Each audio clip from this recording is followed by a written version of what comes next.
Alrighty. How's it going, Calvin? Lozo, Combo, Freeware, Santo. Didn't realize I had to scroll up there. Yeah, you would have heard some Windows sounds right at the start.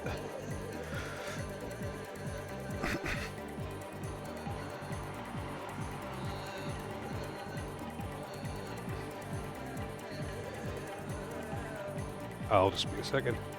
And then we can get back into it. So, off stream, I did the other tower because I was bored. The rewards were not quite as good, but still good. But it doesn't actually matter for me because I decided, rather than actually dealing with the stealing mechanic, I would rather just give myself the materials and craft whatever the fuck I want, and just gatekeep myself on the weapons, instead of, like, you know, taking the best weapon in the game and just shitting on everything. I'll just try and pace it myself, because fuck stealing in this game. It's not a very fun mechanic. I would rather just fight and explore and, you know, Metroidvania things.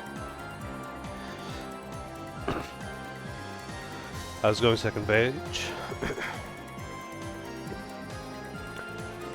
Alright.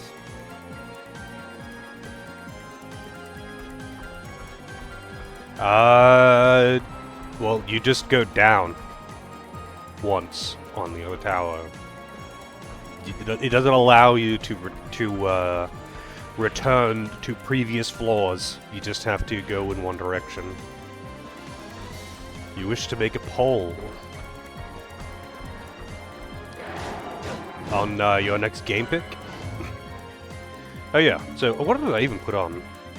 Swordbreaker. Oh yeah, so I have all of the weapons.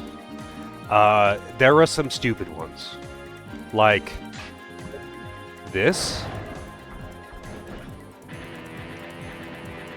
This is a weapon.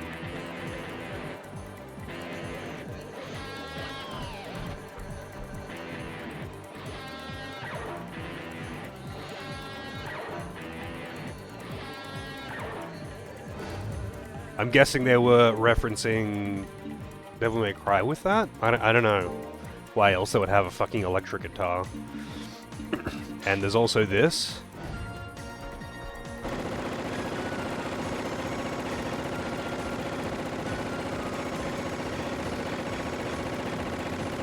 It has unlimited ammo. It's not actually very strong. The stealing mechanic in this game is pretty trash, not gonna lie. Got a laser sword, which seems to be more like a whip with how much it, like, bends.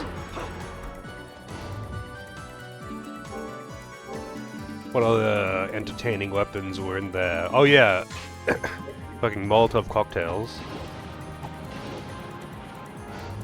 Now this is gaming. Yeah. The electric guitar is definitely the dumbest one.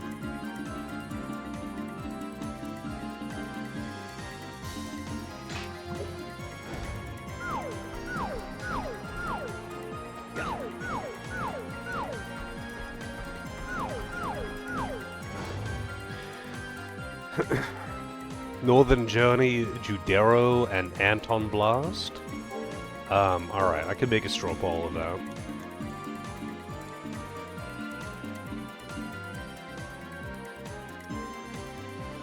I'll, like, run it over a few days if you want, unless you just want it to be just this stream.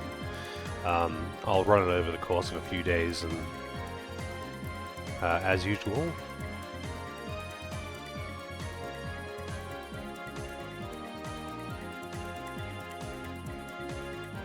Alright.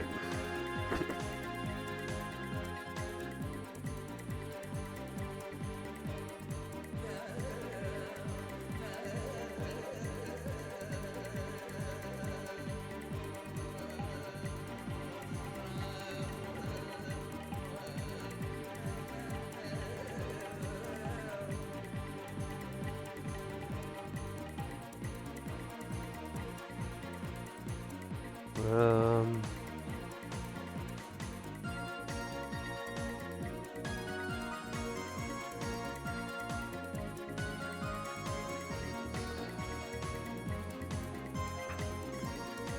Create poll. So what was it? Northern Journey, Judero, and Anton Blast.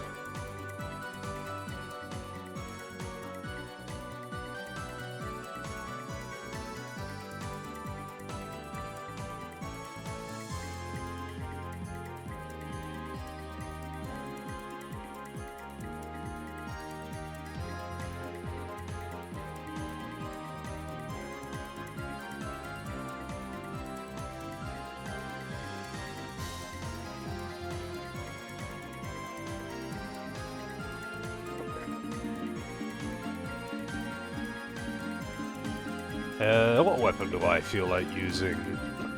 So I've got all the weapons. I just don't want to like use the, you know, best weapon in the game outright, because then I'll just kind of shit on everything.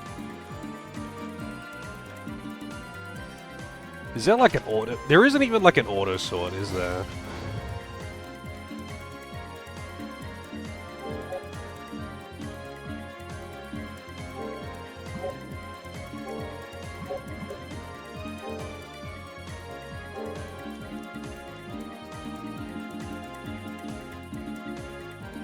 Well, I like the great sword. So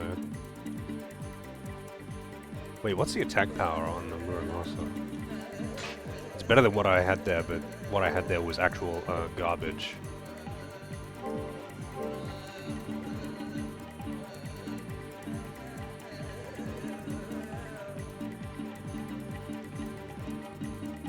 Oh, it's actually 20 attack power higher than the Odachi, which is what I was using before.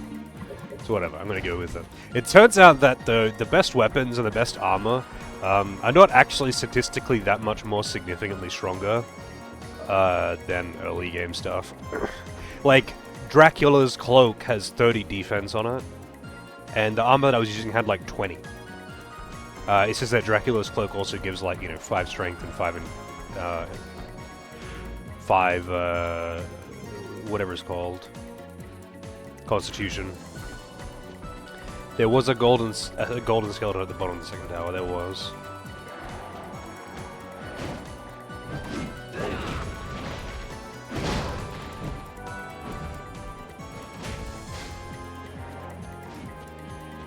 Yeah, I don't know shit about Northern Journey. I ended up getting quite a bit of experience out of doing the second tower though, because a lot of those enemies are high level.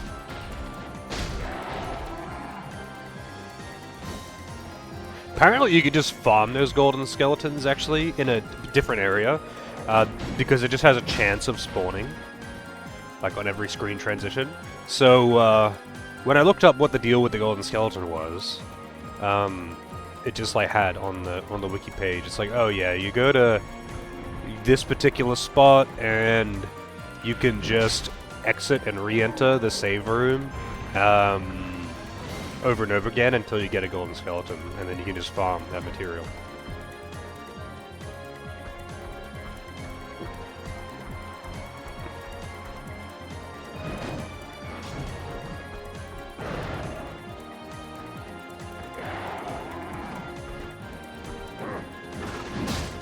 Chance is ridiculously low. Sounds like some garbage-ass design to me. Oh yeah, so what's the deal with these fucking blood skeletons? Because in the other games, they don't die as well, but they also don't block your passage. In the tower, they were not required to be killed to progress, obviously, because they don't die.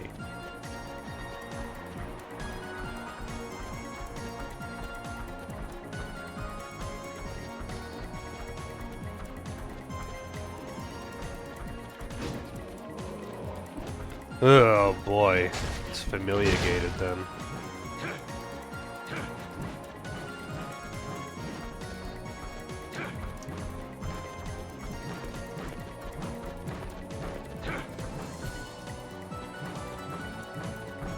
I should also get a map of where the breakable walls are, because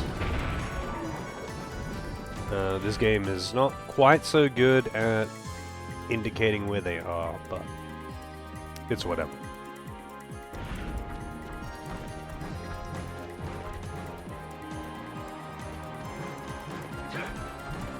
It's not like it matters. I'm just lazy.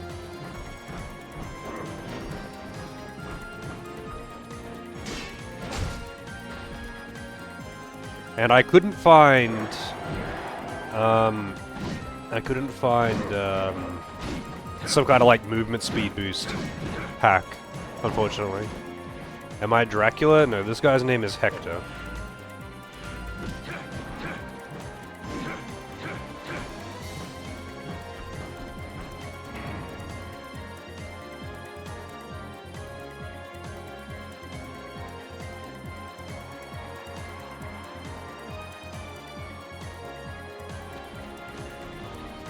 Damn, it's a lot of dudes. Okay, it's a reasonably long walk to get back to the warp there.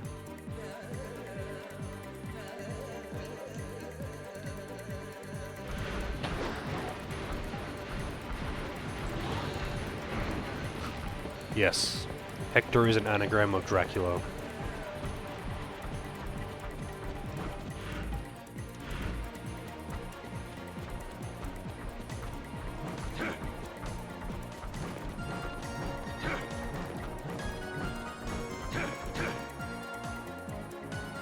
And I'm sure that, like, you know, there is good and bad paths to upgrade your familiars, and there's probably, like, a big distinction.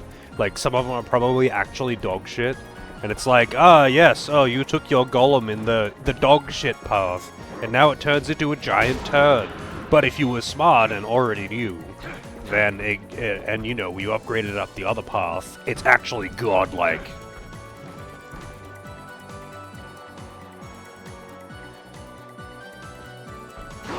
Although, actually, you know what? Since I have... Wait, how do I check the chart? So, here he is now. I can go with Sword, Spear, Fist, or Axe and Special to get to...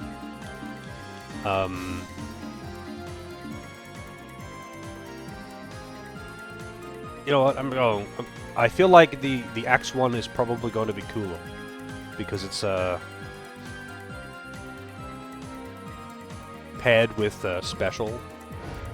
Sewage Golem sounds great. I mean, to be fair, a giant turd golem would probably be very effective in battle, because it would repulse your enemies. But, you know. Also, how's it going, Dragon?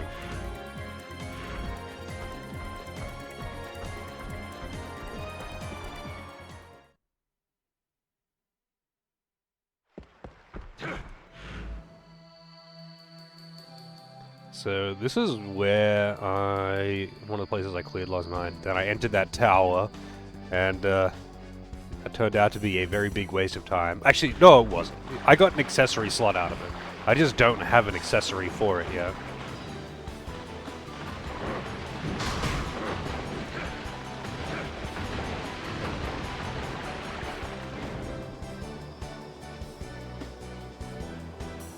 Yeah, I doubt it matters. The vast majority of my power is coming from me and my weapons, so... How's it going, people? And I imagine at the end of the day, your level is probably the most impactful thing, because there is no real significant difference with the weapons statistically. Weapons and armor.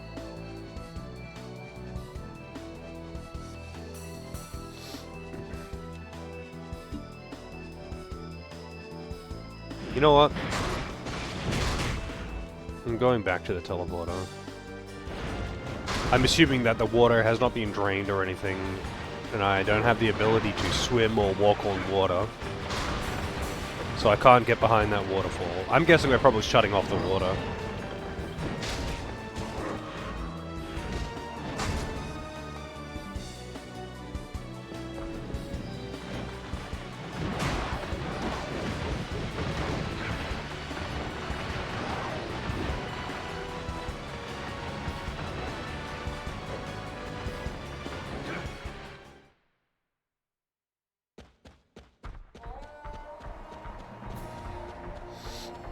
Special familiars to find secrets. Yeah, I feel like for like breakable walls and shit, I would rather just look at a map. The pixie does reveal them, but I think it has to be like standing still for a while. Aqueduct is where I just was. Wait.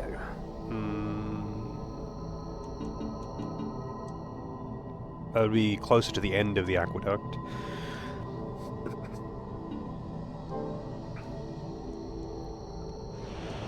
I kind of want to go to, can I, like, actually... No, I don't think I can. I was going to say, can I, like, view other... There's the towers.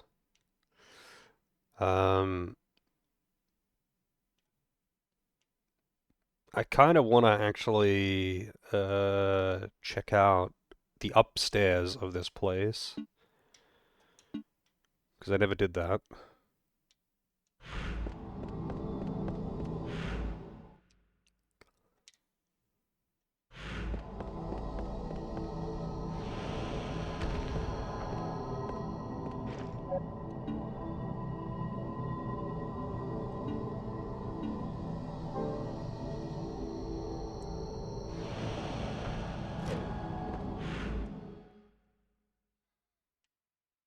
It's just such a long hour's walk, but whatever. If I'm walking past all the enemies, it's not too long. I didn't get to do much in the way of exploration, because I spent most of my time just crafting and doing the tower.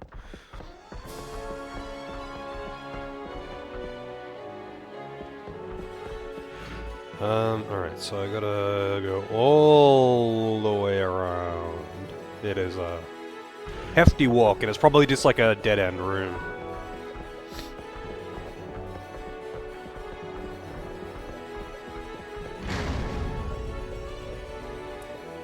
But I forget where I was supposed to be going, only because, I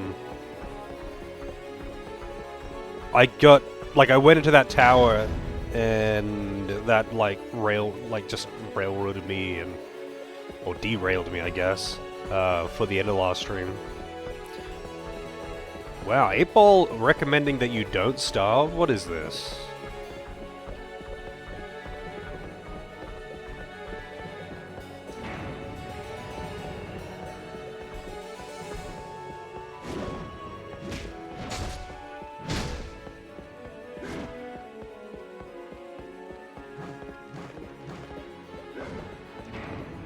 The stealing mechanic in this game is pretty shit. Like, it's pretty poorly thought out, I would like to say. And not only that, but it's just like, it's so tedious with the crafting. Even the crafting is tedious. Like, it's like they intentionally made the crafting menus themselves as tedious as they could. Constantly having to craft so many of the same weapon for different things. Like, you need a total of like fucking 30 short swords, but every time you craft one, it takes you out of the menu, so you can go back into the menu to craft it. For some reason. Like, why? Why the fuck would they... Why would they design it that way? It doesn't matter at all now, obviously. But it's just like... Just one of those big whys. Like, it really doesn't matter. It's just fucking weird that they would do it like that.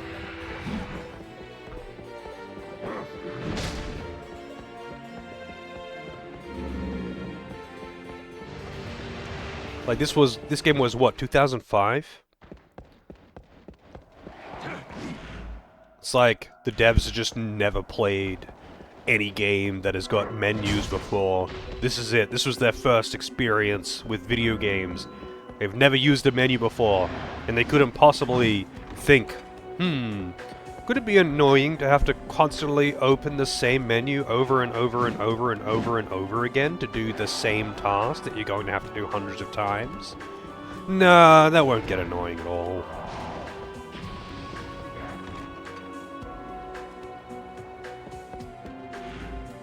It's like playing, like an NES RPG, like the old Final Fantasy games, where, and Dragon Quest did this too, where if you were like shopping, you could only buy one thing at a time, and it would close the shop, and then you reopen the shop, and then you buy an item, and you just have to keep repeating that until you've finished purchasing all the things that you want.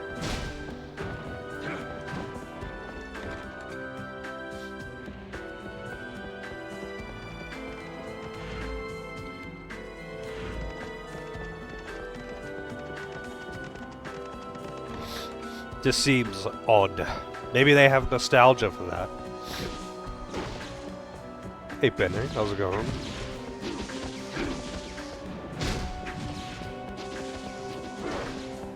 Is this the one? This is the one.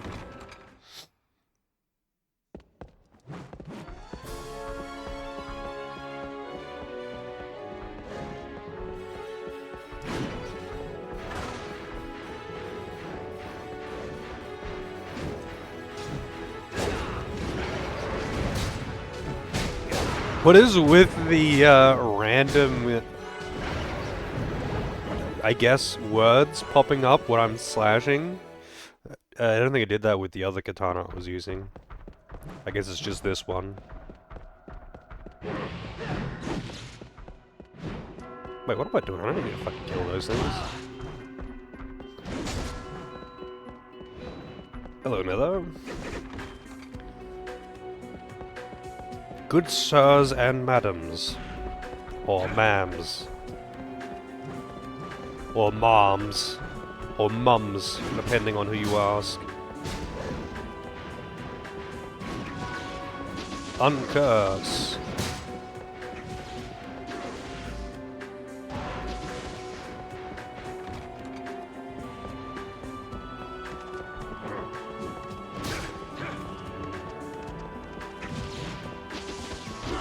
Whoa.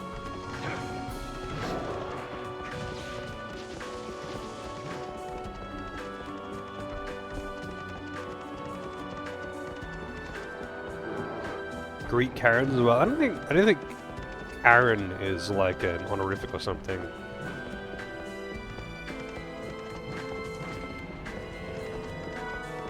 Really? It's just a bunch of uncurses up here? Are you serious? This is what I walked all the fucking way back here for?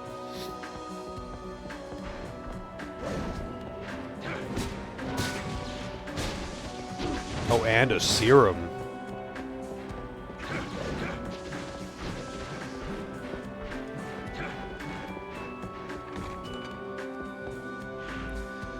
Oh, wow. Alright. There was probably a breakable wall up there somewhere.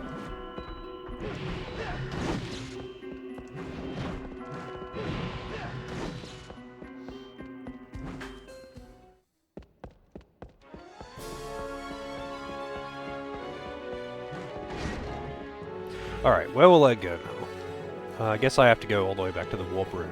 Unless... How close to a teleporter is Julia's shop? Because that's why I teleported here originally, I think. Okay, she's close to one. Good.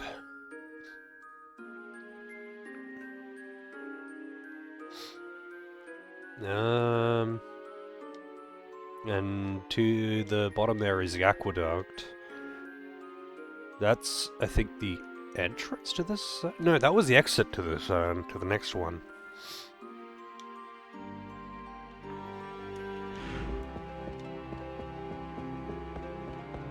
Oh, yeah.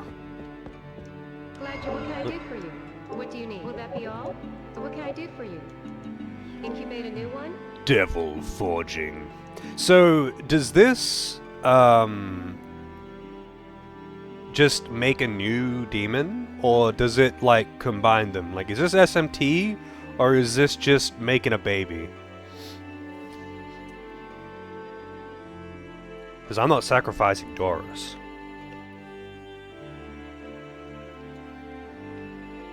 Baby? Alright. We're gonna combine... Fairy... Changed your mind, huh? Will that be all? Oh, wait, you don't combine anything. It just adds another one, a new fairy. It even keeps the same name.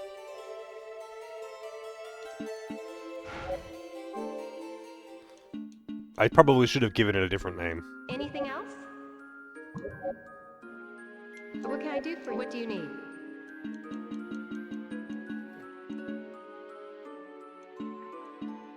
Will that be all? Do your best.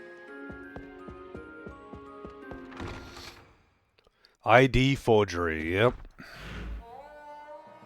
So I wonder, because I noticed that, in the summon list, yeah, there was a gap, but now it's filled in, I guess. Pixie Second! That does actually automatically give it a different name. Interesting. There was a gap here, though. And I just put this in here. But it's weird that it put Jeffrey down the bottom instead of putting it here.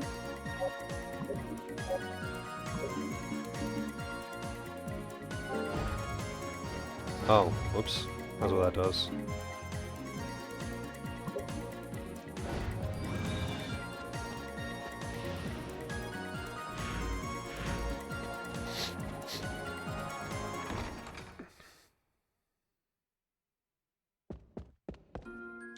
Yeah.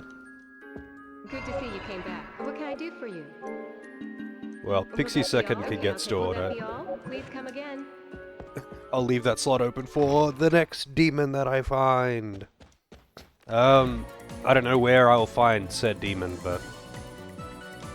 yeah, I guess I'll go to the aqueduct. And just run through it, see what I've missed.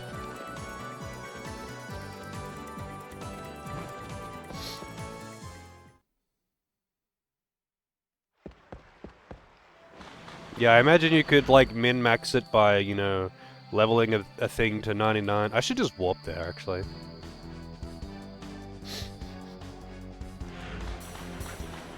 Leveling up a thing to 99 and then making it make a shard and then leveling that to 99 and it'll be Disgaea. Just Disgaea. Literally just min-maxing stats and grinding.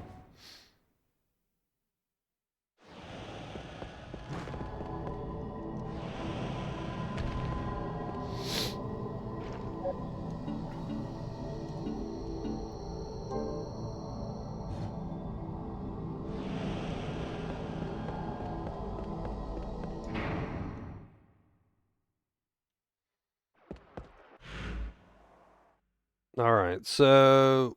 I don't think there was any pathways I didn't take here. Except for one, which was, like, underwater.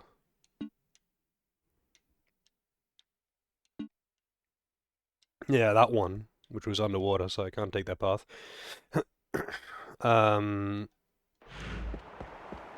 Pretty sure I glided over there, and that was how I got to the tower, but... it's probably not the only thing over there.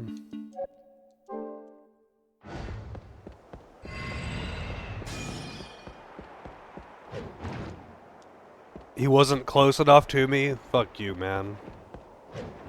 It didn't let me glide because he wasn't close enough to me. Maybe he hadn't finished summoning yet.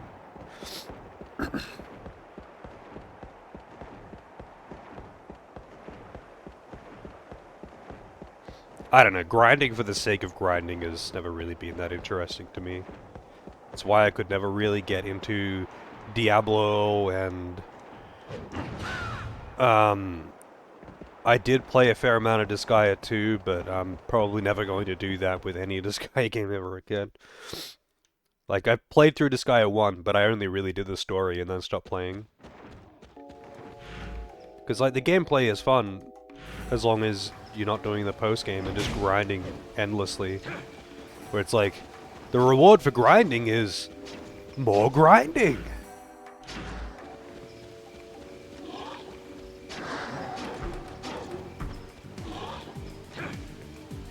I've been sick for the last, like, week. It's a bit over a week now.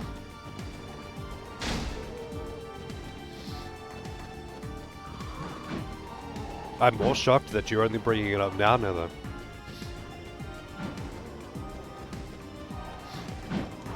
The congestion is getting worse, though, which is just annoying.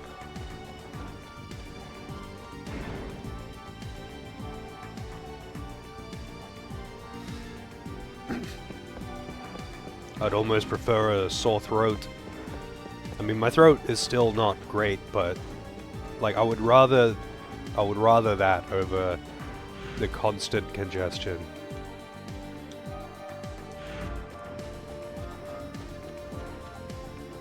Spinning cane. Wow, you can grind. They've got a thing to make the grinding faster because they realize that it's so grindy.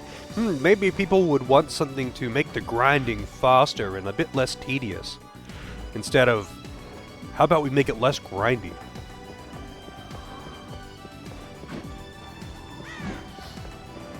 Also, spinning cane. Are you spinning your cane, Doris?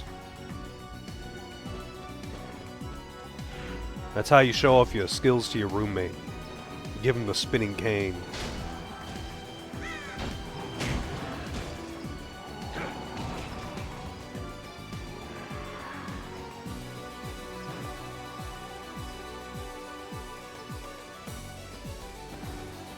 Oh hey, it's these assassin zombie things. I remember those from the tower. How's it going, Celine? Rip your sub. He does not want to see you spin your cane. Well, that's a shame. Perhaps he's got bad taste.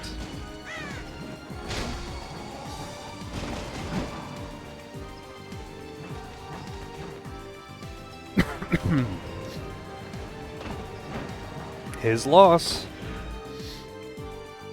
I'm sure you can find someone who would like to see you spin your cane there.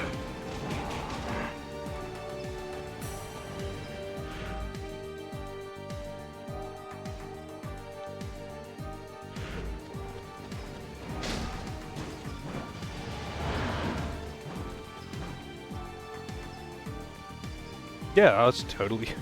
You don't need to explain yourself to me, dude. I totally get it. It's so fucked how expensive hospital bills can be in the US, anyway. Well, not just the US, but it's... You know... As far as the developed world goes, the US is a bit of an outlier in the way of healthcare.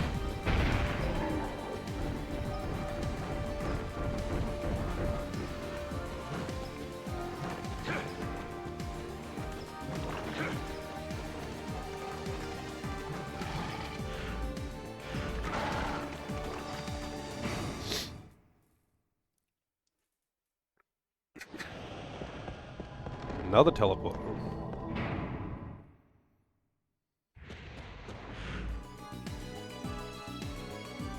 Yeah, it's always been a bit of an odd one to me.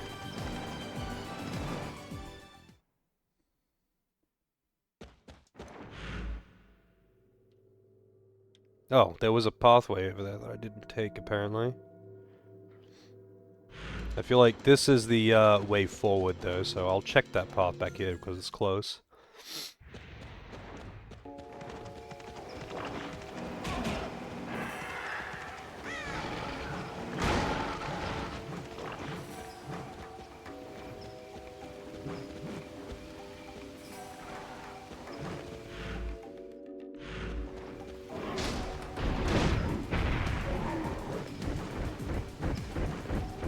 Although, doesn't like most,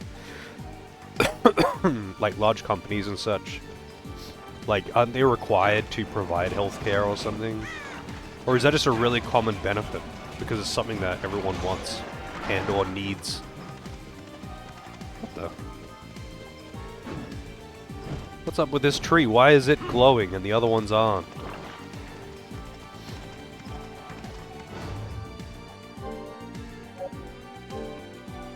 Oh yeah, that's right. The pixie evolved again.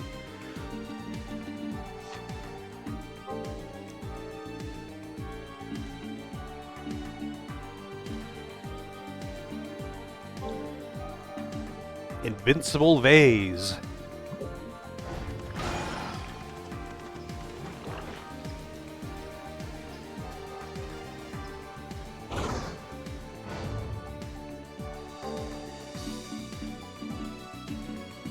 feel like I should probably level up Jeffrey a little.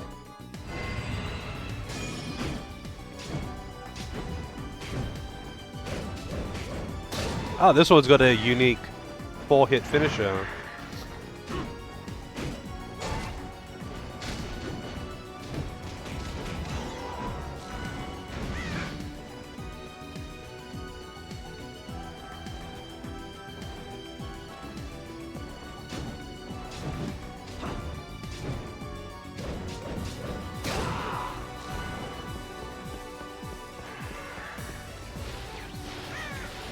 If I don't have to fight you, I'm not going to. Oh boy, I wonder if this wall is breakable.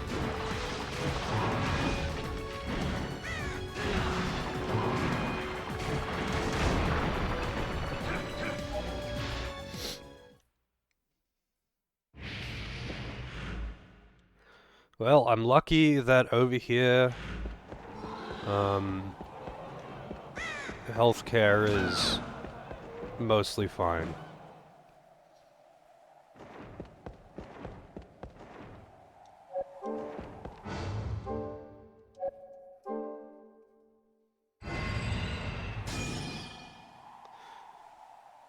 Because I would not be in a good place if not for healthcare.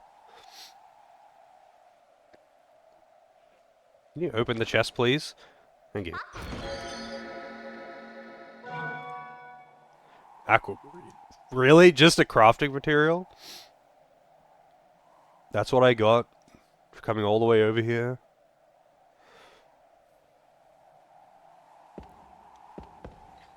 No, there's more.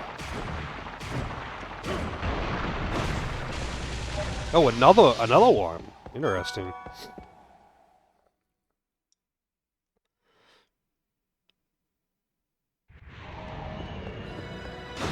Abandoned castle. Oh, it's my favorite. Skeleton. Level 1 skeleton. Wait, hang on a second.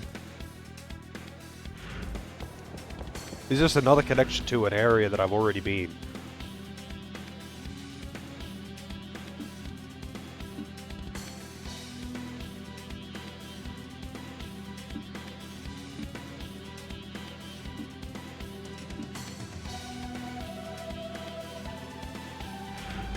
Well, that's kind of lame.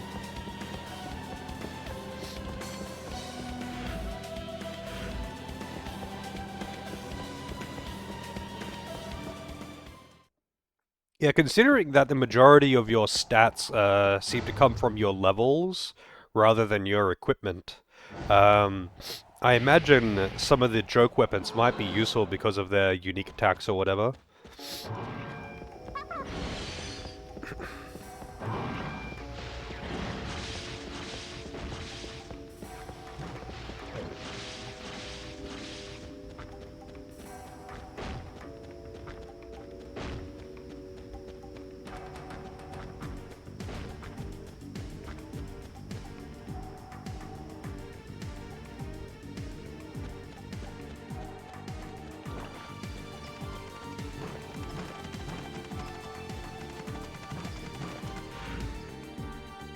So that's the tower, right? There is another pathway there, and there's also that pathway over there. I ain't doing that tower again. If you repeat the tower, do you get to, like, get another... Like, do you refight the gold skeleton? Can you farm the towers to get that material that the skeleton drops? Or is that a one-time thing?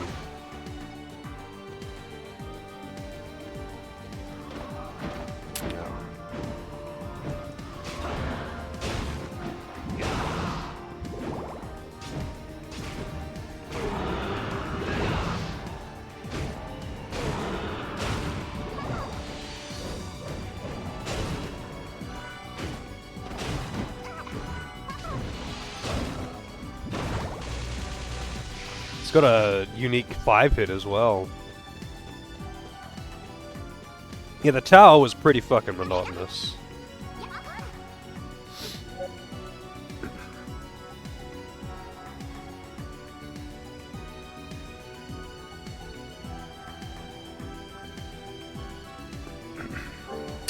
Wow, thanks. Thanks for the hint, buddy.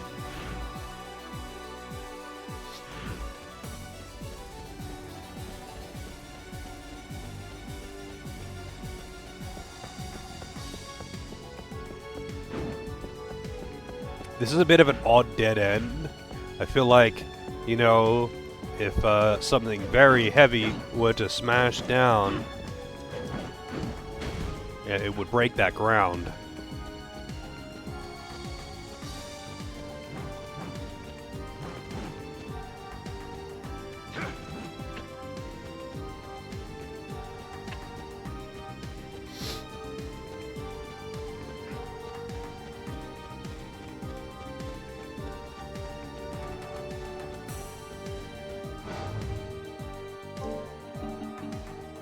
Also, let's take a look at Jeffrey's upgrade path. Let's see, we've got Spear, Fist, and Special, or Sword and Axe. I'll go with Sword, just because, I guess. I'm already using one.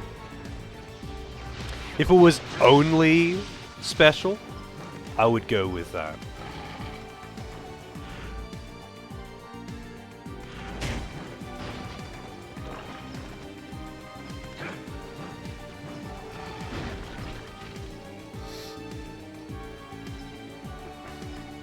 The tower wasn't even really particularly difficult or anything, though. It was just very, very time-consuming. But I guess, like, it's also a decent place to, like, farm materials, I guess, through stealing, because it's just got a lot of different enemies in one place, but, like, fuck that. I'm actually kind of curious about the other, PS2, because there was one other PS2 Castlevania game, right? Did it also have the whole, SMT demons and all that shit? Did it also have the crafting and the stealing?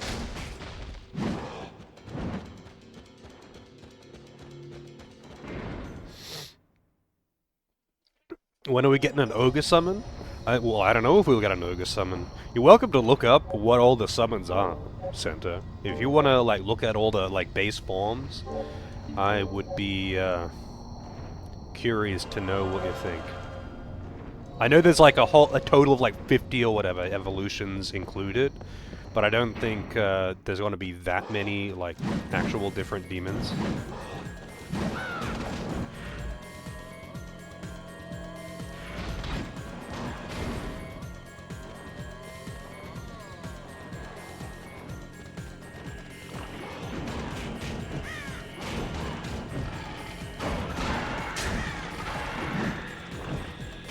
Also, I like that the BGM was just like, aww, for some fucking reason.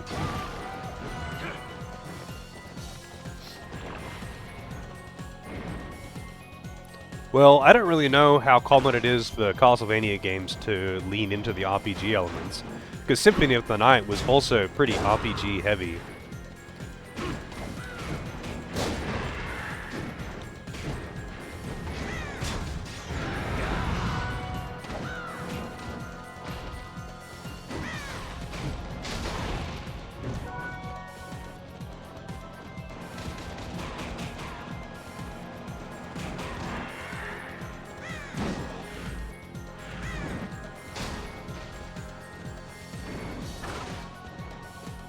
I'm just curious if the other PS2 one had the crafting and stealing,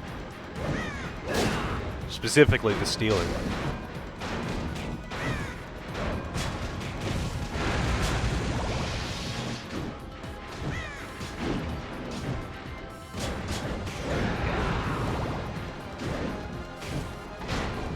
No crafting, no stealing. Damn. And is this one before or after that one? I forget which one's first. Is this the first or the second?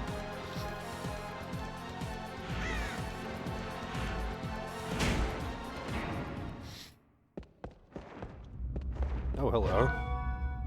Absolute Zero Ring. Protects against ice. Well, I mean, I might as well. Wait. What happened to my third accessory slot?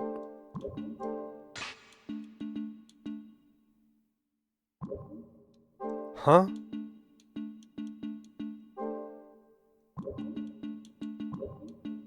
Oh, wait, maybe I disabled it? No.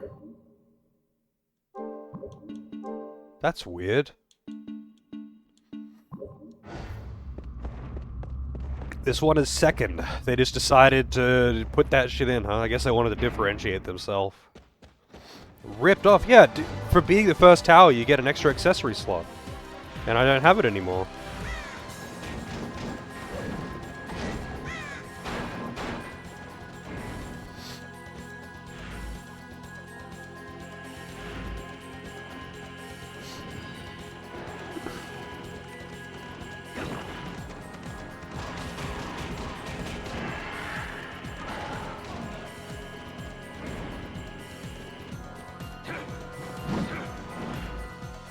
Oh, whoops.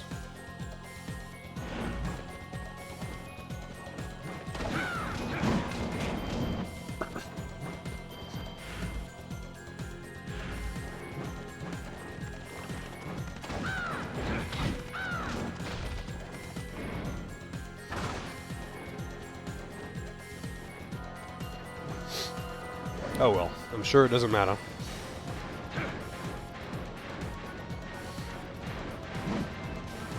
Oh, right, I have to actually kill these things.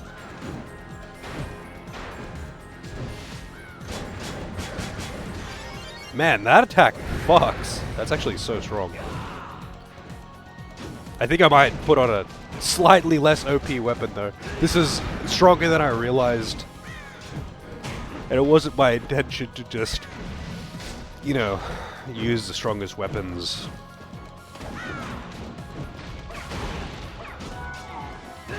And shit on the game. I just didn't want to have to fucking steal.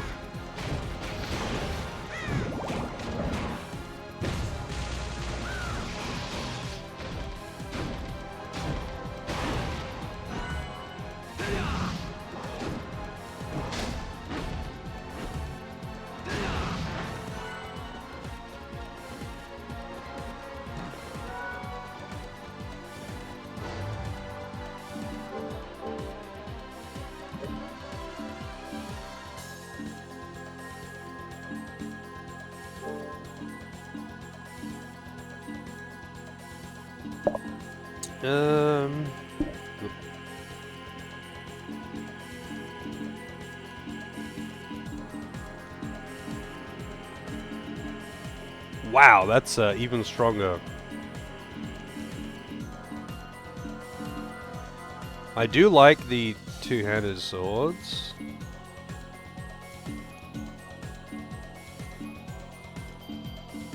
Dragon Killer.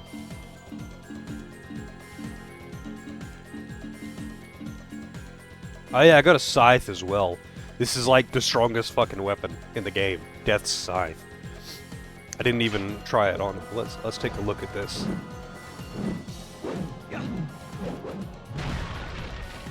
I'm assuming that its unique finishes are extremely busted.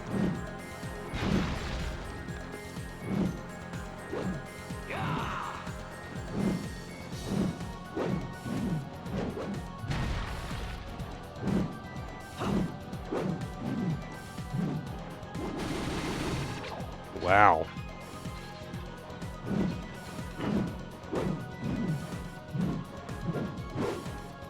Yeah, there's no fifth finisher. But yeah. That's pretty funny.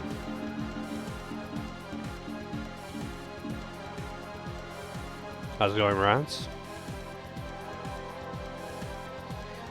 Dope AF, it is indeed.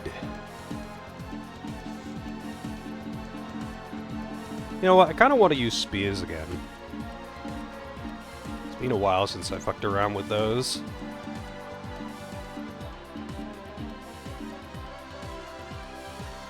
Do Sanga. It's a Sanga, mate.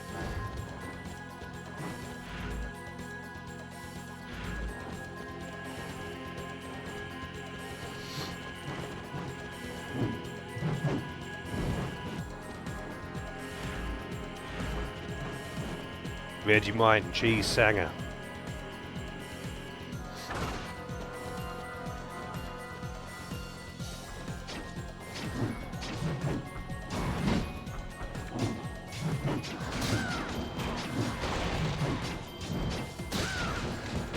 Oh, for fuck's sake.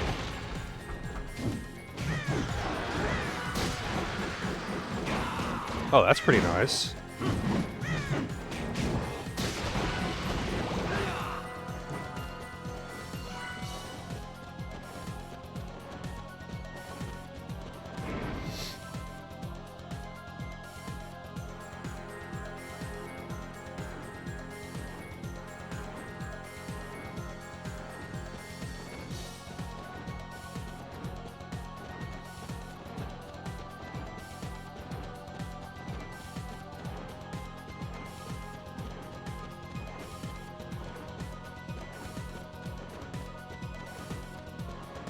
The fuck is that?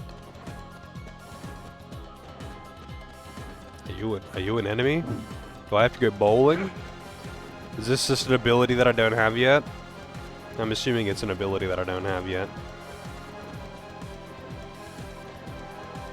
Let's get Doris to go bowling.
Oh, we got a boss already.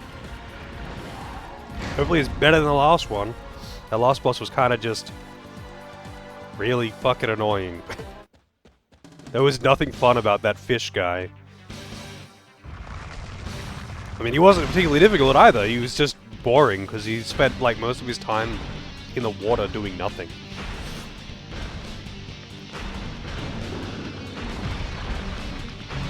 Oh.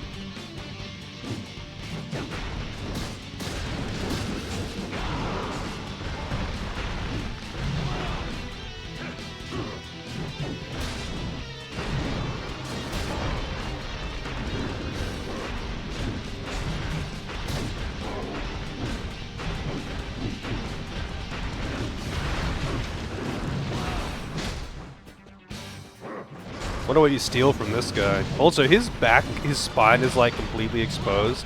I feel like that's a bit of a weak point, but it probably isn't actually a weak point.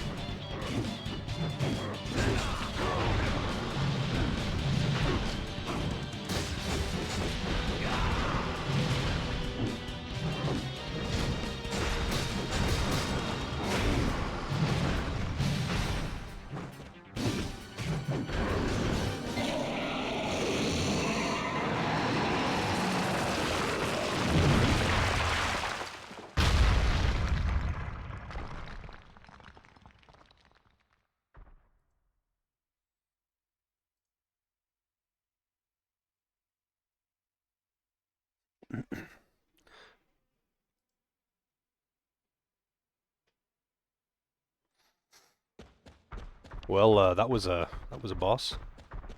He went down pretty quick.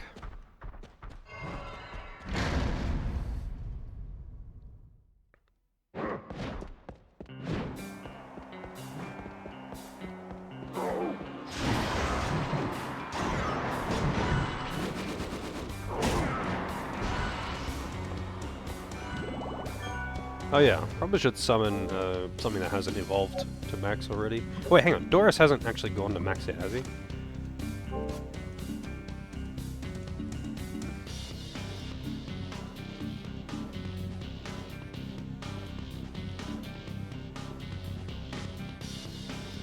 I don't know what the crown means.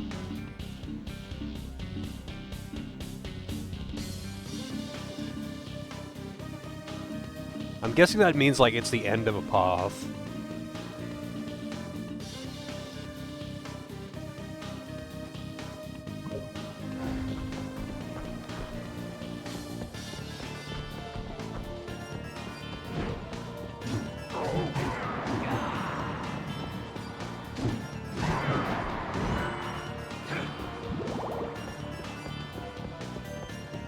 I think it was the golem that had a crown one on the first tier.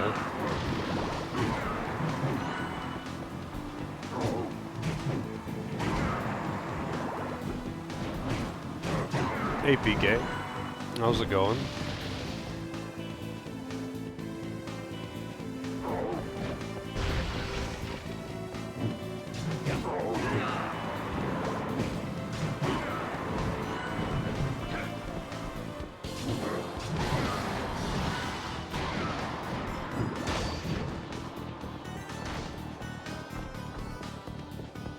I bet this place has a bunch of breakable walls that blend in well.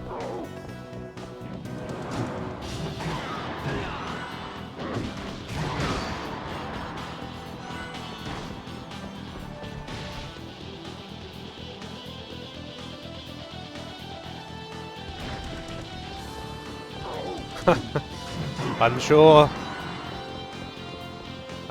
that felt good to not have to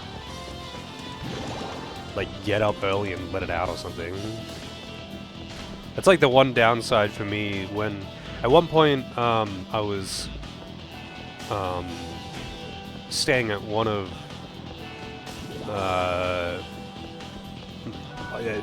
the weird setup. I don't know if I've really elaborated on the stream with my mother and her partner with owning multiple properties and fixing them up and stuff. I was staying at one of them and looking after the cats there because they didn't want to take the cats to the place that they were staying. And while I liked having the cats with me, it was kind of annoying having to get up earlier than I normally would just to let them out so they could go shit in the garden. How's it going, Nine?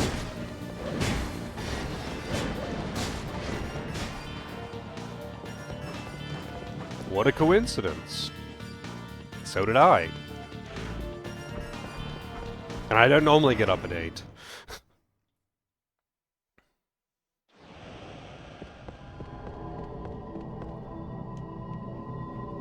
How's it going, Noble? Time to craft more swords? No, there's no more sword crafting. No more sword crafting is ever going to happen, actually. You cleaned the whole fridge. Yeah, the sword crafting is all done. It's literally all done. I no longer need to craft anything because I'll show you. I already attained the ultimate weapon.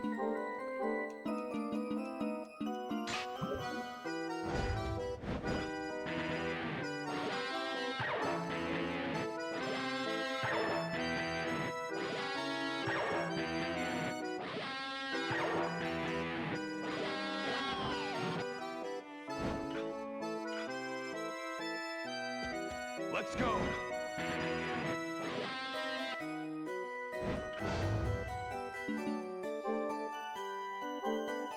I've also got this.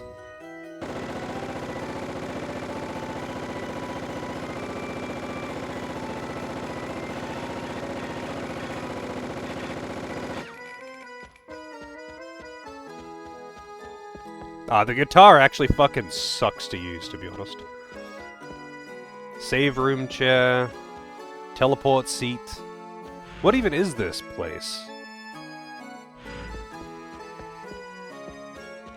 Are those slippers?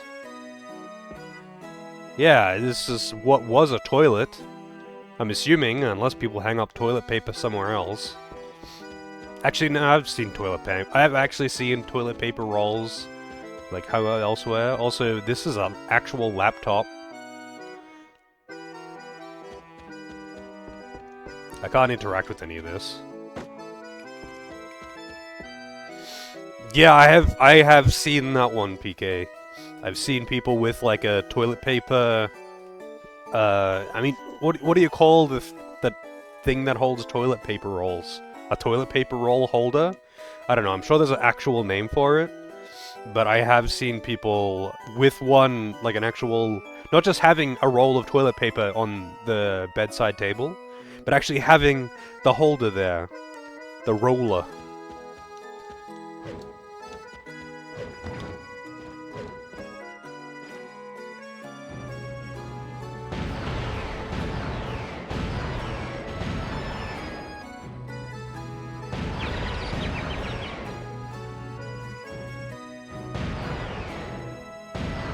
Man, this one is... He's a wily one.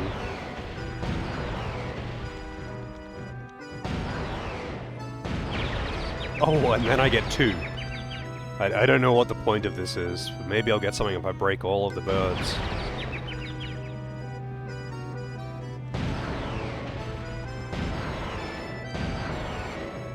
I'm leading it too much.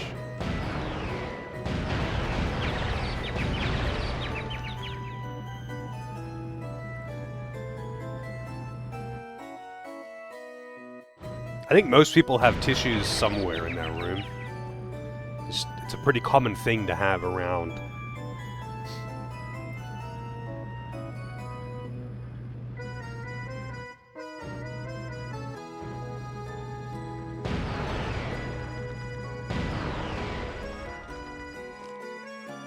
Not on the wall though, no. I've got tissues in here as well. But they are not like actually on the, like, fixed to the wall. But I've seen a few odd locations. Next to the bed is the more common of the non toilet room locations for toilet paper holders. But it does come in handy to have it next to the bed.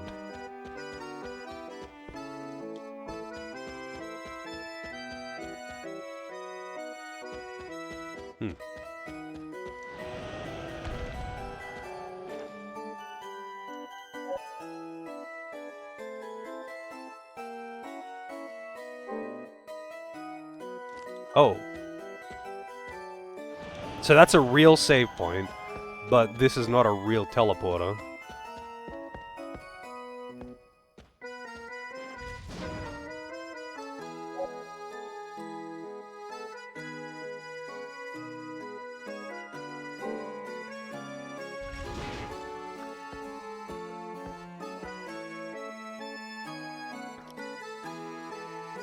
I think it'd be more weird to not have tissue paper around somewhere. Like, having an actual toilet paper roll, like, I don't know, in the living room is a bit odd. But I think most people are gonna have a box of tissues in one or two rooms in their house, you know?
Oh yeah, that's right. I just got the Gatling gun out. Oh yeah. All right, watch this shit. Oh shit! Instantly evolves. All right. Oh no, he was passing a kidney stone. Sorry, Doris just passed a kidney stone. I hope it wasn't too painful. The only thing with the minigun is that you can't actually aim it up. It only shoots straight forward. I'm in danger. I'm in danger. Pup with the raid. How's it going, Pup? Were you doing the new FF14 stuff?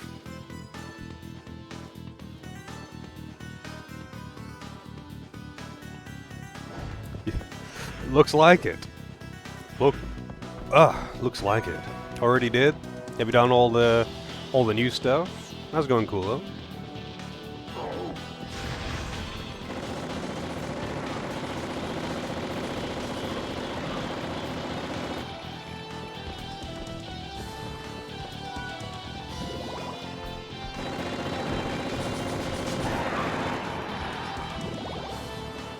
Yeah.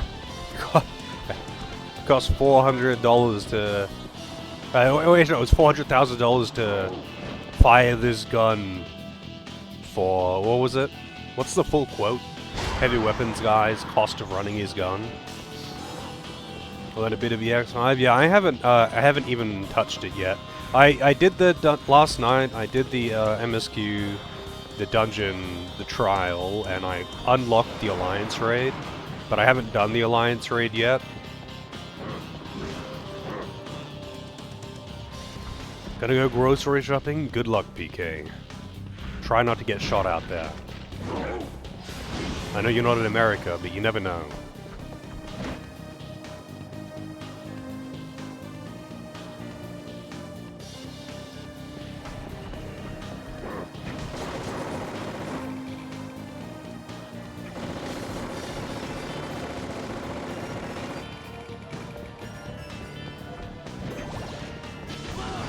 Costs $400,000 to fire this weapon for 12 seconds. That's the one. I actually play a lot of heavy weapons guy back when I played TF2 as well.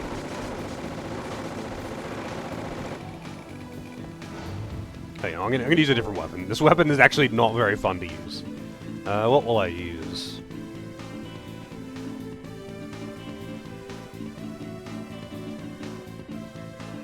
Let's go with the Dragon Killer. Man, this thing is big.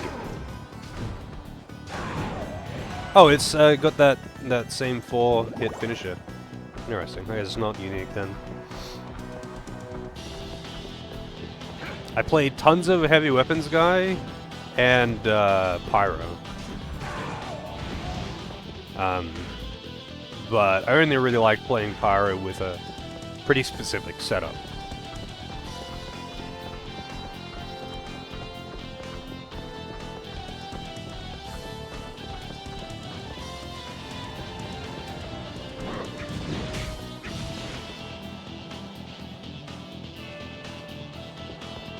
It's so fucking satisfying to play.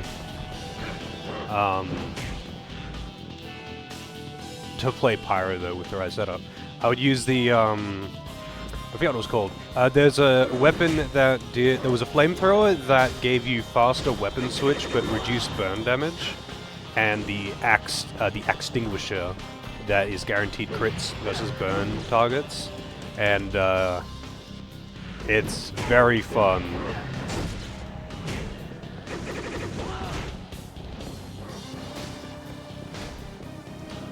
The degreaser, that's the one.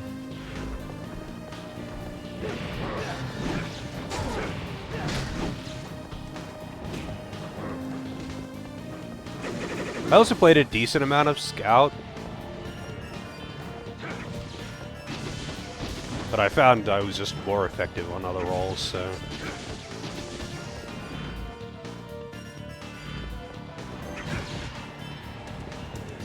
Spy was pretty fun as well, but I was never really that good at Spy.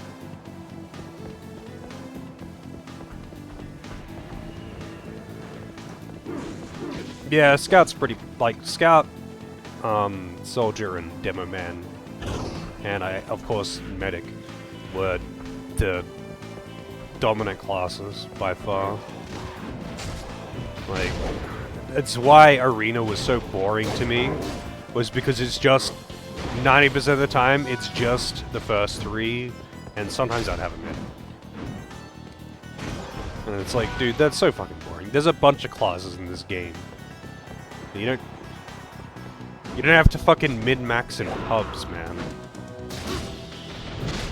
You don't need to play the meta in fucking pubs. You play, you know, shit that's just fun to play.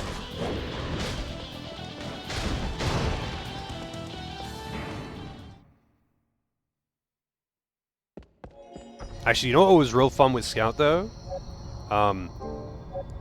Just using the Sandman in general, and, like, getting long-shot bonks. Just, it doesn't matter if they don't die, although if you've got a good sniper, they'll die every time. But, like, it's just so satisfying. Getting, like, the max range bonks with Sandman.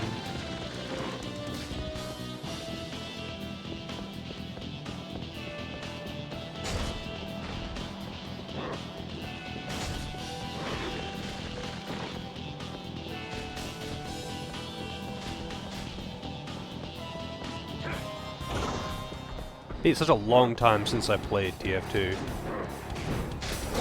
I kind of, like, fell off of it pretty hard when the game went free to play.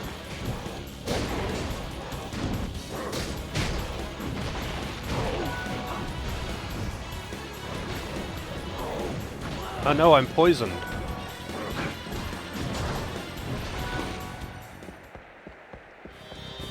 Poison does literally 1 damage. It's just there to stagger you.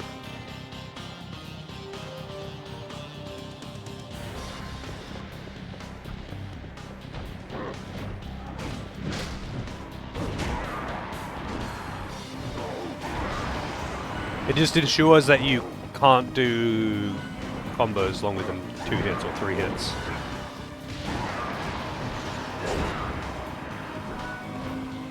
Ramen. Why do the zombies drop ramen? Or the ghouls, even.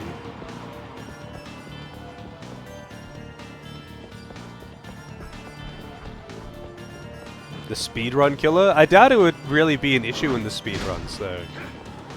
Just because, like, it wouldn't stop me from just running past everything, and if you're just running past everything, I doubt you'll get poisoned.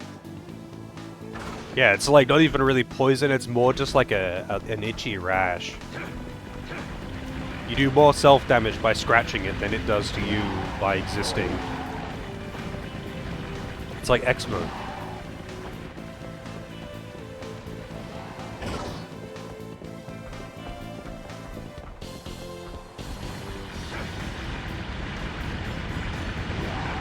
Oh, I have to kill these.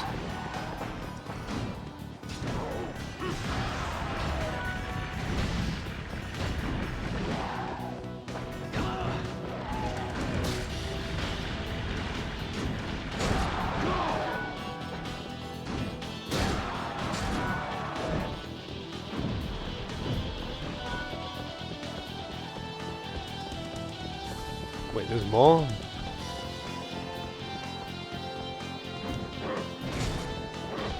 Lizard Man Shaman.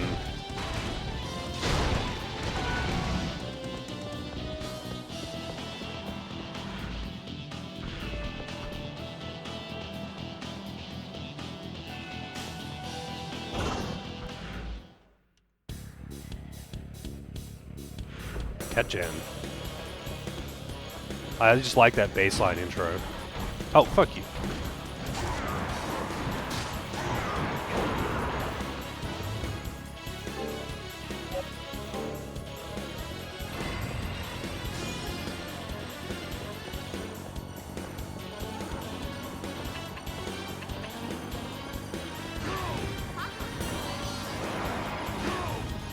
No, I have to kill these ones too.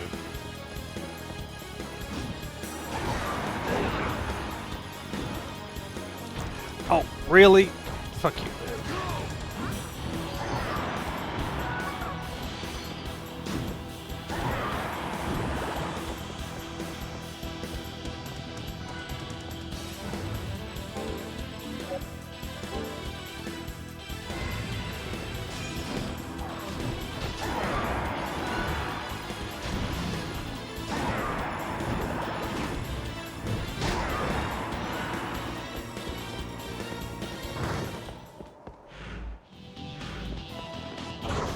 It is indeed.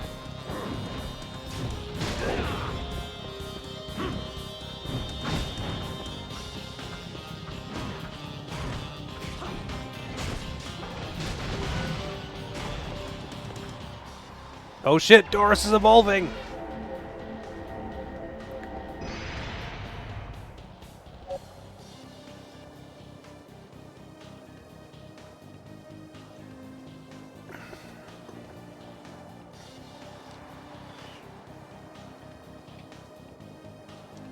Yeah, I mean... Oh, liquid golem. Damn. Doris has liquefied. Yeah, he's... I'm sorry, Doris. Too much semen retention. You've turned into cum man.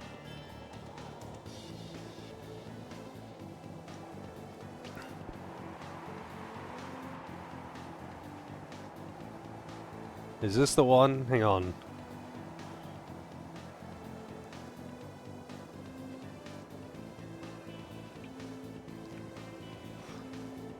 This is what happened to Doris. You never see it come down. He turned into a cum man.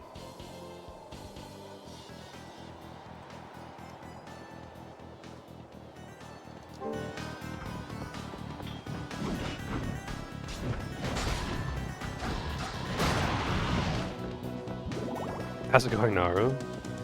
I mean, Scout did really good damage for extremely high mobility. And just generally being fast is good. But not only that, like, he had some pretty fucking good utility. Soldier just did a shitload of damage and had a lot of mobility. It was generally hard to kill. And Demo Man was just overpowered as fuck. Demo Man was just busted. I don't know how the fuck they never ended up doing anything about it. I guess because, like, if they reduce his damage, he'd be useless. But at the same time, like... What, like, you're just gonna make it so sticky bombs have, like, a considerable setup time, then they would just be useless. Like, I don't think there was really anything they could do about it without fundamentally changing Demo Man. Very skill-based. That is the funniest thing I've heard all day, Cooler. Let's change the weapon, too. That is the funniest thing I've heard all day.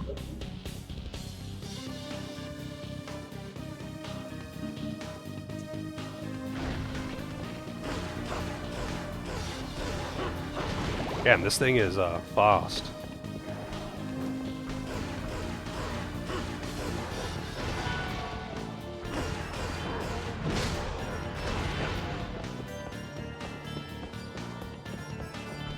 I think the biggest issue with Demo Man was, like, that he could detonate the sticky bomb. Like, the sticky bombs hit really hard, but he could detonate them nearly instantly after shooting them. Oops.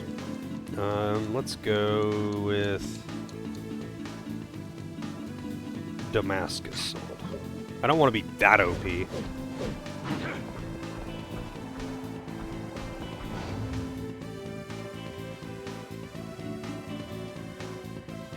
They might have changed how his sticky bombs work in general. I mean, being able to just, like, spam around corners was quite annoying for area suppression as well. But that is, like, kind of the point of the character.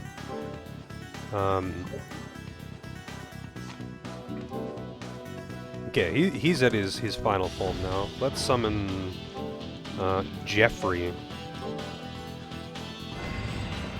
Like, he's kind of meant to be defensive pressure, right?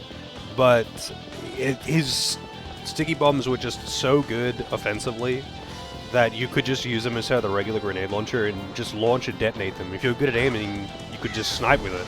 And it was crazy strong for what it was. And that's why he was just, like, the most broken shit in Arena. Or any of the competitive scene, but that was mostly Arena anyway.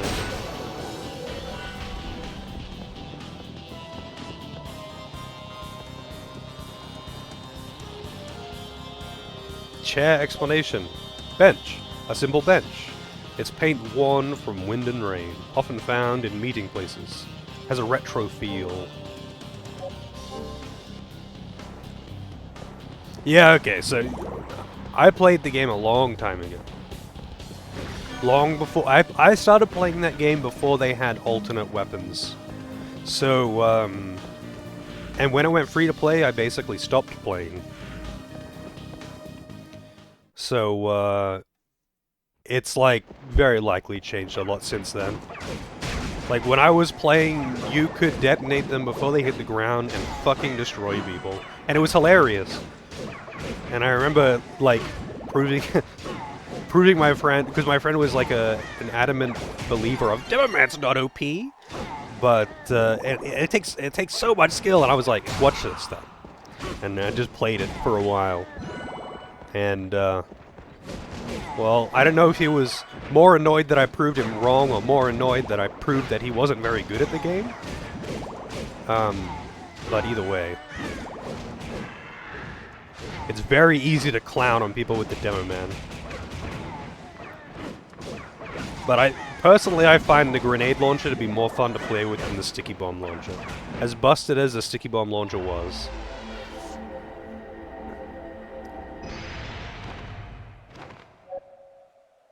Skull Wing!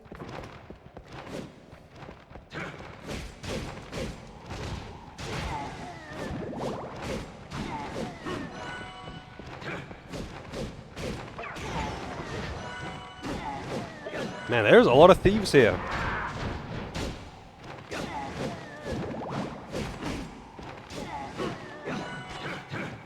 Became a Rayman 3 creature. I feel like I've seen skeleton birds in a lot of games. Also, Cordova Town.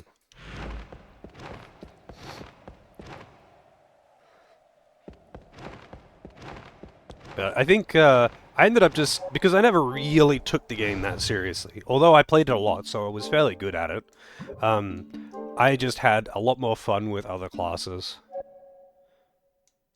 Oops.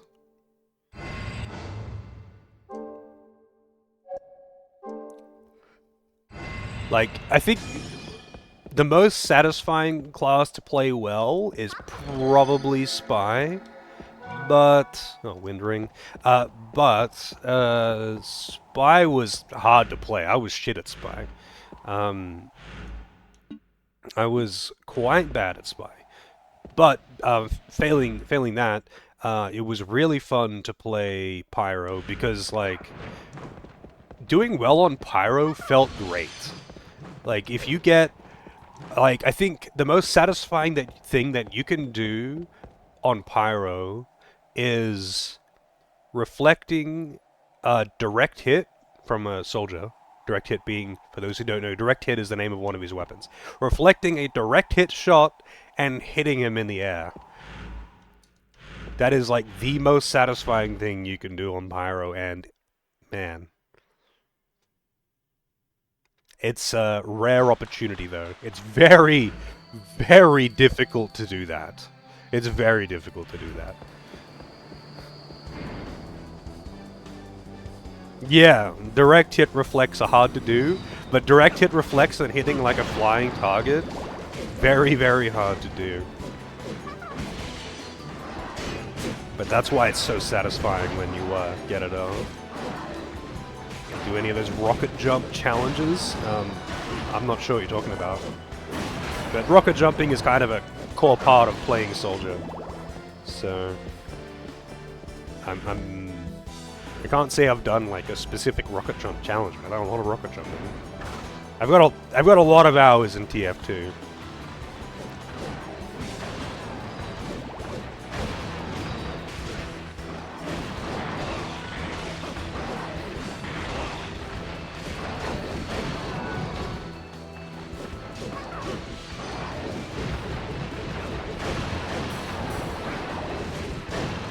Alright, I keep forgetting to switch back after using Pixie to open a chest.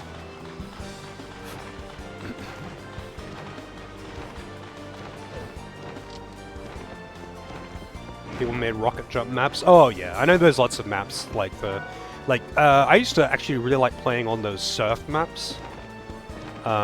They could be pretty fun. but that isn't like rocket jumping. I played a lot of the custom games. Prop Hunt was probably my favorite.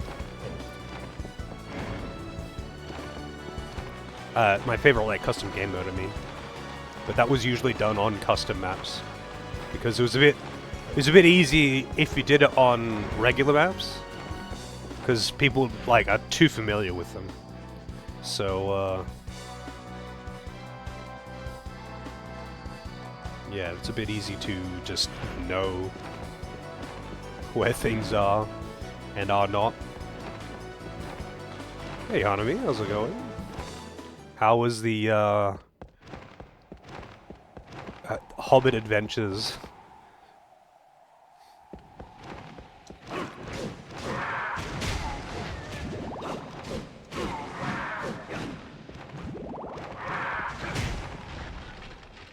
You know what, I'm not killing those things. I don't need to kill them, I'm not killing them.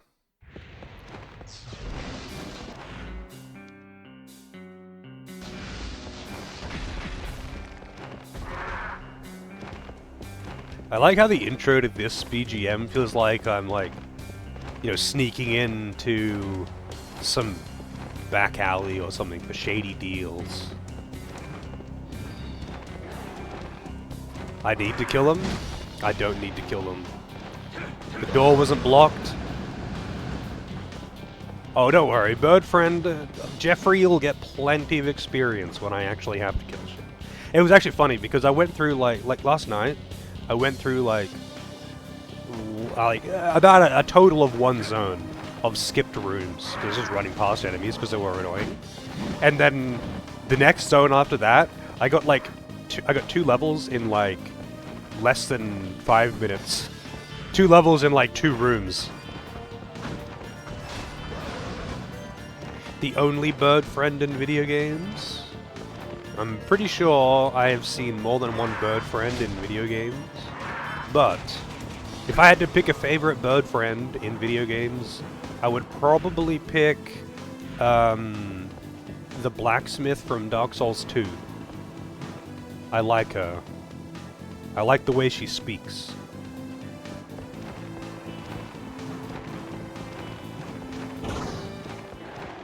Although all of the Dark Souls games have got the trading crow bird friends, but you never see them.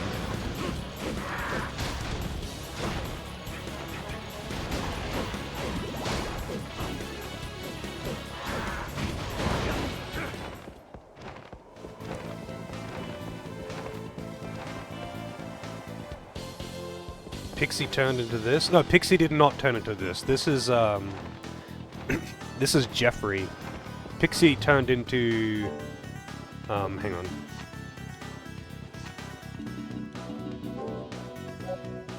Pixie turned into this. She got dressed.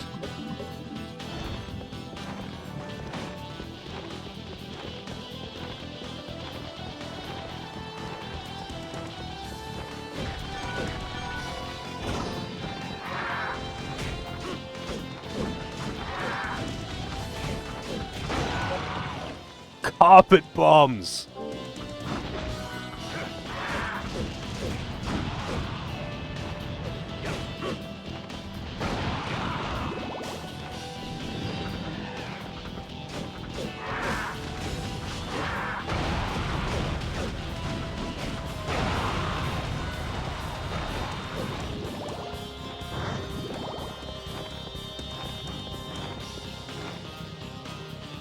I mean, he's a skeleton. Can he shit? I don't really know how the biological functions work for a skeleton.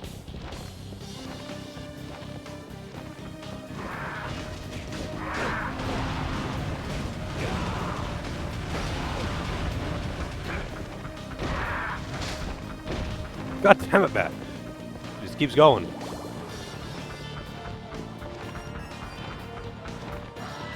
Dragon scale. The dino just goes on a rampage. Okay.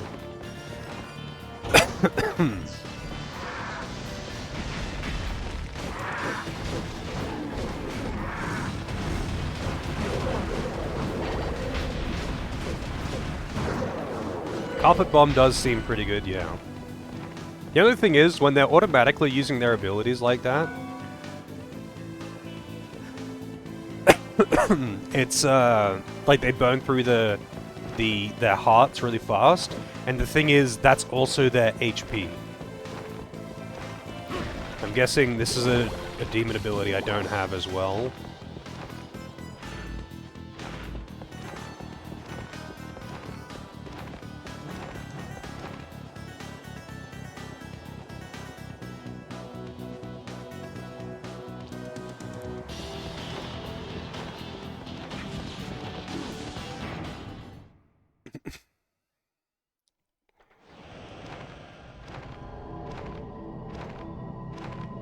Teleporter.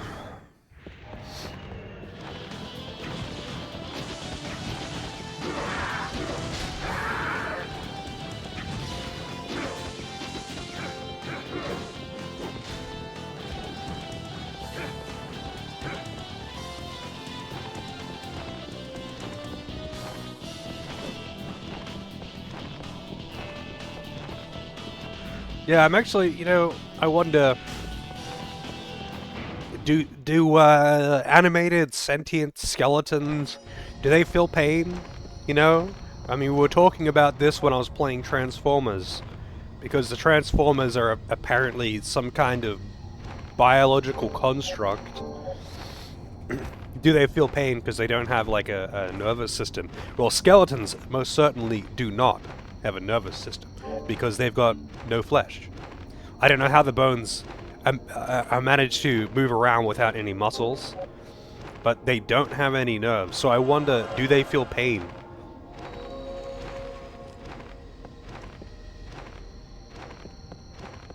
Invisible nervous system.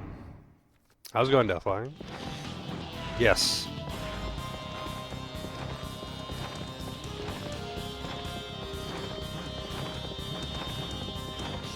Phantom limb type thing. I remember asking my biology teacher a similar question when I was in high school. I was like, if you were to somehow have someone with, like, I don't know, the entire, like, middle of their forearm, the bone just completely exposed, and the flesh is just gone. There's no pain. It's not like it's a magical wound, for the sake of an argument. If you were to touch the bone, would that, like, hurt, or would they feel it? And she was just like, that's a really weird question, and I don't really know how to answer that, but I'm not sure. And it's something that's kind of bothered me forever since then.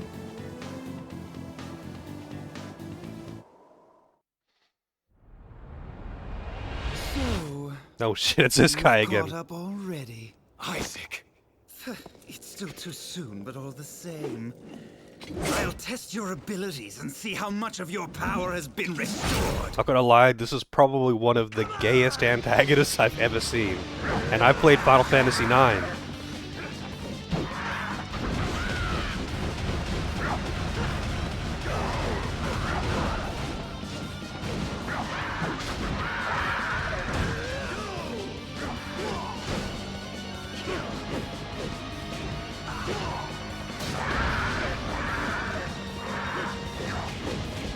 I like how the familiars are just duking it out.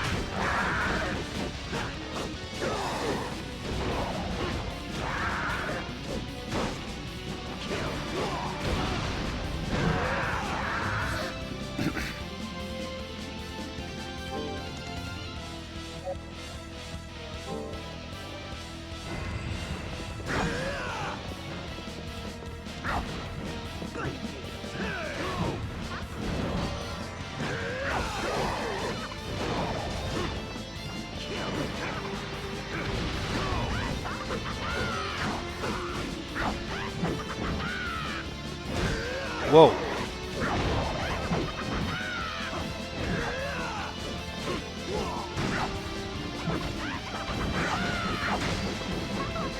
Damn, this guy actually does damage.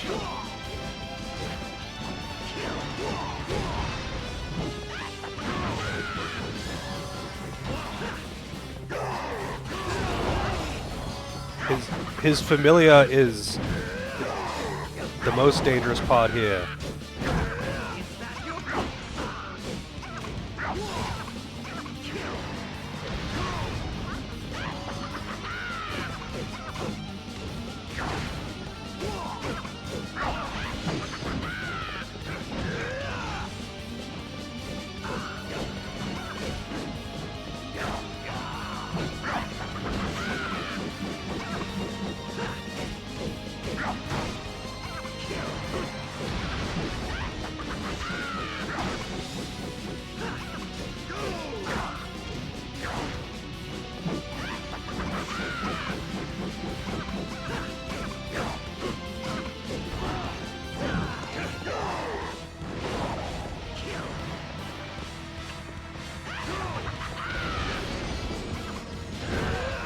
Damn, dude.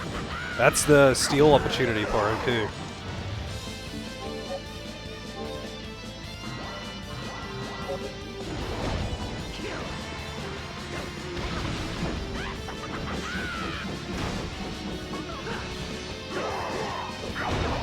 God damn, man. 2-on-1 is cheating.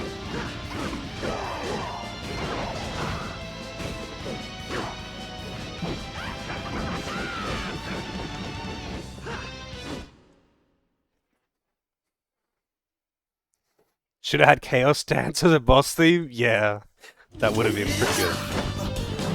Whoa, volume! Holy shit!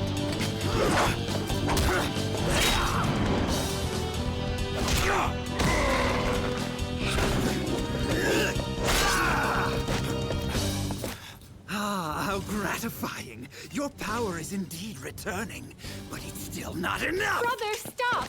Julia! Return! Abel! Brother? What an annoying interruption. Well, so be it. It's still too early to finish you anyway. Regain more of your power first. You'll need it all if you hope to kill me. You are not getting away! No! Let him go! So, I was taken in. You were in league with Isaac all along! Think what you like, but I do wish for you to stop him, honestly. Then why did you keep me from him? Because it is too soon. You still lack the strength and spirit to defeat him. I know that my strength is still growing. But what do you mean by my spirit? You must understand this. My brother is in the venomous grip of Lord Dracula's curse. The desires of a single man mean nothing. The curse rules him. Then go with Belmont or one of his vampire slayers. Someone you can be sure of. No, Hector. You must be the one to defeat him. My brother has always respected you. Only you can free him from the curse.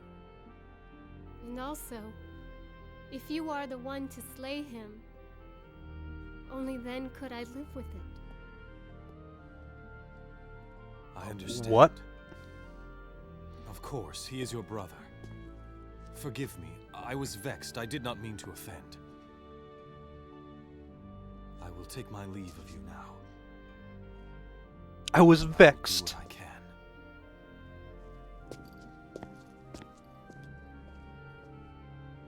Be vigilant, Hector.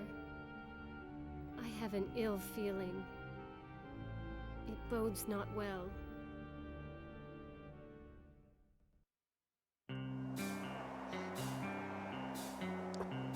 How's it going, Biddy? And Fox? Hello, hello. A Metroidvania or a Fallen-like? I would say it's somewhere in the middle.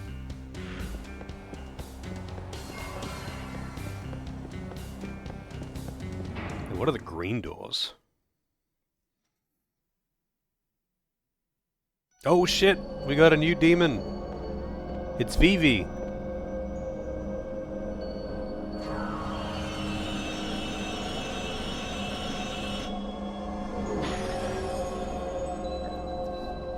Name is up for grabs if anyone wants to, Woodrod. The name is up for grabs if anyone wants to... Randolph the Woodrod.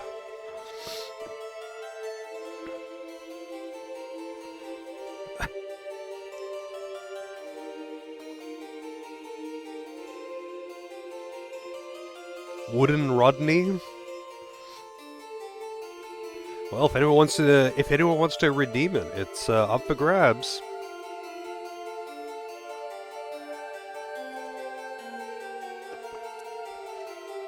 Definitely not related to Gandalf. Yeah. Legally distinct Gandalf. I'll give it a minute.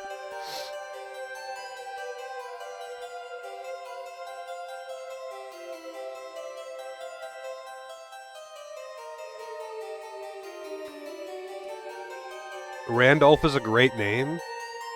I mean, it's not bad. It's not quite on the same level as Jeffrey. That one was just like high tier, perfect name for the bird.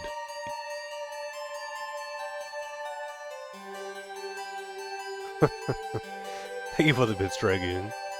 Hey, what is that like? What is that character from? Wild Woody.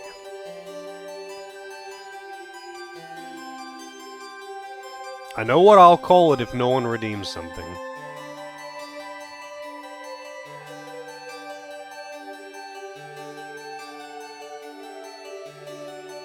I never watched He-Man, no. The only exposure to He-Man I have is memes and that Hey Ya song that everyone knows. Vivi? Alright. Vivi it is.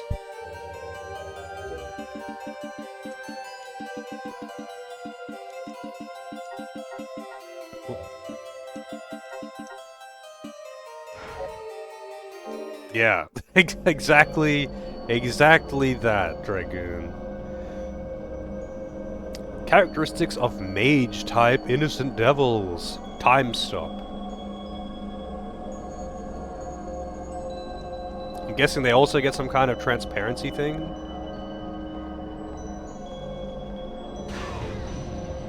That is expensive.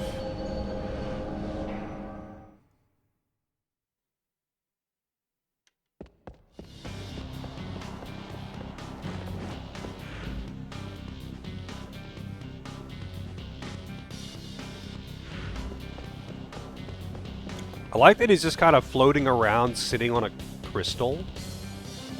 Or maybe he's like Pixie in that one form where, for some reason, she just had a huge crystal coming out of her ass.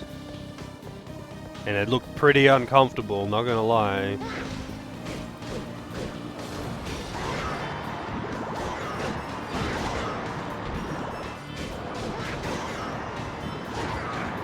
Oh yeah, let's take a look at the upgrade path for Vivi. So, Axis Spears. I always go to the right side. So, you know what, let's go left for once. Unless there's like a recommendation of the most OP path, I'll just go left.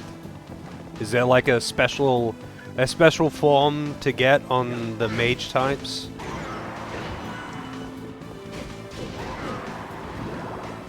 Sphere grid? No, it's not a sphere grid, unfortunately.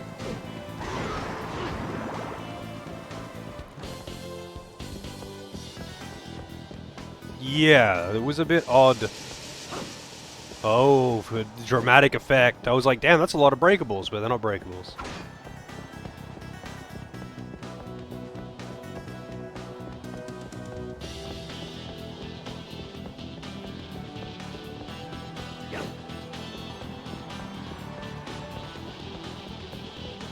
Oh, I see what has to happen here.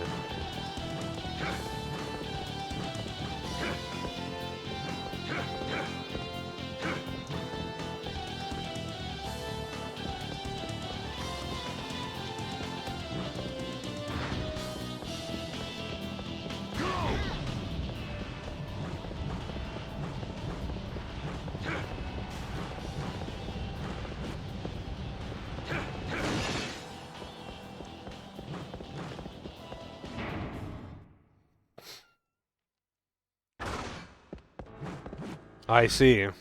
Well, if you want to look it up, I would be glad to know which path to take it on.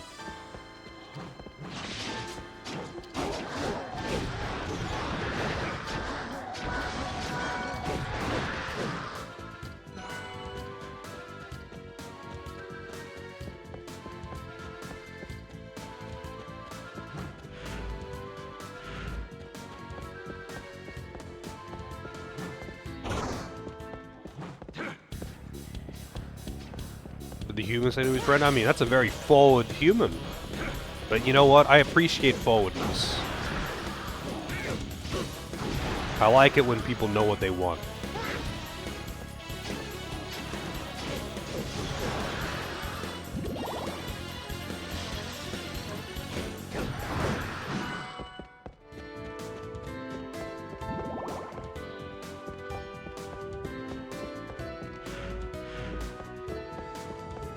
Poor orcs. Well, I mean, if they didn't shoot me, I wouldn't have to kill them.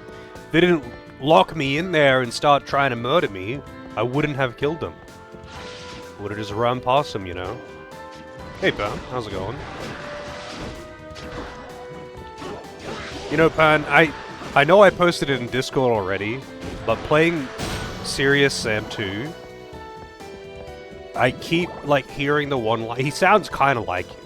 So, like, I keep hearing his one-liners, and just imagine you yelling out his stupid fucking one-liners while streaming.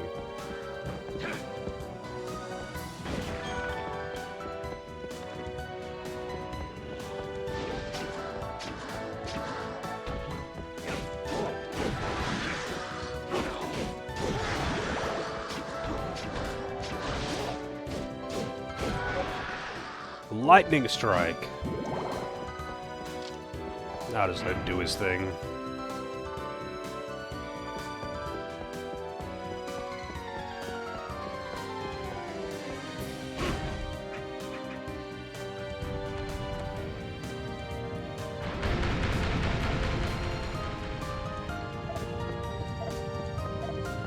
Oh.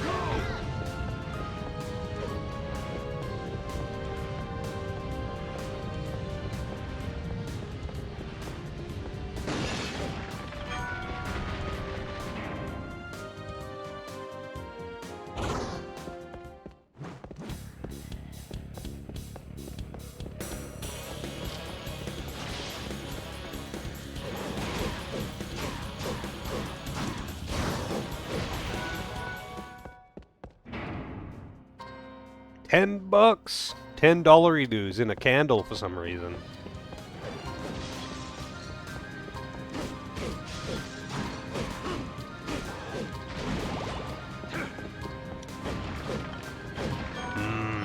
Chicken. Large meat.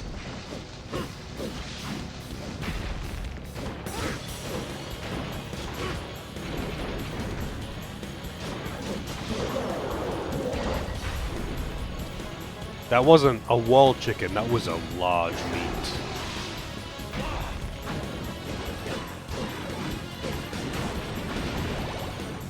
You can't have flawed chicken though. It's not really a flawed chicken unless you get, unless the character says, chicken, when he picks it up. If it doesn't say the line, it doesn't count. It's no longer a flawed chicken. It's just nondescript flaw meat.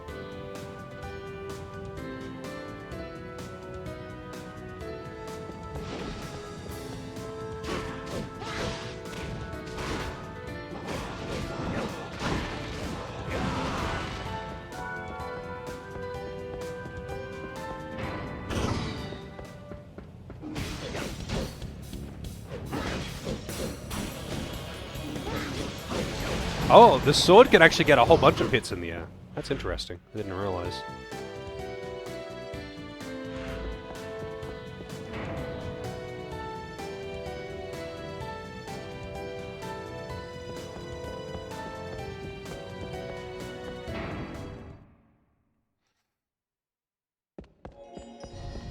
All left on the evolution tree. Third form comes with the Purify spell right from the get-go.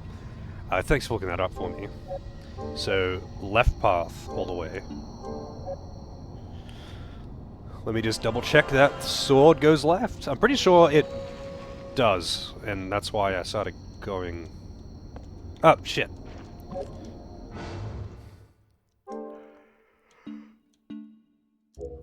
What am I doing? Yeah. I should mess around with fist weapons some more as well.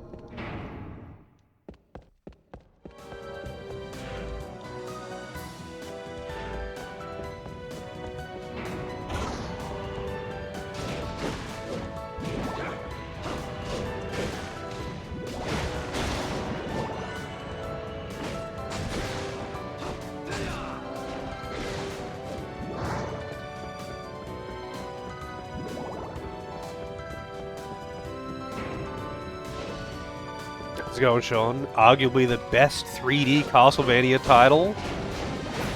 I'm sure there are many who would argue that, but I mean, I wouldn't know. This is the only one I've played.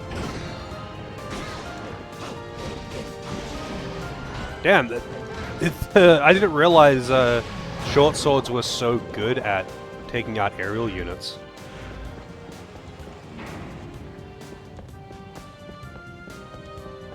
Yeah, I know Lords of Shadow gets brought up a lot, but I haven't played it or watched it. I don't know. I don't really know anything about the 3D Castlevanias, to be honest. Like, at least with other Castlevania games, like the other 2D ones, I have actually, like, seen other people play them, even if I haven't.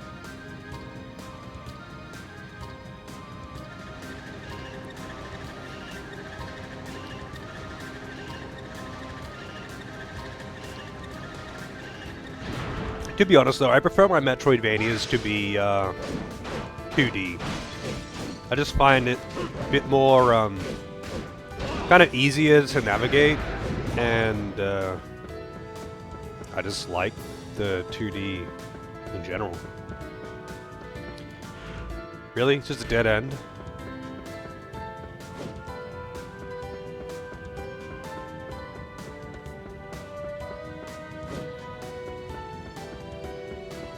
Castlevania Judgment. Never heard of it.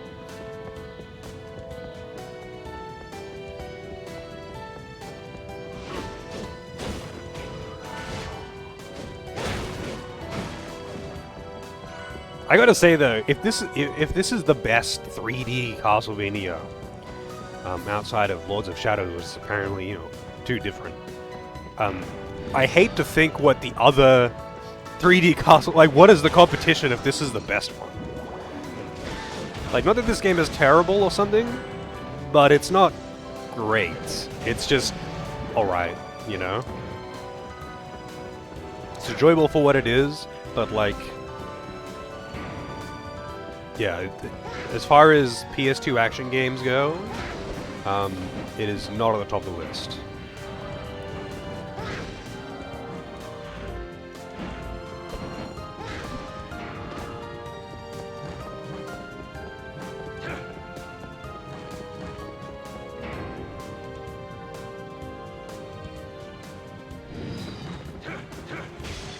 I'd be surprised if you could find an N64 game that doesn't have bad camera.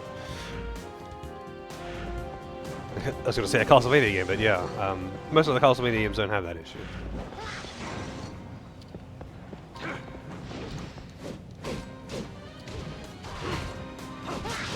Skeletons for a skeleton on a motorbike to be cool, they have to outdo Hellbiker from SMT. And that is a high bar, man. That is a high bar.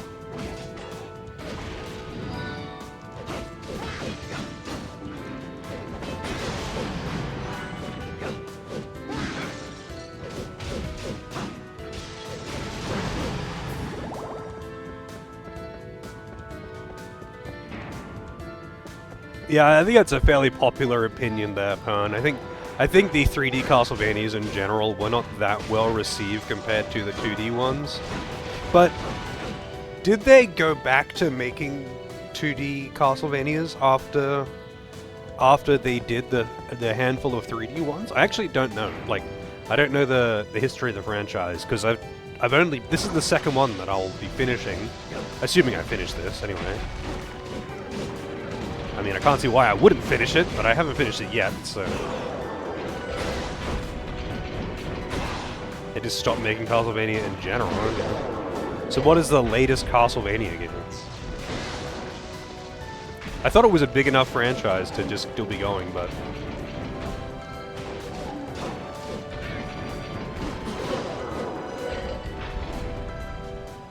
oh shit! VV's evolving.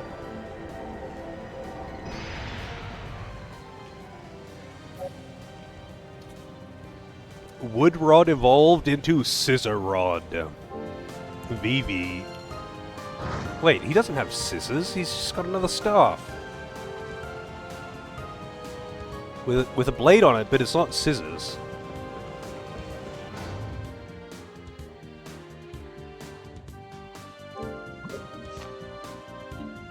Alright.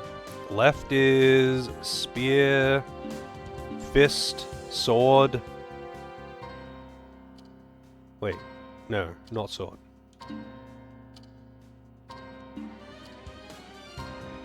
Spear, fist, and, you know, I'm gonna try this one. And, unique.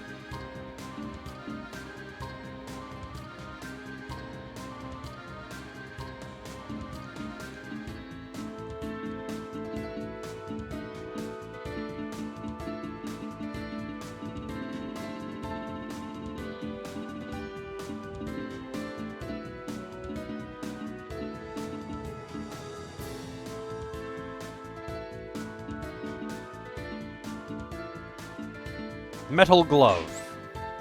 Why not?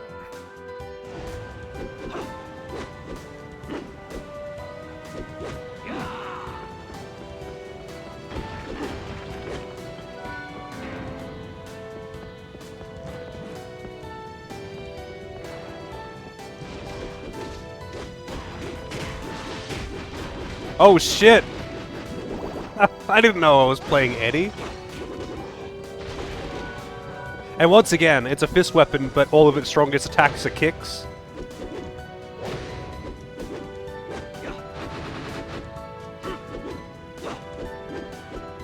Wait, which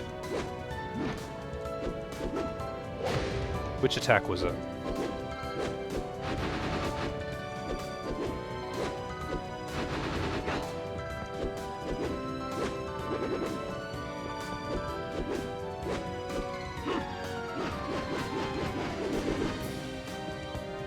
Wow.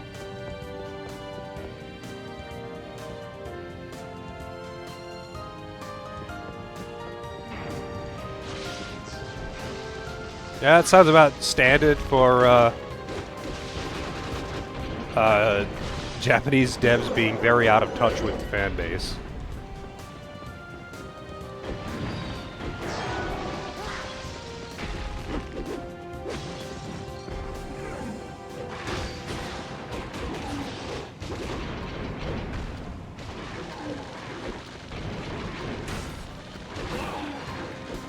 God, man! How is he constantly hitting me from the backside? A QTE simulator? I mean, I haven't even seen it. Is it actually full of QTEs? What is that game that people always call QTE simulator? Asura's Wrath or something?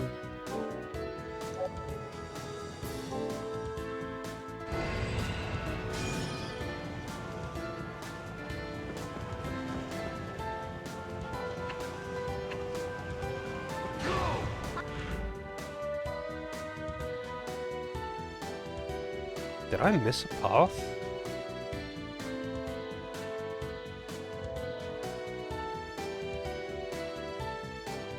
I guess not, unless it was a breakable wall.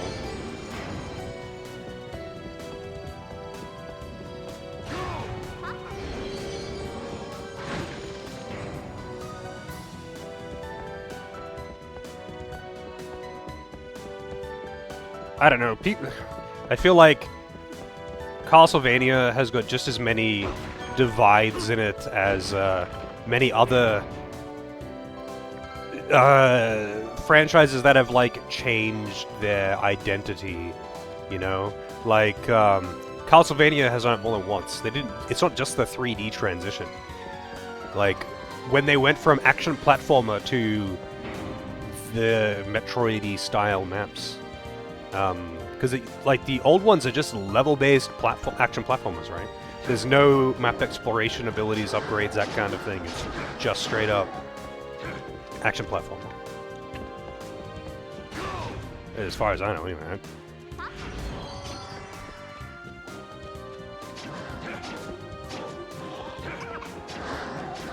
Yeah, a lot of people actually like the whole QTE simulator thing. Makes it feel interactive and epic. Like, I know a lot of people are like, ugh, I only like the OG Castlevanias. Symphony of the Night ruined the series. And it's like, alright, dude. Symphony of the Night is what made the genre good. Not Castlevania, but like the Metroidvania genre.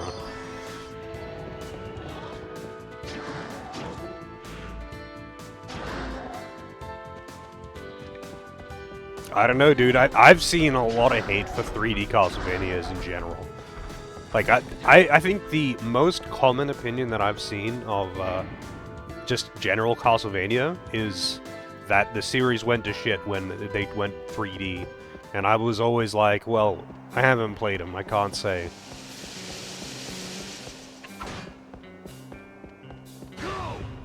But now I have, and I can say this game is not bad. The stealing system is just bad, though. The stealing system's bad. But the map exploration and combat is fine. Just bad camera. Yeah, Symphony of the Night is a fantastic game.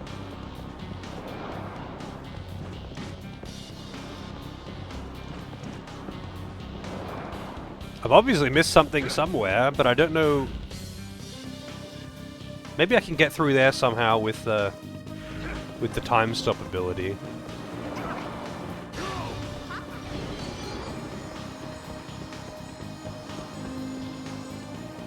Oh, you lose the regen when you go through a screen. It kind of sucks.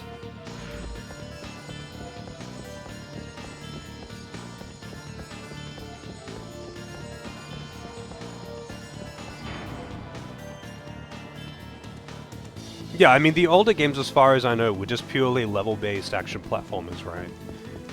Correct me if I am wrong, but then they turned it into what we know as, you know, the Symphony of the Night style, Metroidvania, whatever you want to call them.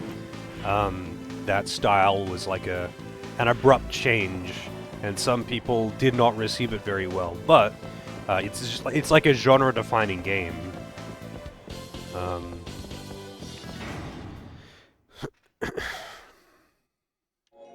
They did do some of the classic style games after that? Oh, okay.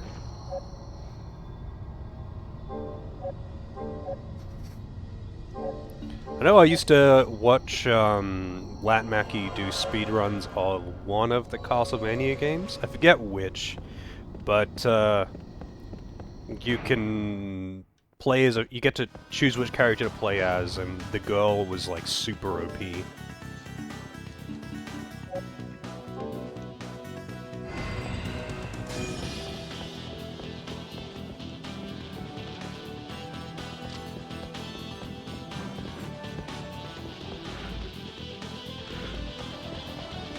Ugh.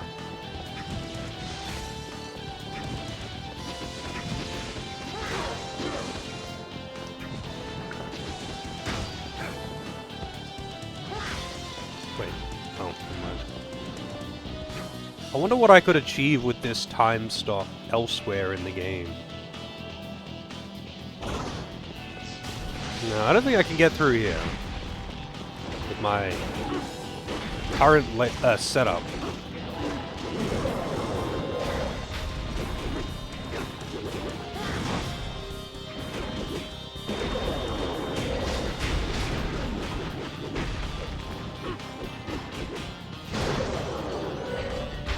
How's it going, TSG? 7 plus 700 miracle eggs? Hey, what? Why would you have to do all of that? Why would you need so many? If you're just crafting all the weapons, you wouldn't need that many. Like, there isn't even that many weapons in the game, even if every single weapon required one. Some kind of shrinking ability? I feel like it's going to be either a short-range blink or like a mist form or something. But I don't know. But I'm doing alright despite being sick. I don't think I missed any pathways back here. And that zone there just seemed to randomly end.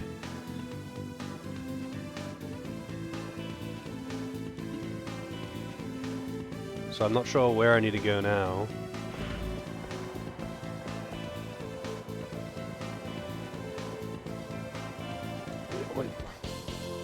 Why would you bother doing that? 99 of every item?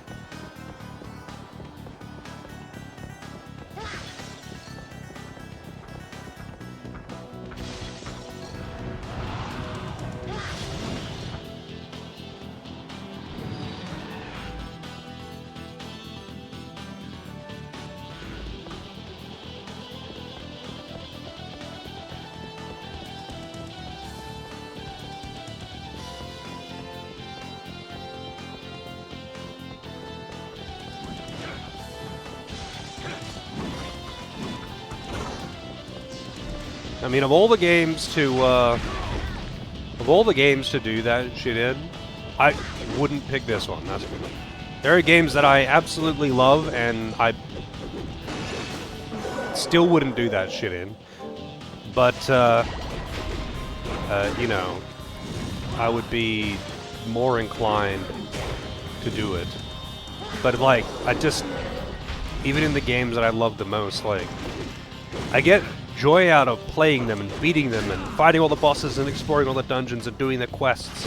But like, getting to max level, it's like after I've already killed everything, it does nothing for me. Bloating bee. Oh, it goes around me. That's interesting.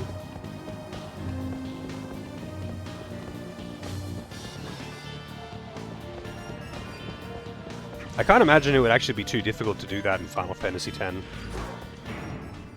Once you get into, like, once you actually are at the post-game, getting extreme amounts of money and bribing huge quantities of items and whatnot is not too hard. I think it would be, like, specifically, like, a few different items, like 3 or 4 items that would suck to get 99 of.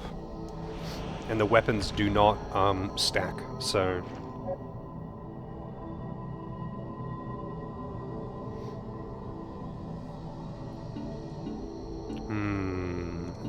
Maybe there was something in the burbs.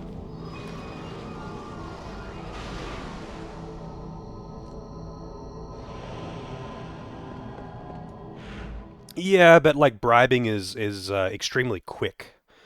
Most things when they drop them, they only drop. Oh, this is actually the same. I thought it was like a sub map. Wait, what? Where is that? Did I just not go through that? Where does that connect to? Kind of lost my train of thought. Oh yeah. Oh, there's a door I didn't take. Okay. Most of the things when they drop, they only drop one. But when you bribe them, you often get them in large quantities, albeit for like ridiculous sums of cash. So it's like, for time efficiency, a lot of the time it's just way better to bribe instead of actually kill things. But I've never tried to just get 99 of everything. Like, you know, when I've like 100%ed 10 a bunch of times. You know, killed all the Dark Aeons and all of the arena monsters and Nemesis and got everyone all the things and, you know, all that shit. I've done that too many times. But I've never bothered to, you know, do that and then kill everything and then be like, now I want to collect 99 of every item for some reason.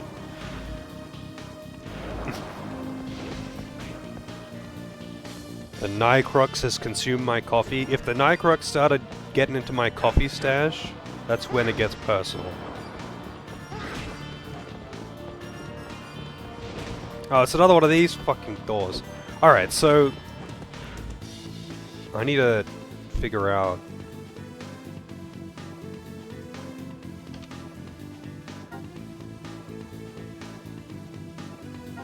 what the deal with those is.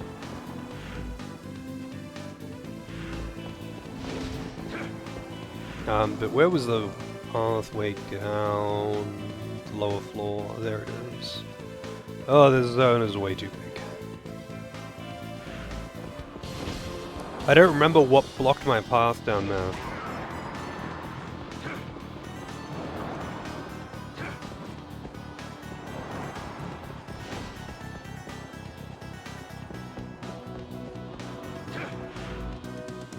Yeah. Like, is that really the only place that you can get warp spheres? I don't know, I never really used the warp spheres because unless you're doing the speed run, they're honestly not really that useful. Or, well, actually, that's not true. They actually are kind of useful, but you get, like, I think you get enough teleporting spheres to reasonably use them in a normal playthrough. Like, I like to, put Yuna into Lulu's path so she gets some good offensive magic. But you don't need a warp sphere. You can use like a different sphere, like a friend sphere or something.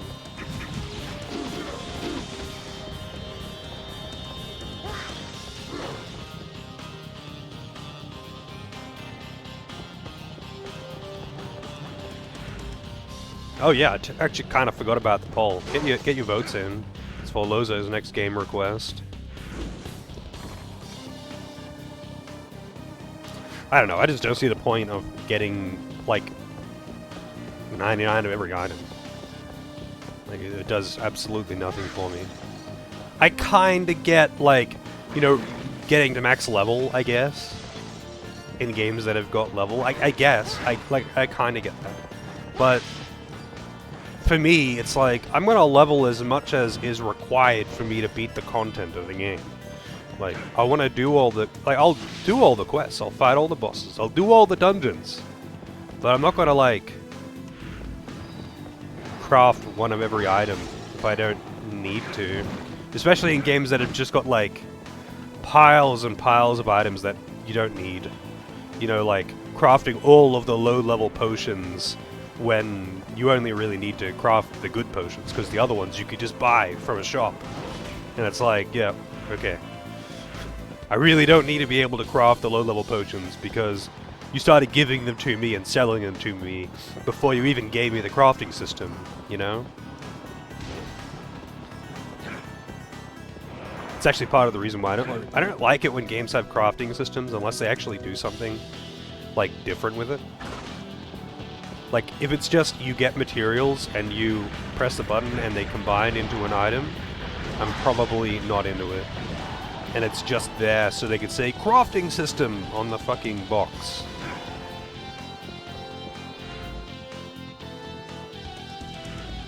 I feel like, Lozo, most people don't know the games and are just looking at the name and are just picking at random. You are overestimating people's patience to do research on stuff like this.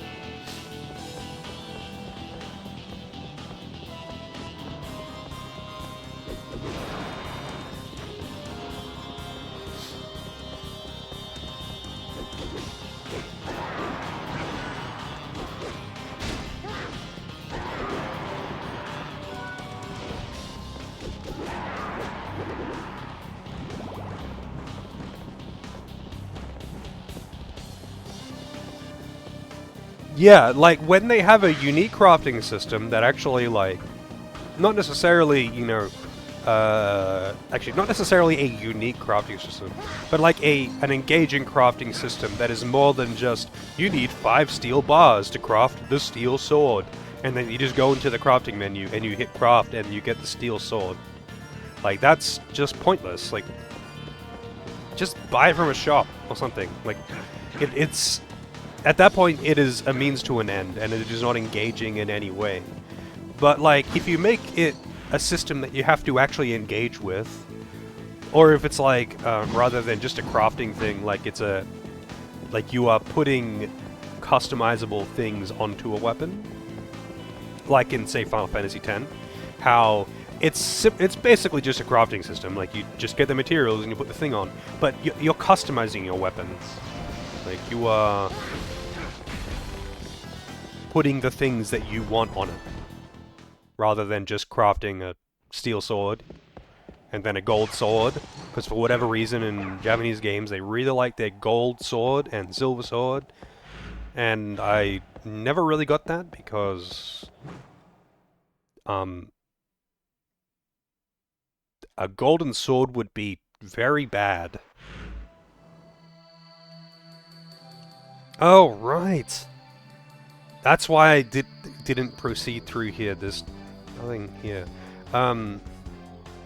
Maybe there is something else I can do here, though.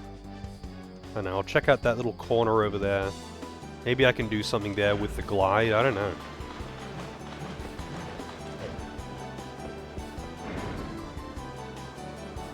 Want to request Scooby-Doo 100 Frights game? I mean, there are many games to request. Too many games in too little time. Do you already have a placeholder in the queue, Loza? You might want to just put that in.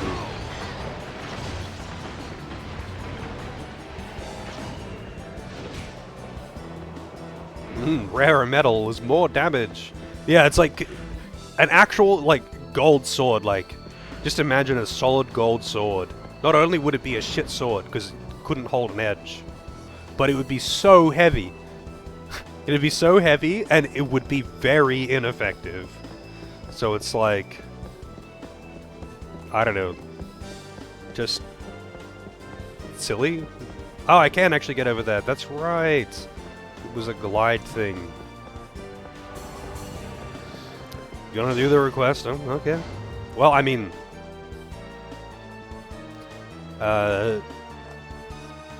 let's see. I think a couple people are able to request again. Like, Dragoon's able to request again. And let's see. I mean, technically Bla's able to request again, but I don't think she has any other games on the mind. Santo, I think, is already... Yeah, Santo's got something in the queue. I should actually change how I put those in there. It's confusing for myself. Hoppy can request something. Lena can request something. Archie can request something.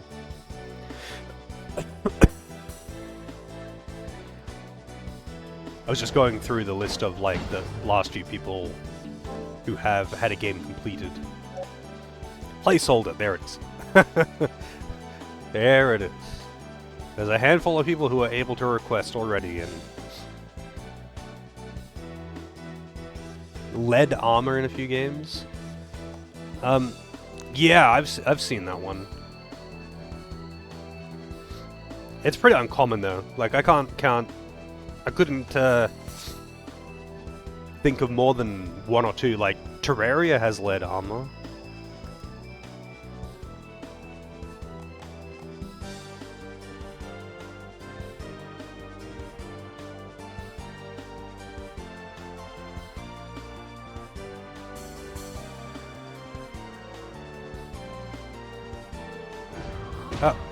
Wow, I got fucking launched! Holy shit.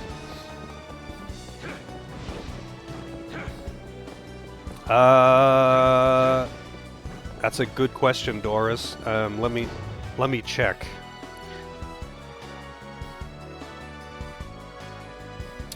Let me check.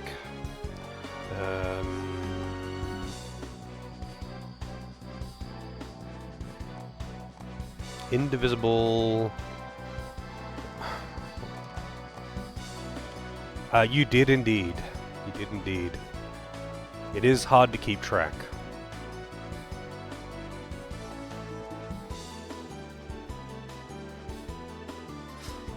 Also, 1 second.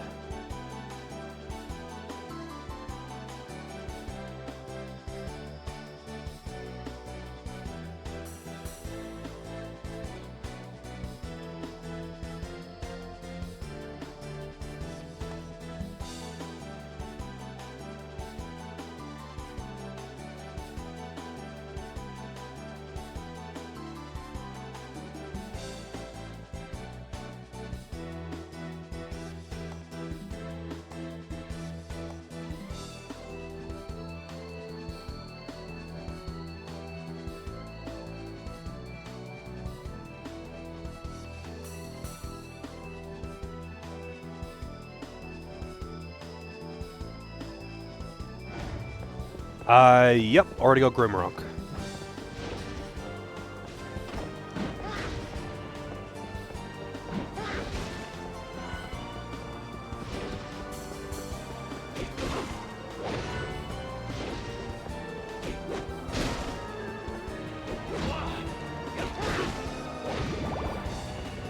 Alright. Summoning Jeffrey. Yeah, I believe you actually got like a package of 1 and 2. God damn it, he was on fucking auto.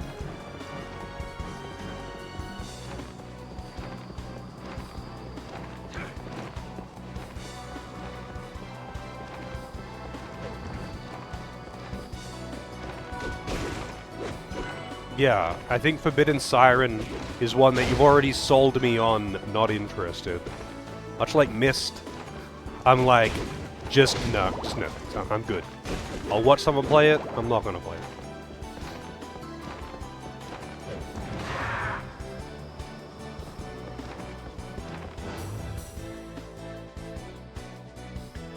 That is true. That is true, Knight. Fake gamer. Yeah, I can't believe someone would not want to play Superman 64.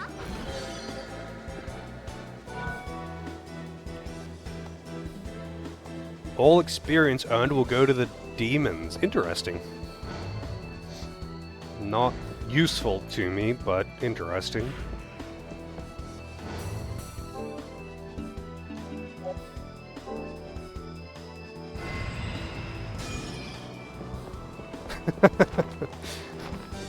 Everywhere I go, people are shitting on Forbidden Siren. How's it going, Pojo? And thank you for the luck. I'm trying to figure out where the fuck I'm meant to go.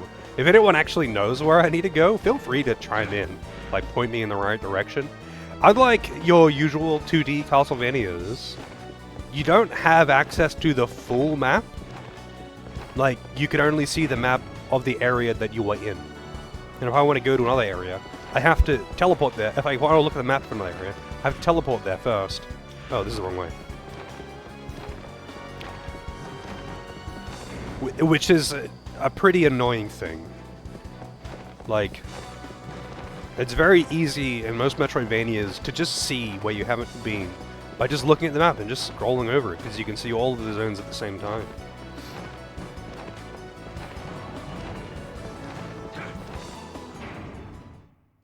I've actually been meaning to play Evil Within. I've got it downloaded.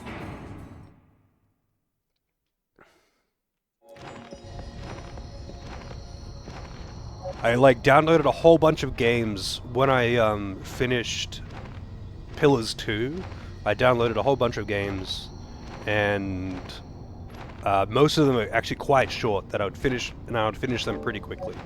But Evil Within is one that I've been kind of wanting to do, and I feel like I'd probably enjoy that game more if I played it by myself. Chained Echoes DLC comes out today. Chained Echoes was a really good game. It is, I was very impressed by that game, and I would love to see more of it, actually. I gotta replay it at some point, too. Like, I did just about everything in that game, too.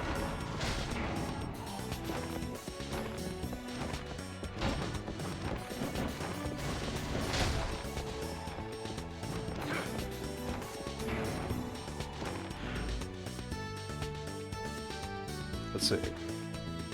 Any doors that I didn't go in?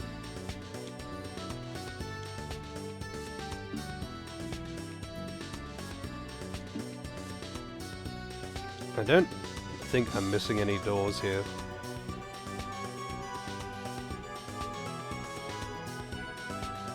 That's all grey, as if I can go there. I might just check that out, I guess.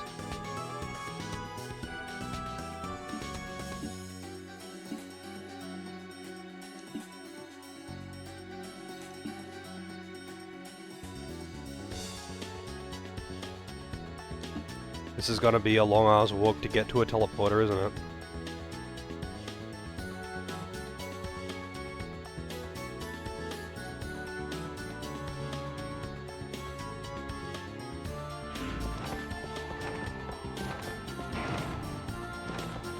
Oh, really? Was there, like, performance issues or something? I don't know, I've watched someone play Evil Within, so I actually know well, I don't know a lot about the story, but I've seen a lot of the game. Because I watched someone do the majority of a playthrough, and it looked actually quite fun, just because, like, it very much leans more into the action than it does the survival horror, and it seemed to do pretty well. But, you know, it's kind of hard to judge, like, how good a game feels to play by watching someone playing it. Because sometimes someone could be playing a really clunky, janky-ass game and just making it look smooth because they're very good at it.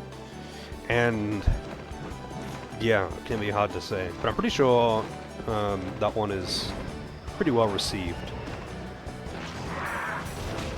And it looks good, at the very least.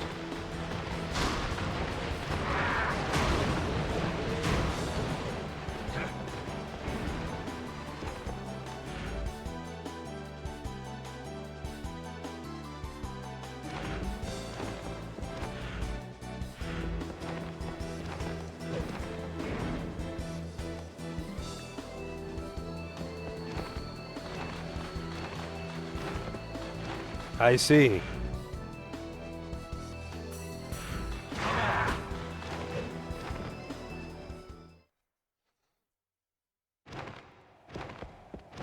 Oh, really? Well, maybe I'll just have to play it off stream and power through it. We'll see. I don't know if I have not, like, planned that far ahead in my off-stream games. I usually don't. So, okay, that area there is where I thought I would have to go. But it seems to just be a dead end, unless there's a breakable wall that is required to proceed. And I am not sure if there was, like, maybe there was another area where the time stop will be useful, and I'm just forgetting it.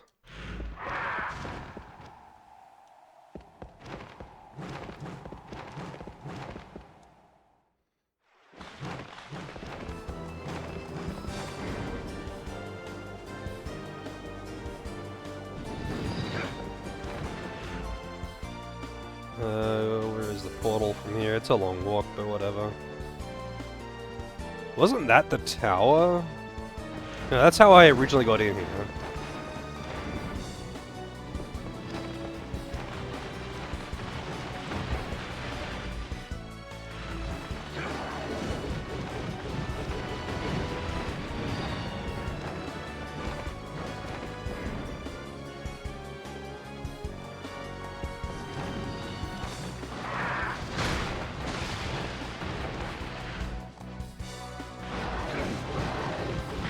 Don't know why there are butt plugs decorating these aqueducts.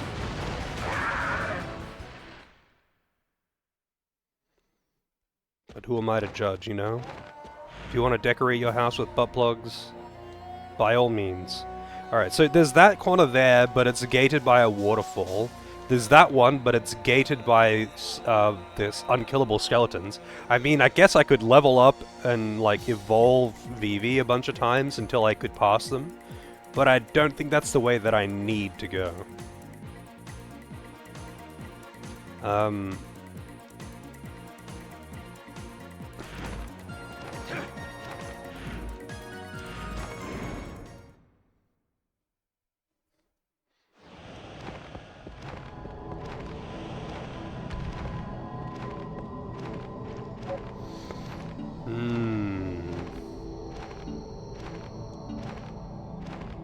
Forest of Jigramont. Jigramont truly is the peak of munting. Alright, so was there anything here that I missed? There is a pathway there that I haven't gone down. Okay. And there's that weird abrupt dead end there, but I couldn't figure out anything with that one.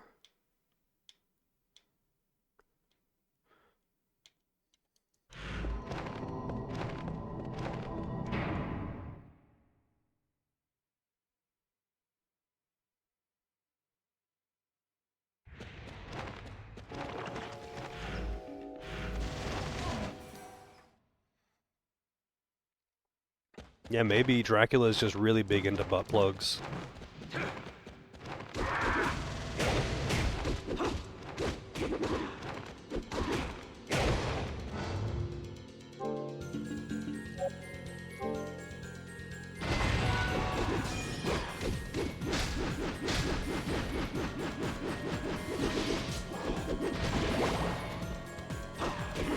Oh, that's right. This is the BGM that goes, oh, for some reason. Just keeps doing that. But only at the start, and then it stops doing it.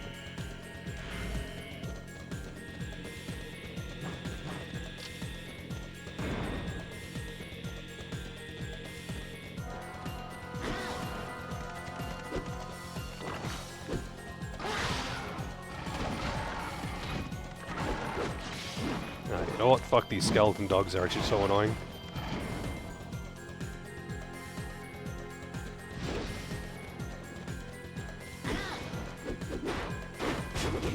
Damn, he actually hits really hard. That lightning bolt attack just did like 100-something damage.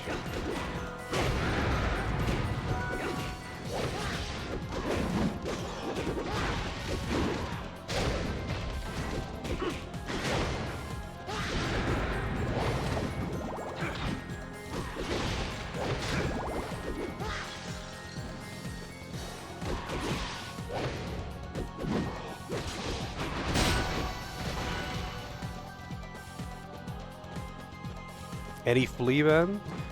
Yeah, I haven't seen any flea men in a while. I wonder if there are like more powerful variants of the flea men. Alright, what stopped me in this path? Something must have stopped me. Oh, that's right, it's this! The bowling pins, which I don't have an ability for that either.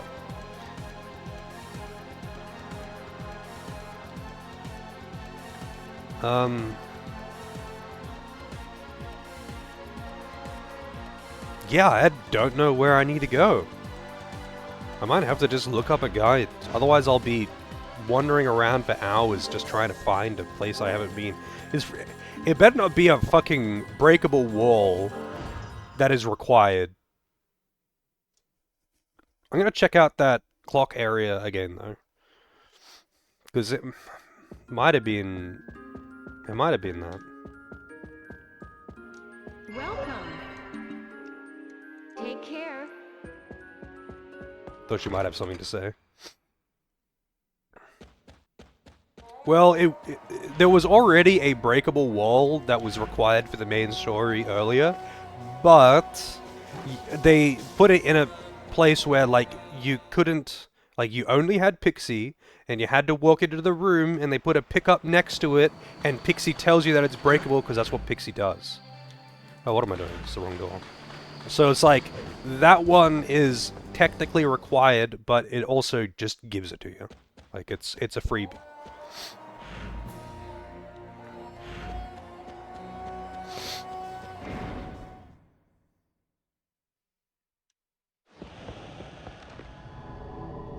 Yeah.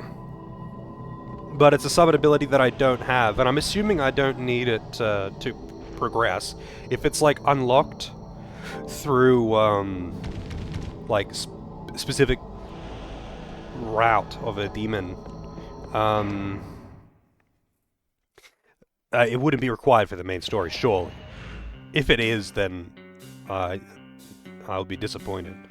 So I don't know how to get through these doors. This is also going to require an ability that I don't have. And this would be the obvious, like, oh, this is where I go now. But no, the mage didn't give me the ability to traverse these.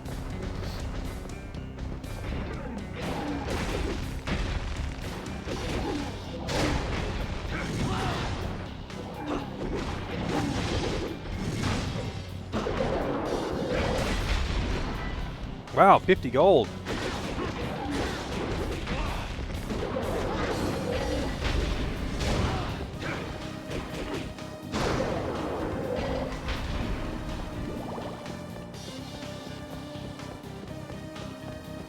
Yeah, just like crawl under it, dude. But yeah, I'm not sure what the deal with that is. Time stop. Doesn't do shit to it, obviously. There's nothing to stop. I feel like I probably have to use time stop to, like, progress, but I don't remember where I would be able to use time stop. Like, unless time stop can be used to walk on water. Is that a thing? Can you use time stop to walk on water?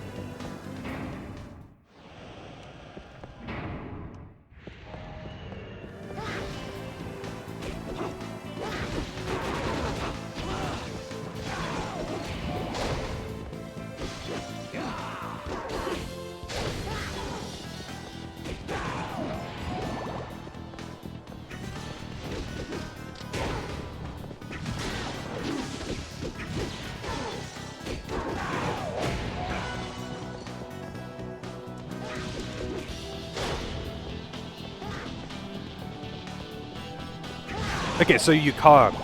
That's like, I would like a confirmation on whether you can or can't, because it takes a long time to backtrack in this game compared to the 2D Castlevanias. Or most Metroidvanias, honestly. The backtracking is slow as fuck in this game, just because of how slow you walk, and the map's pretty big. And also the whole, you know, not being able to view other maps thing.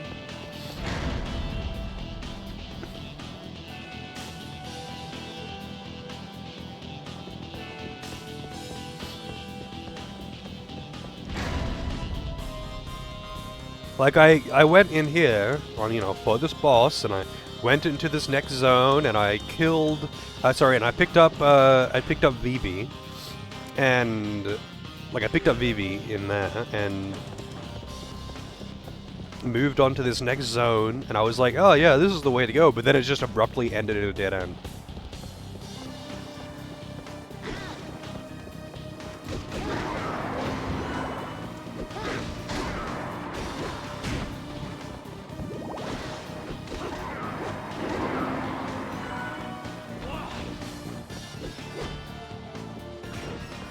I hate how touching the vomit staggers you, because it does a tiny amount of damage.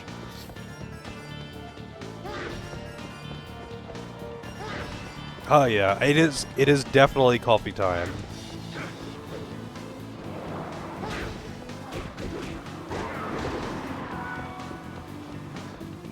I'll get to the end of the hallway.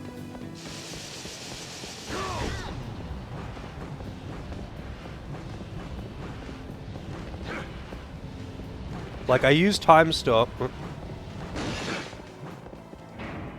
Yeah, they don't even have teleports in every section of the map.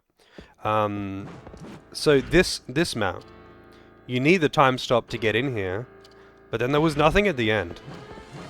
And I couldn't see any passageways that I had missed or something. So I don't know, I'll run to the end. See if I miss anything. But I didn't notice anything. And if it's a breakable wall that doesn't show up on the map, that's lame as fuck.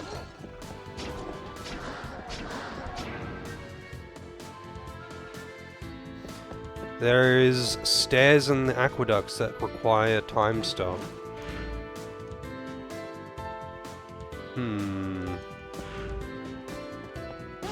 Because I've only found the stairs that require time stop here, I think.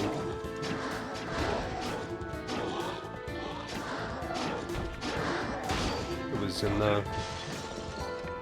this next room, or something. Not the next room, but one of these upcoming rooms. But yeah, I can't think of anywhere else where time stop would come in handy. Yeah, so there's this one, which is stairs that require time stop.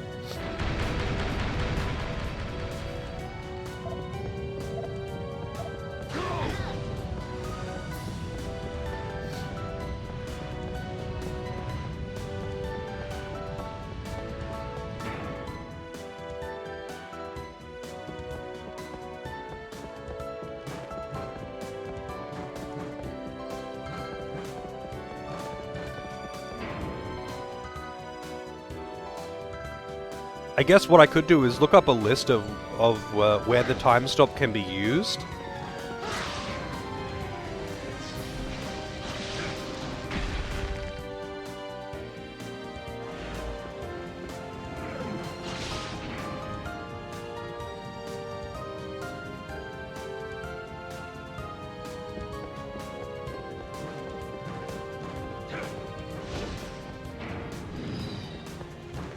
Yeah, I don't know.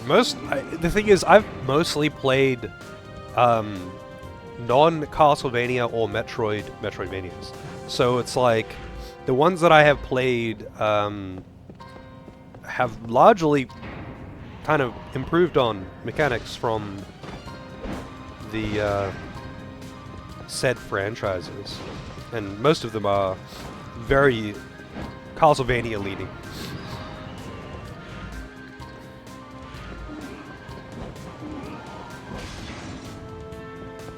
I don't know, hopefully I just missed something in this room or something, I don't know. I don't think there was even anything really that impressive in here.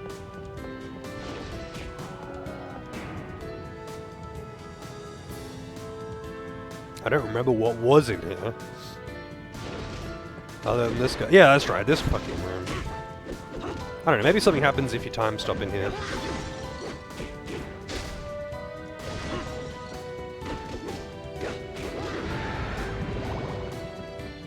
I don't have enough energy to time stop.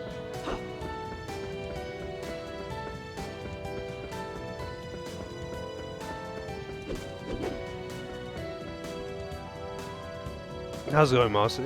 What console is this on? This is PS2. I don't know, maybe something will happen if I time stop in here. But I'll need to get some hearts for that.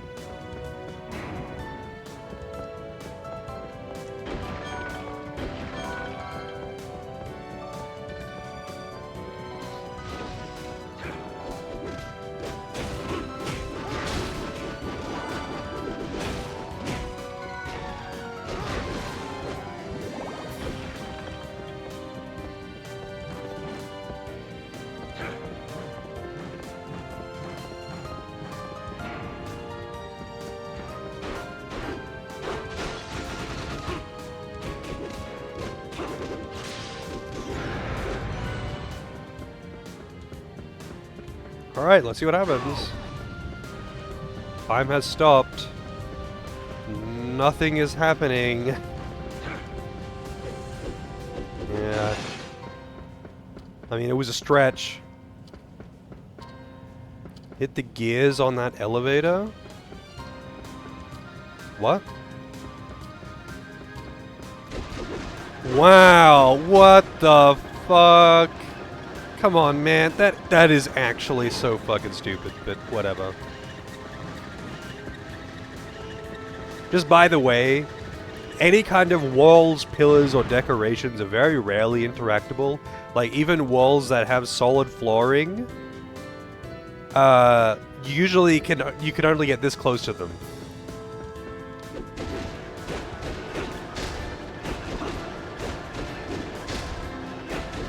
That is actually really dumb.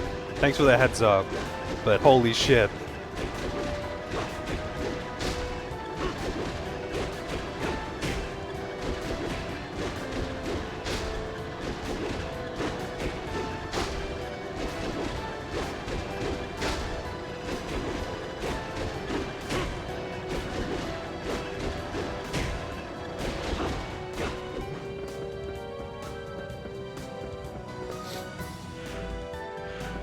Okay.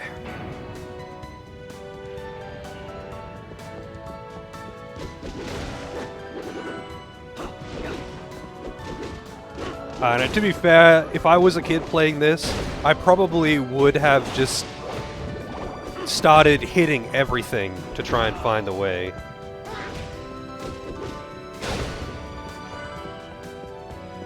Alright, hang on. They look like decoration for sure. Yeah, because like the whole place is like clock tower themed. But like normally, so like this, normally you just can't actually get near or interact with any of the walls or anything like that. Like they kind of make a point of everything is decoration, and unless it's like breakable, and there isn't a lot of that. So I kind of just don't really pay that much attention unless it really stands out. Yeah, it's some copium HP. I'm going to go and get a coffee though. I'll be right back.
Alright, I'm back.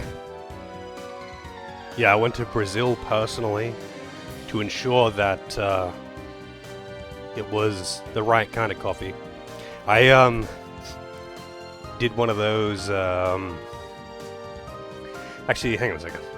Yeah, people might be unfamiliar with what it is, but I also have to read this real quick.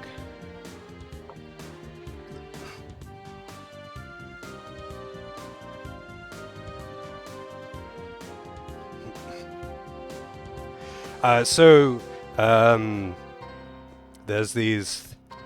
I mean, maybe people are more familiar with it than I would have thought. Anyway, there's it's like a saltwater solution that you squirt up your nose, and it goes all the way up in and out the other side, and it like cleans out the whole sinuses. It's kind of messy, but now I won't be sniffling all night. So, clear airways. Well, just a second. I have to redress a little, because I didn't want to get any of that shit on my comfy clothes. Sounds delightful. Yeah, it's a little messy. Most people probably haven't. I hadn't seen those things until recently, where I was convinced to try it.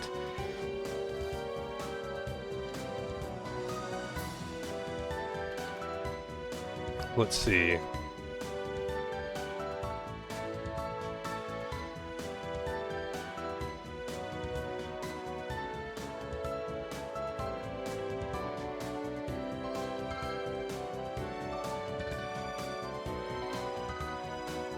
Really?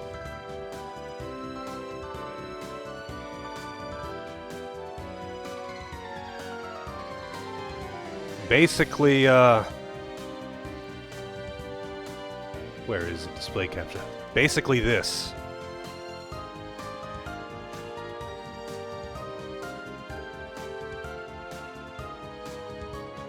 Except, you know, for cleanliness.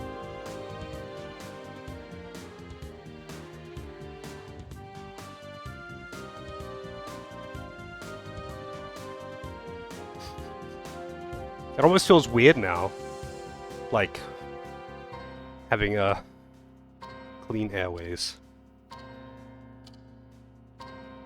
As in going from... That's one way to pick your nose? Yeah, it's a weird feeling. It is a weird feeling. It's actually not unpleasant, but it's a bit odd. I did that with coffee? Yeah, I did that with boiling hot coffee. It's like, you know that old American trend of the coffee enema? It's like that, but to a new extreme. The coffee nosema.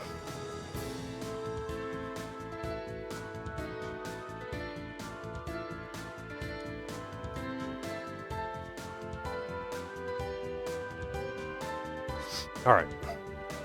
Hardcore, yeah.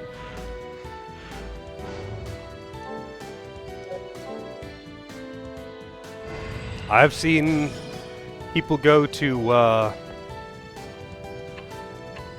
some interesting extremes when it comes to consumption of drugs, including caffeine. All right, one second. I'm gonna heal myself here.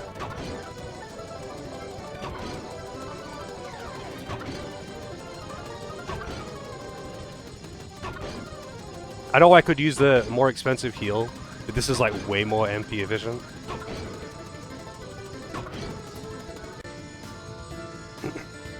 Coffee Enemy? Never heard of that one? I'm surprised. I'm surprised not that you haven't heard of it, but that you haven't heard of it specifically in here, because it's been brought up a bunch of times. It's one of those things. Apparently, that was a trend in the U.S. for a while there. The coffee enema, because you know when you when you put something in your ass, it kind of gets absorbed faster. Like putting alcohol in your ass is a surefire way to give yourself alcohol poisoning, but it also gets you more fucked up.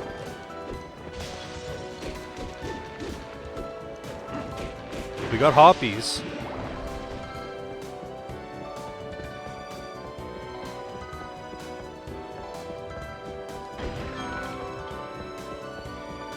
People also, I think, just like to have an excuse to put things up their ass.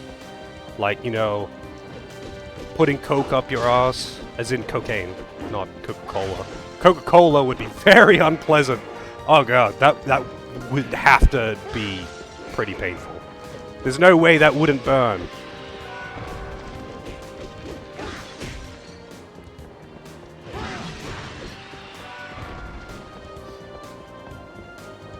Should you smoke with your ass from now on? If you could get someone to blow smoke up your ass, it would probably absorb faster than through your mouth, but it's probably not that much of a difference with smoke specifically.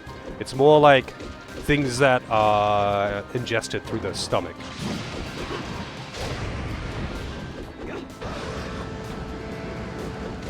Like alcohol or coffee, something that has to go through the stomach.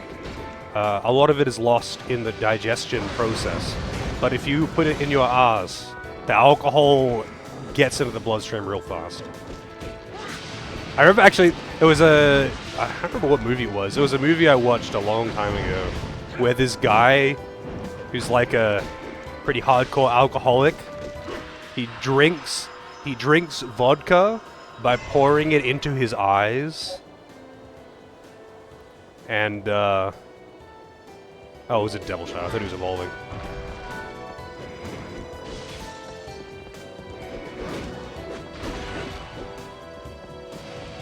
He's like, it gets to the bloodstream quicker. And I could only, the whole time I was seeing it, I was like, holy fuck, that would be agonizing. Could you imagine pouring straight vodka into your eyes?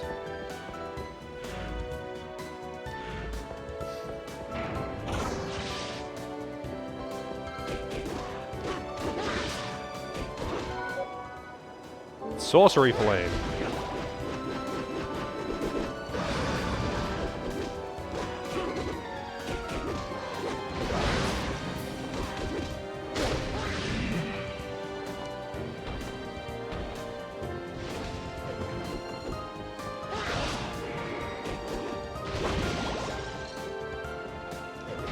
Oh, goddammit. Dude.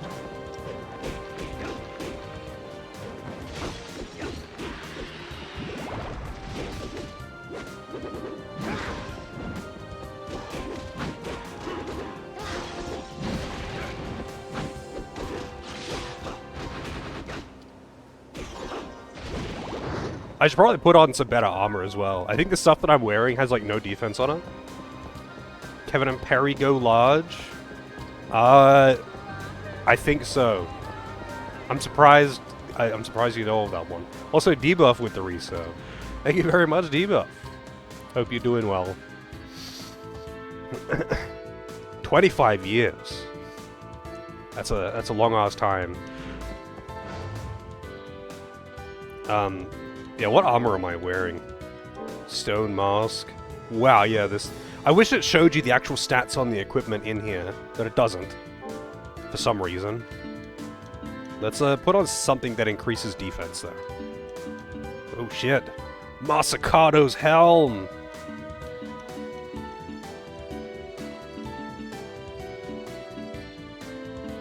Yeah, I was basically not wearing armor. No wonder things were hitting me so fucking hard. Like this is... It's lower defense than, like, the early game helmets, even. It must just give plus strength. Yeah, it does. It's strength and attack. You know what? Fuck it. We're going with the Masakado helm. Hanzo's clothes. Holy shit!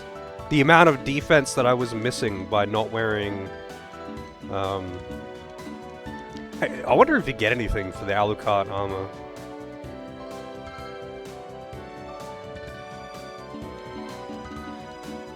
You got like luck bonus for wearing it in Symphony of the Night.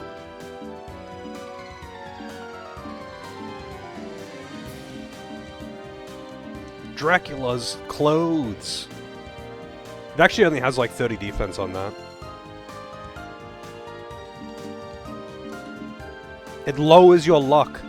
Or maybe the thing that I'm wearing raises luck.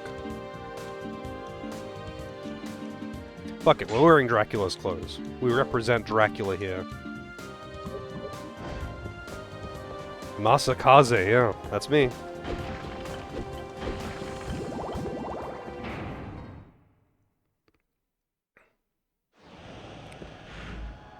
You looked up vodka eyeballing and it was specifically mentioned that movie scene with the eyeball. Yep. That's pretty funny. That is pretty funny.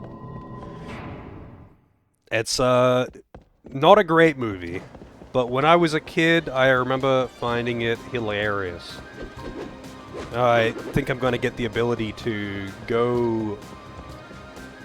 I'm guessing I'm going to go like some kind of shadow form into the ground or something like that. And go under passageways.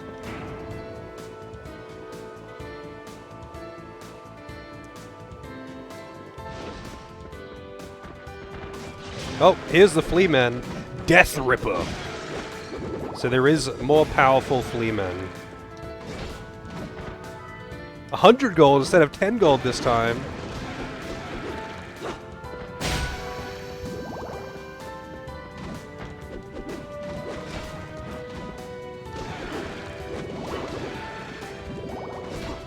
Oh, I better actually mark that too.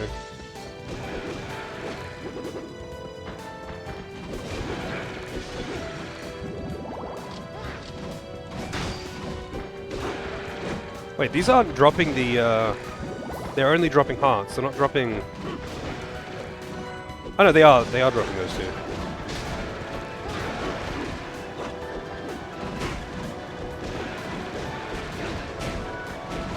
Ice cream?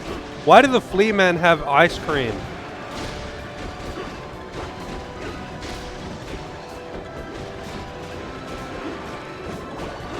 Kevin was a whole thing before the movie came out? Really? Well, I can't say I was familiar with it before that movie. I think like one of my friends had it on VHS or some shit, and I watched it and I thought it was fucking hilarious when I was a kid. It's a floater! And oh boy, I don't envy them in that scene. It is very, very dumb teenage humor though, that's for sure. And it's pretty gross. There are some very gross scenes in that movie.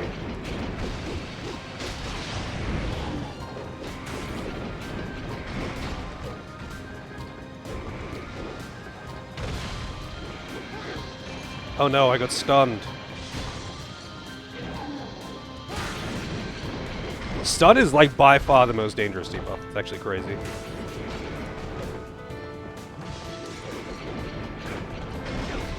What the fuck is ID lock?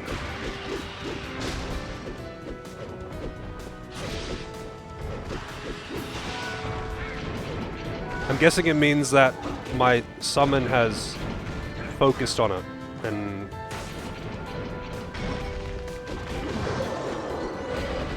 won't stop until it dies.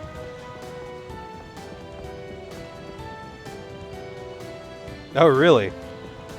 So who's Perry? Just his best buddy or something?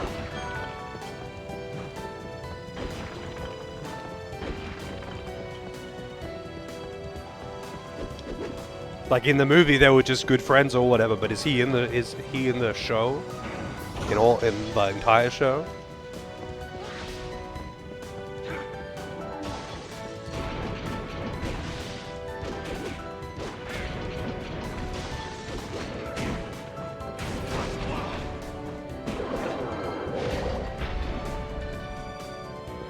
Oh, okay. Sounds odd. But if you want to see something gross, look up the the pimple popping scene in Kevin and Perry Go Large. It's something else.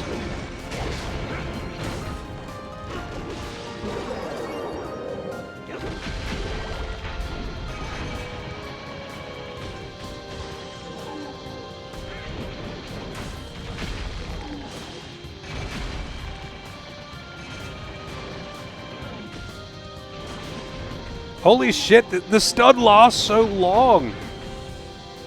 And you're just entirely vulnerable the entire time.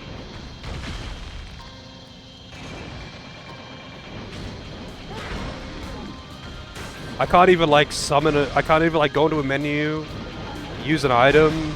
Like, I think they're just re-stunning me. Thank you. Fucking hell, man.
I gotta find the right thing to punch, I guess.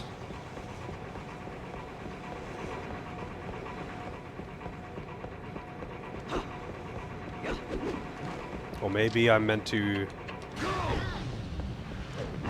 time stop and just climb up.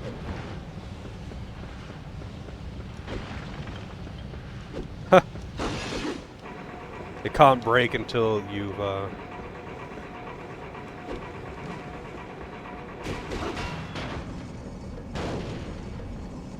Wow, this is some mousetrap shit right here. Calculated. Yeah, I meant to do that, bro.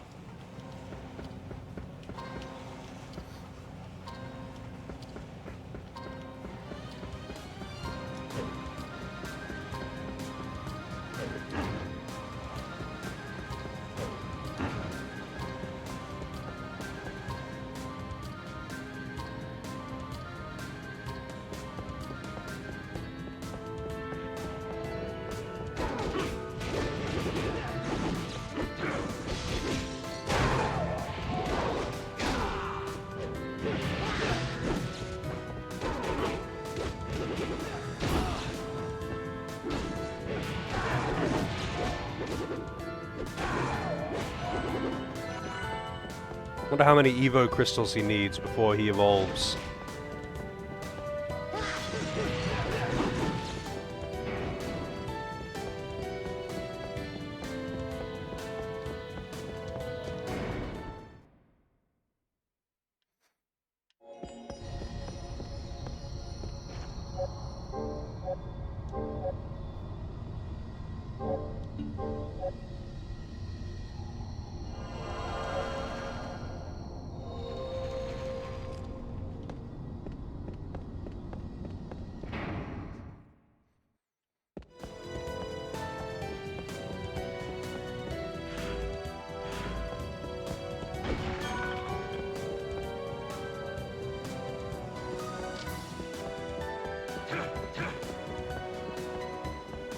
Oh, here we go.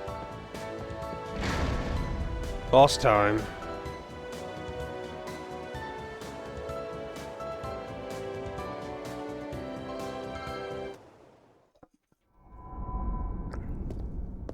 Oh, an unexpected guest. So, Zed hasn't slain you yet? I see you were spying on us. But I am an expert at miraculous escapes. Despite that, however, I have fallen into his trap at last. Trap? What trap? Well, the space itself is a barrier. Which leads me to question, how did you get here? On foot. There were no barriers. Interesting. Most interesting. Yes, that is quite possible. What are you saying? Well, in this space, I may be partially freed of the fess of time. Well, that means I can have a direct physical effect here. For example, I could fight you. So is that your intent? To stop me by force? Not exactly. By fighting you, all that I need to know will be revealed.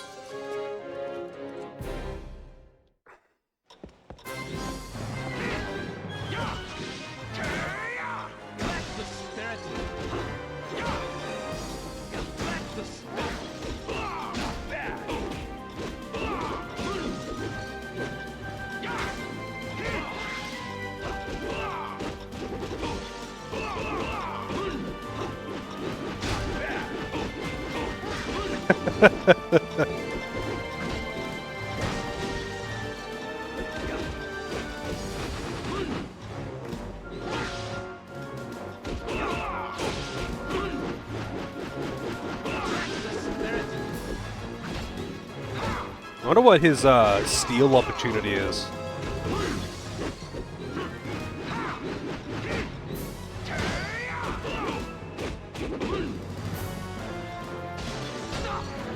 Well, there it is.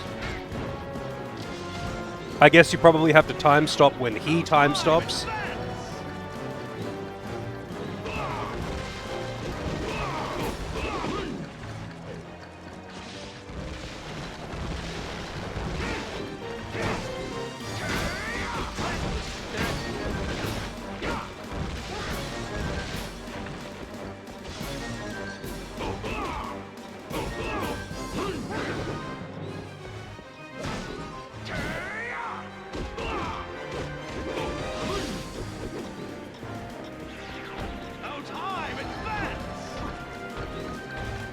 It probably is. Oh, the poison is ticking extremely fast, so I'm stun locked.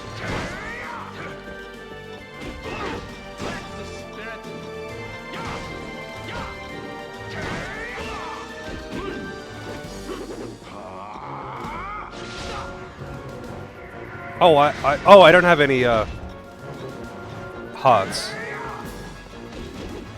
I was like, why can't I do it? I forgot I had him on autopilot.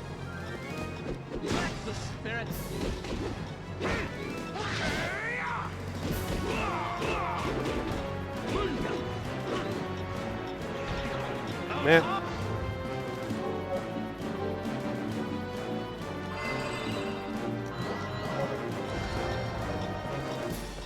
Steal his hat? How's it going, AJ? Oh my.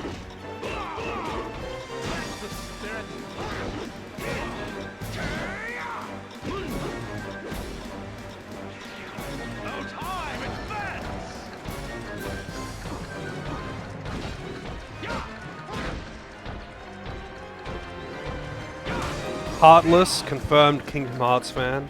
I am part of the extended Kingdom Hearts universe. Did he just do... He did it before it even expired.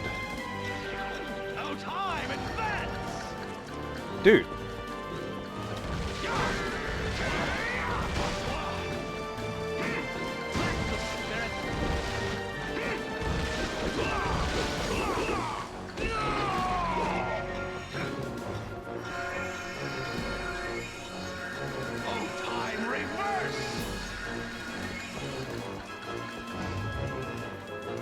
a heartless and a nobody at the same time. Oh my god! That's so deep!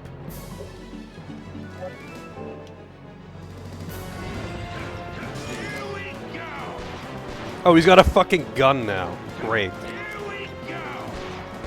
You know what? If you're gonna pull out a gun, I'm pulling out a fucking gun.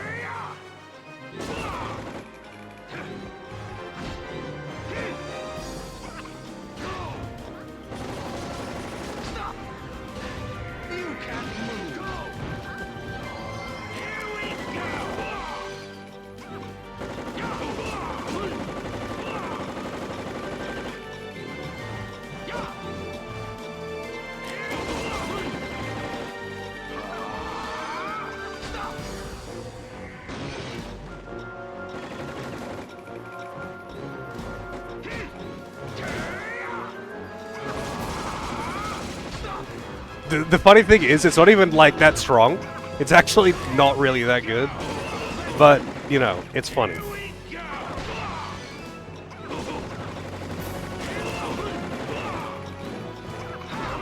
It would be pretty strong versus something that was like entirely immobile. But he is far from entirely immobile.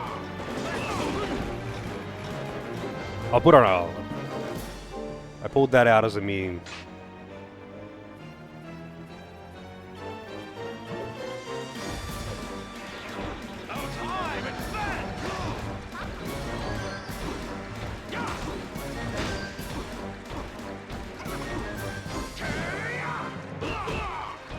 Oh my god, the time advance poison is actually so stupid.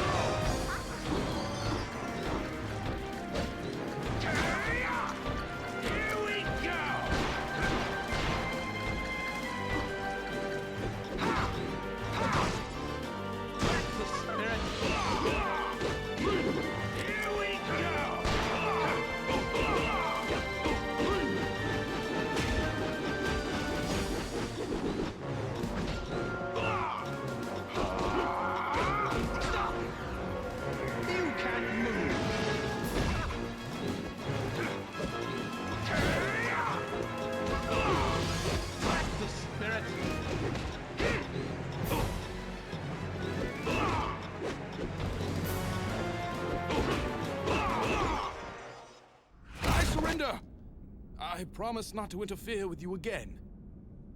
Very well. I now see how fascinating time, or rather, fate, truly is. Just who are you? A traveler. Only half here.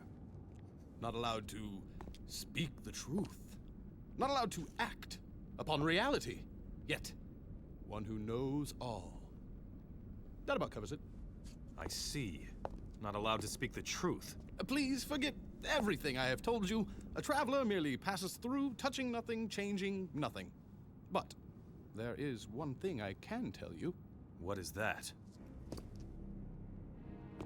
I feel a new destiny flowing out of you. Oh man, A path that is meant for I've got a you. raging clue right now. Oh, my clue's pointing over here. Give my regards to Zed when you see him.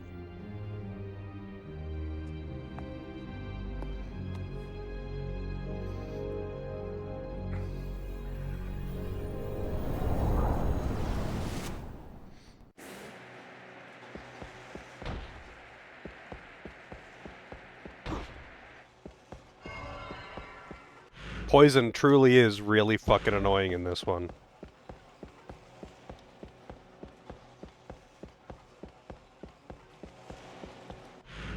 No, other door.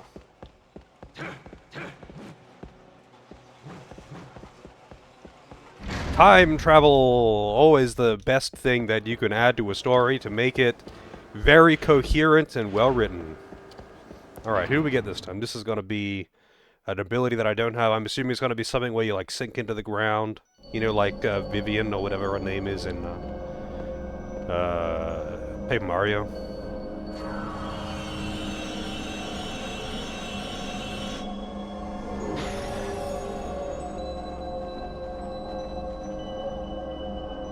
And yes, I know the trivia.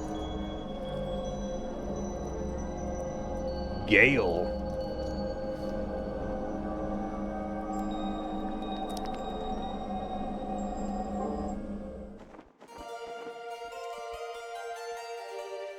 Garrick? Anyone want to name him?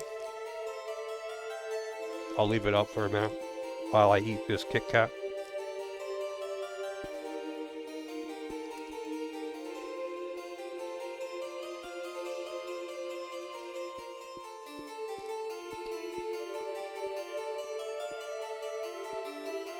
Julian.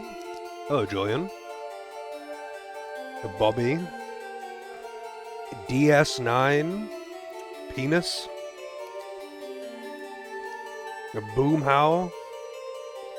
It's gotta be a name redemption.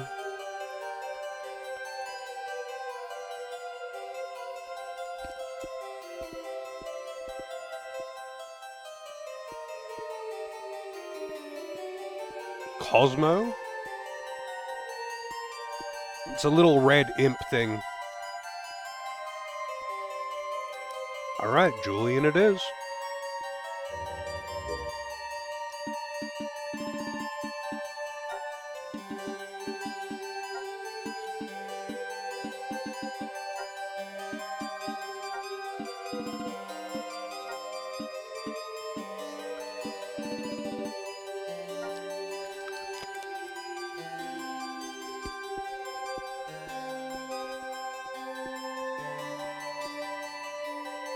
Zoanthrope, Die Hard.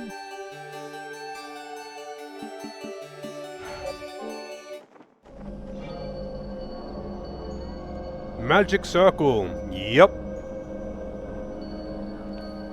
Exactly that. Yeah, it's a little red imp thing with a pitchfork and a big crystal coming out of the underside. But that seems to be a common trend with these demons.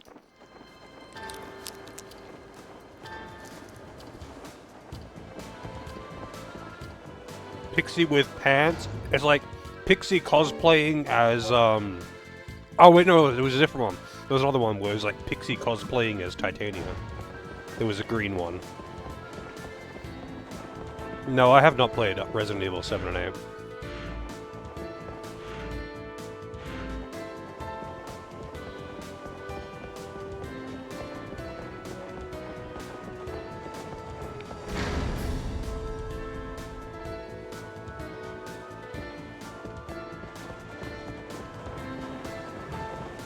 The Pixie in this is very similar to SMT Pixie. Even sounds similar, but the current form doesn't really reflect that.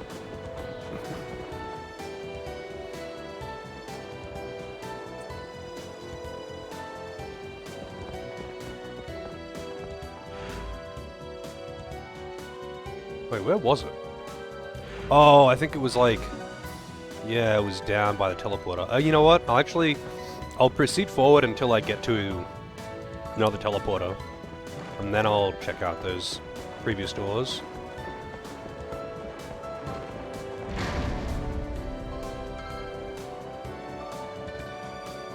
Apparently, Kit Kat has got a Milo Kit Kat at the moment, and it's pretty good.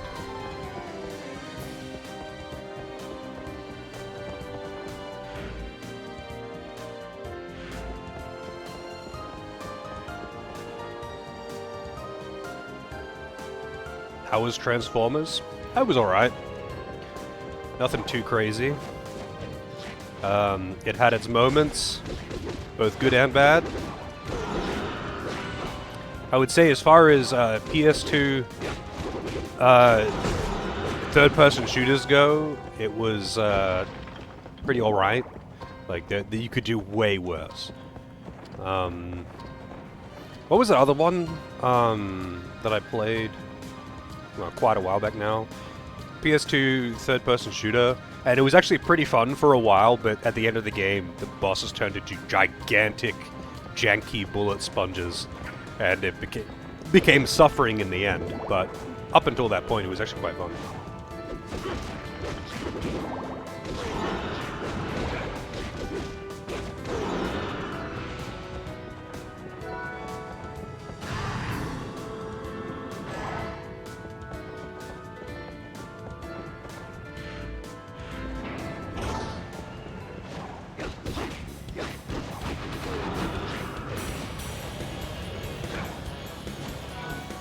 Earth Ring. I haven't found... Like, the accessories that I found are all elemental resistance except for one. Which is just a thing to help you figure out how to steal from things. It didn't actually otherwise do anything else.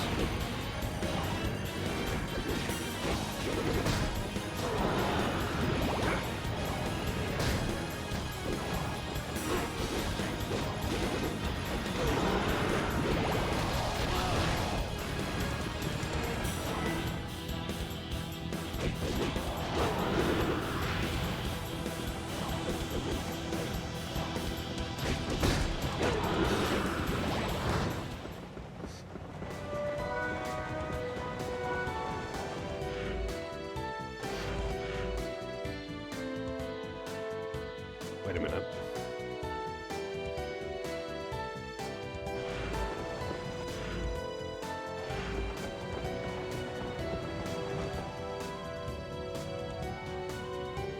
The Famicom Transformers?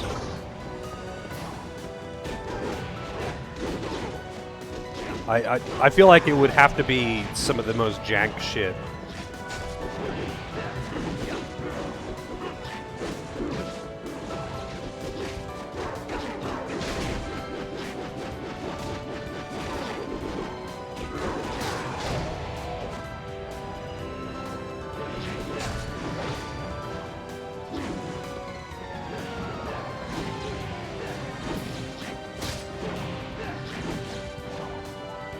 Holy man's vein!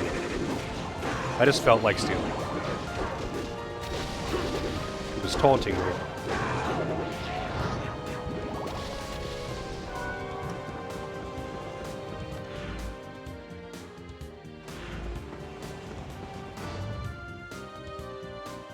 Oh, 1 second.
How's it going, Arrow? 3D Vania, yep.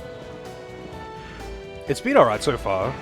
I mean, it's a moderate quality PS2 action RPG, you know?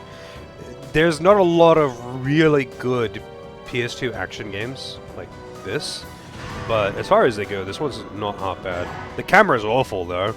The camera is actually fucking awful. But it doesn't really matter that the camera's awful either. Because you can mostly just use lock-on and camera reset button to bypass the shittiness, and the game isn't really that hard, so it doesn't matter.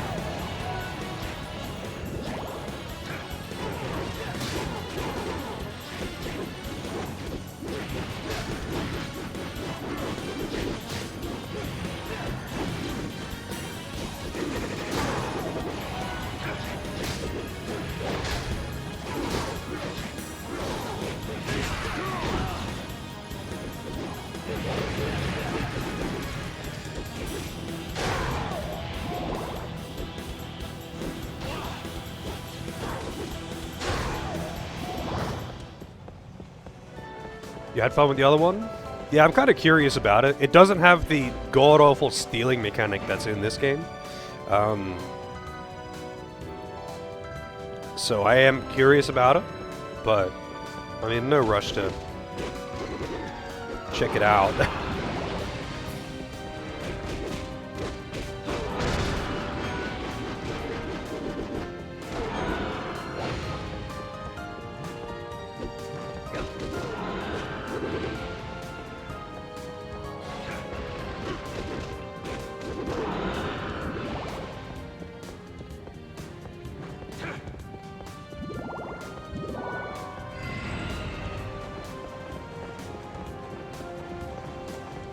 Wacky platforming. Oh, I love wacky platforming. Alright, so we got... So this has brought us back over there. So I'm kind of glad that I didn't come back to get this.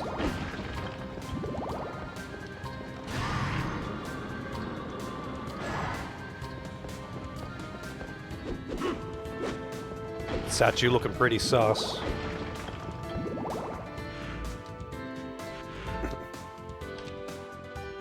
How do I remove that marker?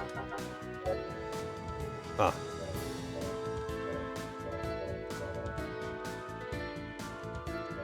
Oh, I put a whole bunch of markers on top of each other. I was like, why isn't it removing?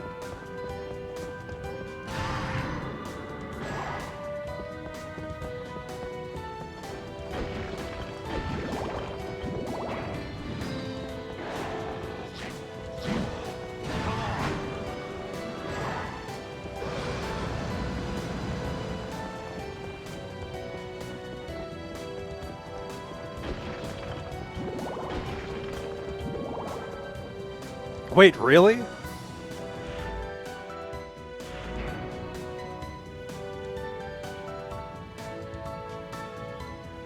Beat the game again to get the true final boss. That is... Oh man, that is just awful design, holy fuck. That is like peak like old Japanese developer trying to sell game on hours played. And be like, 100 hours of gameplay! And it's like, yeah, it's because you have to beat the game 20 times before you can fight the real final boss. Each run actually doesn't take that long, and they're all exactly the same except for the last one where you get an extra boss who's just a reskin. But that's the true final boss. It's not, you don't really beat Dracula unless it's green Dracula.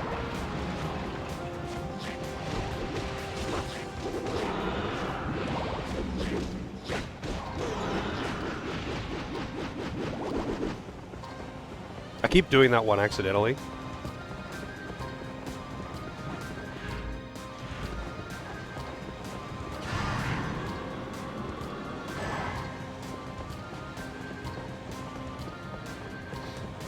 Oh, to be honest, I'm just glad to have markers. I often forget to use them in other Metroidvanias, but that it's very useful. It's an undeniably useful feature to be able to place markers.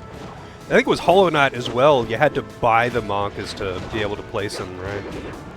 I was like, I thought it was kind of dumb, man, but I didn't need to use it that much in Hollow Knight anyway.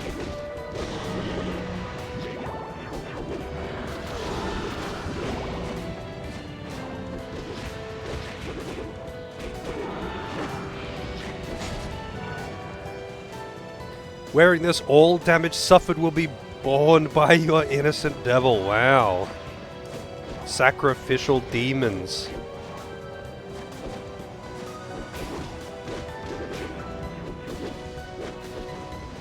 Pixie's sitting there like, you wouldn't do it to me?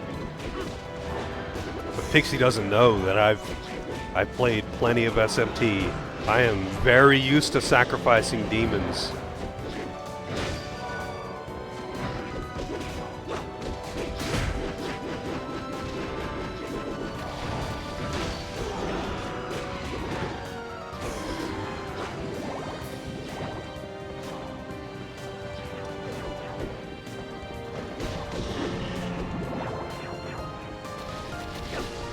Ah, yes, this chain, that'll keep these cogs in place.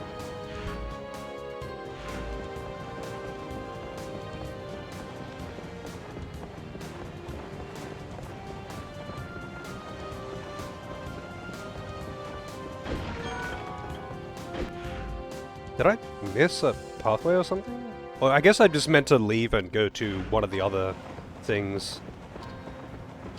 The devils may be innocent, but I am not. I'm not innocent. If I could be evil in a game, I'm probably gonna be evil. If it means I'm getting better shit. If I could burn down the orphanage to get some good loot from the basement, I'll absolutely do it. And if little Timmy is annoying, I'm gonna shoot little Timmy.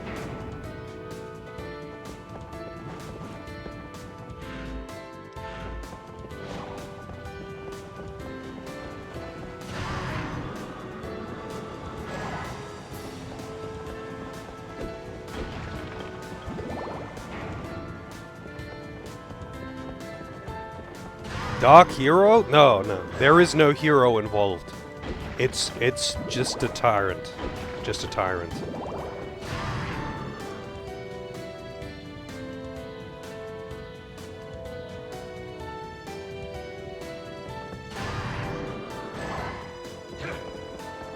Just the good old evil. Regular evil.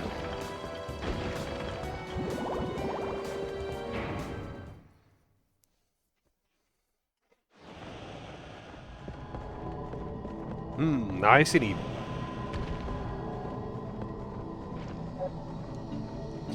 Alright, I think it was, Cordova Center. There was 2 that I marked. I know there was one here. Maybe they were both here.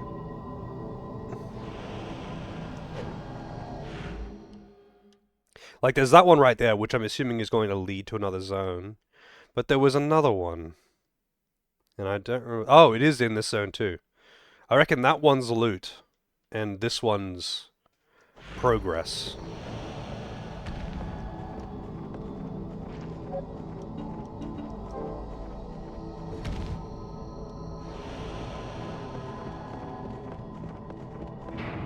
It's actually why I hate it though in like CRPGs. It's like they give you the option to be evil, but it's always either poorly written or just like not even actually bothered to be fleshed out or interesting at all. They just be like, oh, you get the evil option sometimes. It always gives you something shit and it's never worth doing it.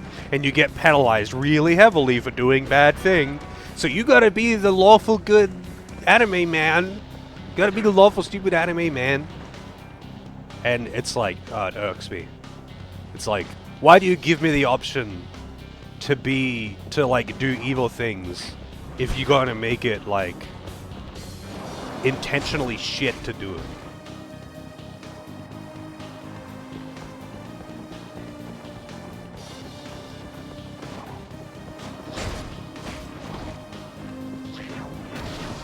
Like I was in what's Wrath of the Righteous.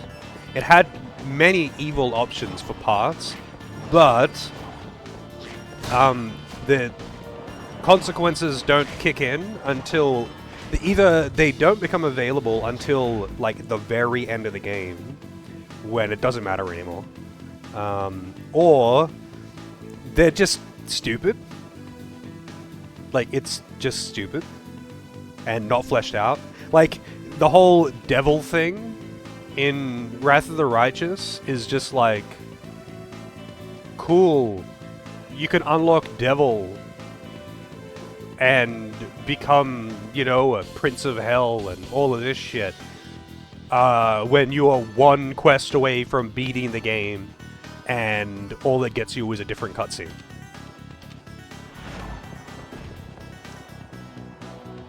Although, apparently the Necromancer line is pretty well done in Wrath of the Righteous.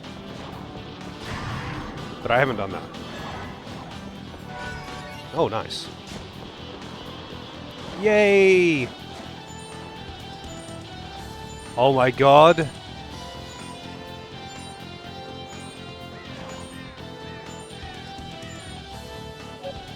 Park Swing. Dusk.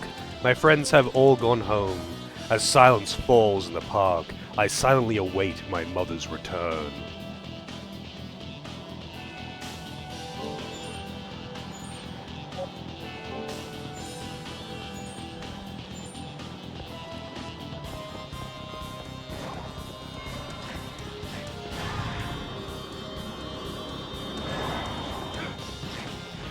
I got a max health upgrade from that.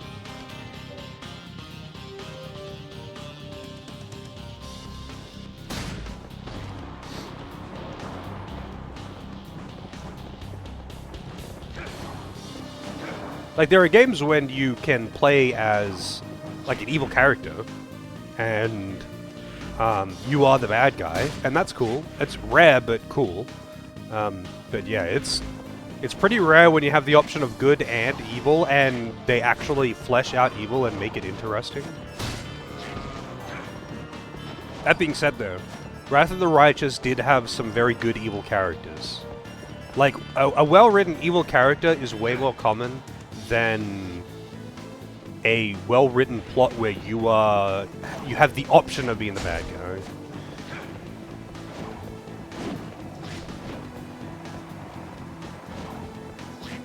Yeah, Infamous was kind of a special case, though.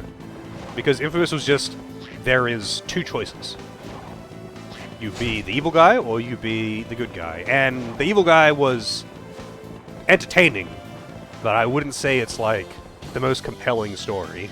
He's just like, man, I got superpowers! I'm gonna do whatever the fuck I want! Which is probably what I would do, to be honest. And I found Infamous to be very entertaining. But yeah, it's pretty much just that. I played both good and evil in that, and I actually found the gameplay of good to be more fun, because the gameplay between the two is different. You get different, like, abilities in Infamous, depending on whether you go good or evil. And the evil ones, it's like all about just like large-scale destruction, and just fucking everything in the vicinity up, all that good shit.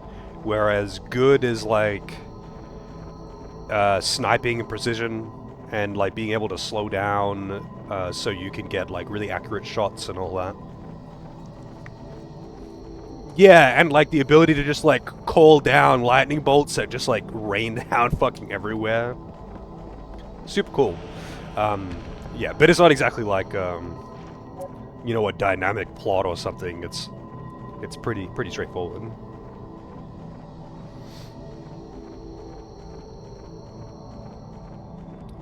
If you want to see two of the most jank shit-ass games ever, look up Super Monkey Daiboken for Famicom and Cosmic Race for PS1. I've never heard of them, but you should totally post that shit in Discord so I can look at them after stream. Kane? Yeah, Kane is a pretty damn cool character. He's an example, though, of, like, you are the bad guy, and that's it. Like, this isn't a choice of being the good guy or the bad guy, where you have to make decisions. That's, like, specifically where it irks me. It's rare to find a game where you play as the bad guy. That is not that common. But it's more common to get a game where you play as a bad guy than it is to get, like, an RPG where you have, you know, branching paths, choices that matter, that kind of thing, where you can choose to be the bad guy, and they actually do something interesting with it. It's rare as fuck. Rare as fuck. Usually if you are the bad guy, it's just, I am evil, and I enjoy doing evil things so much that I laugh while doing evil things. And it's like, that gets very old very fast. That's entertaining if the story isn't taking itself seriously.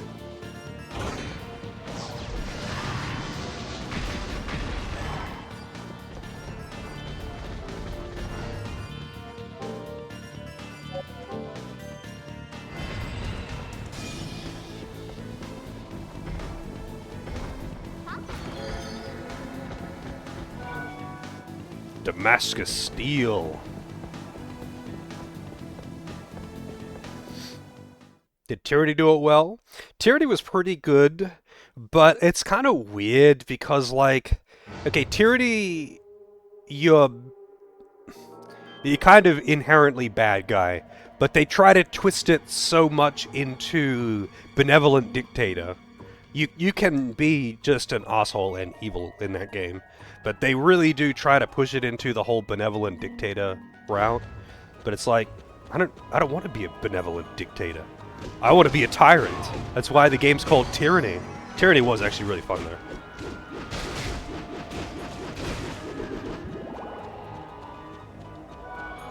It had a really fun magic system. But it was a bit like, by the time you get to the end, it's just like, oh, okay. You put the increased damage, you put the increased range on, there we go. It's like a really cool idea for a system that they would need to expand on to make it, like, truly good.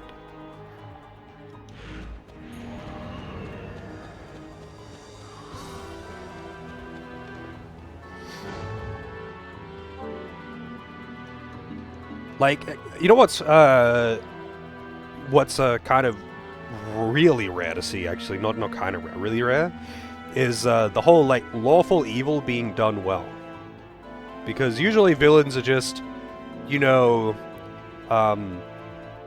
chaotic stupid, and they're just Kefka, who is very entertaining, but he's just, you know, destruction for the sake of destruction. Like, a good lawful evil villain is really entertaining to see. Because usually it's just chaotic stupid, or it's a tragic villain, you know? Oh, I'm only this way because my family was killed in a burning factory accident. And, you know, I'm evil now. And then I got cancer. And then my dog died. And, yeah. Anyway, I'm evil now.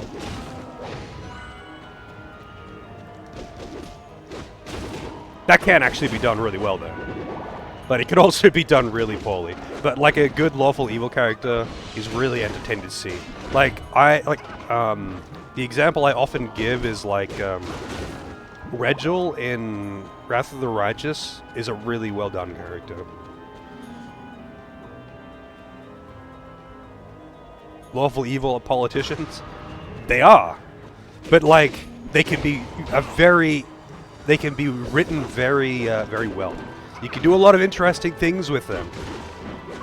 Because in order to, like, count as lawful evil, they have to have, like, higher motives and ambitions and goals and plans.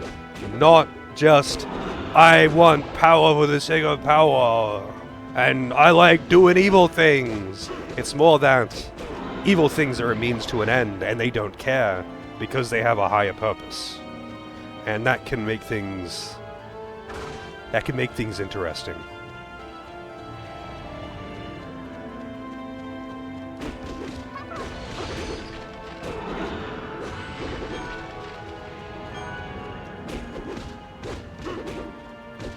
That lawful goblin dude in Wrath of the Righteous. Do you mean Regil? He's a gnome.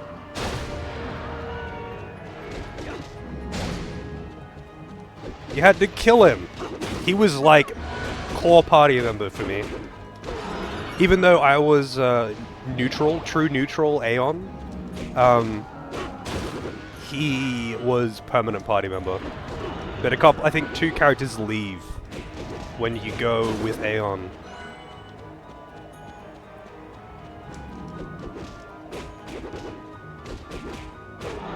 Yeah, I know the crazy girl. I don't remember her name. What's the name of that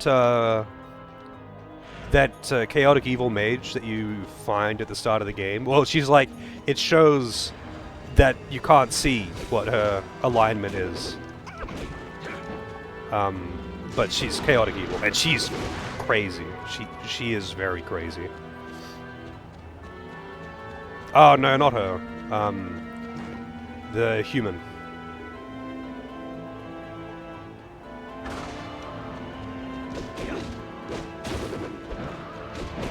I mean, doesn't Dracula treat humans basically like cattle? Like the other vampires do?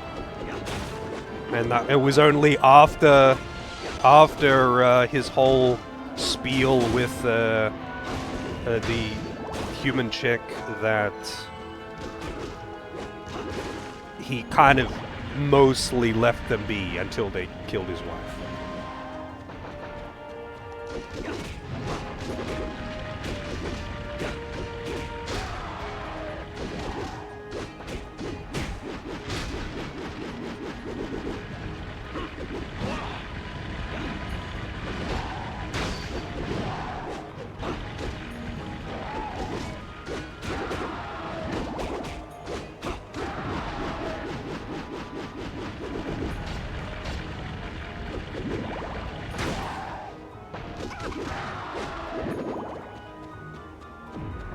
Oh yeah. Let's bring out Vivi. Yeah, Vivi. I was trying to get Vivi to the final form, so I can get that purification spell. Yeah, her thing was that she, no, not for a god. Like, she just really enjoys killing people. Like, she is the kind of person that would, like, you know, butcher a person and cut them open and then bathe in their blood and eat their liver and then fuck someone on the corpse. And, yeah, that's her thing. And her deepest fantasy is to torture and murder her father. And, if you want to keep her, you gotta help her do that.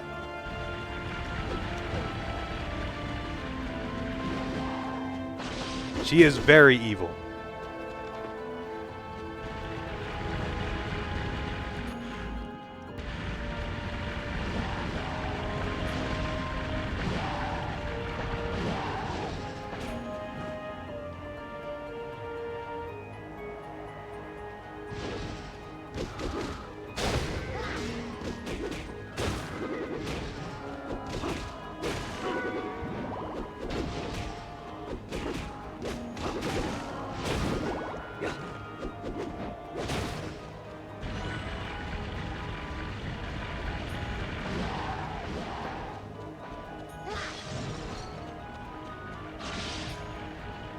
Eyeless demon chick? I would need to see a picture of her to remember. I don't remember most of the characters' names.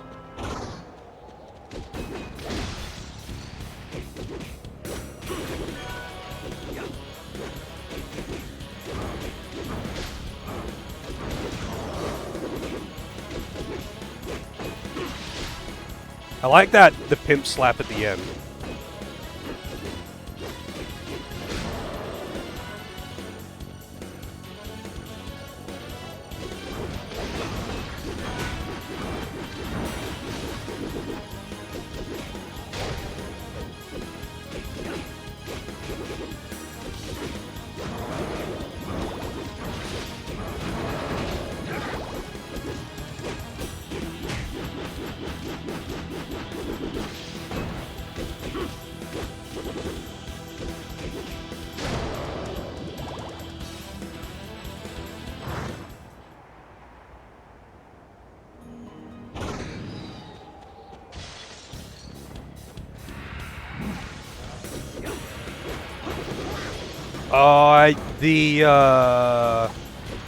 The like antagonist that you like, the early game antagonist that you end up beating, and she gets all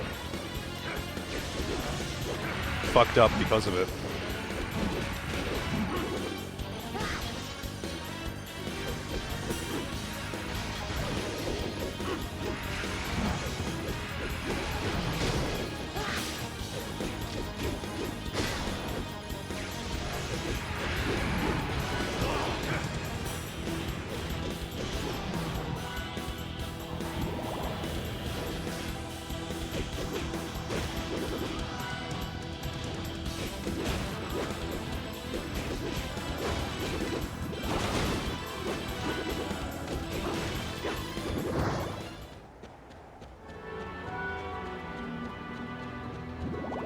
had a crush on him. I'm pretty sure she was manipulating him.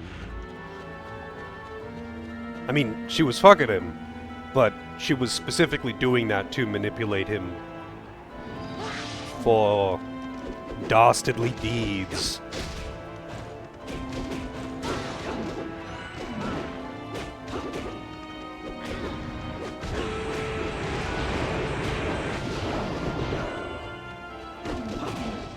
Oh, here we go. VV's evolving again. What do we got? Nautilus Rod.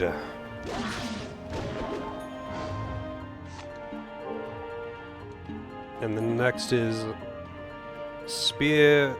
Oh wait, hang on. Spear, Axe. Just Spear or Axe. Alright. I guess I'll swap to Axe. It's been a while since I've used axes. I could use Death's Scythe, but it's like really broken. It's like the strongest weapon in the game by far. Not even fucking close.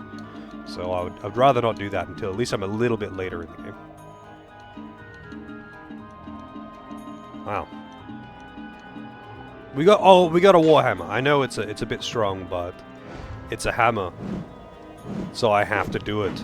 Oh, there's like Astaroth's hammer in Soul Calibur. The big pick hammer.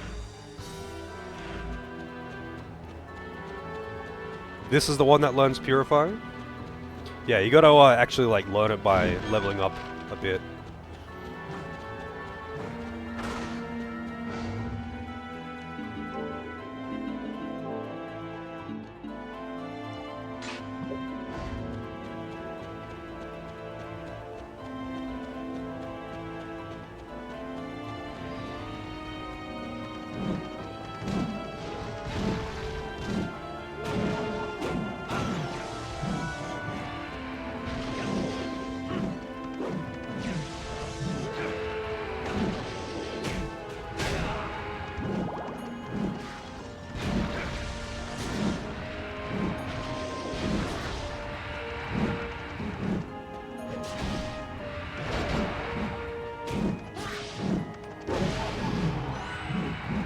God, this hammer hits so hard, but it's so slow. So slow.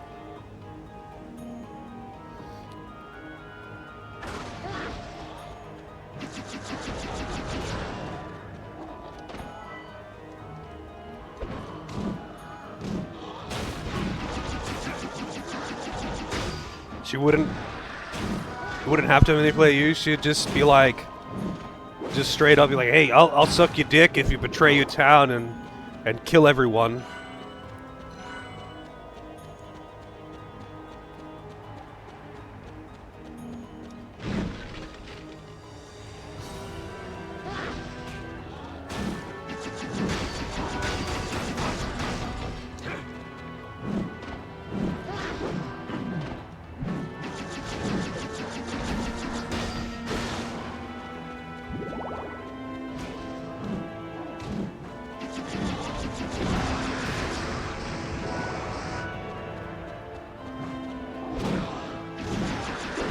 Man, these fucking orcs are so annoying.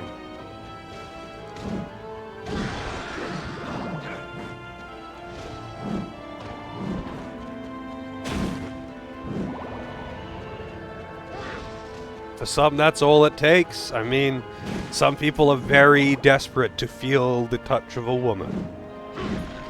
And people have done some pretty extreme shit to you know, to finally experience that.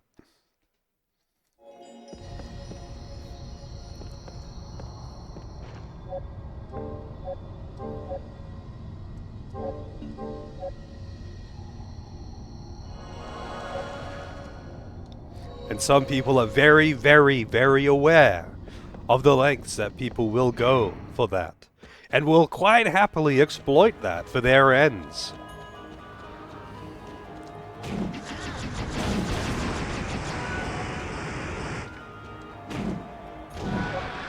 Purify, there it is.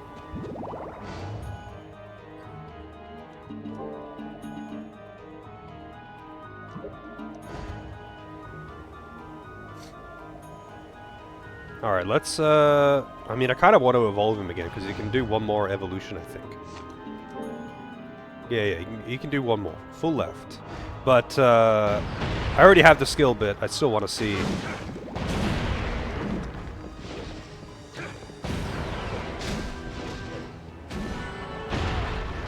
Man.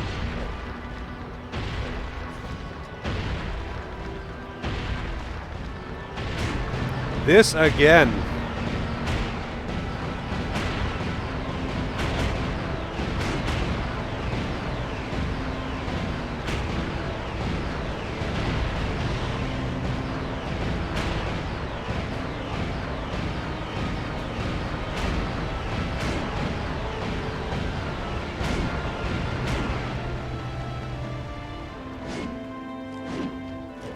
Why are you not killing that thing, Vivi?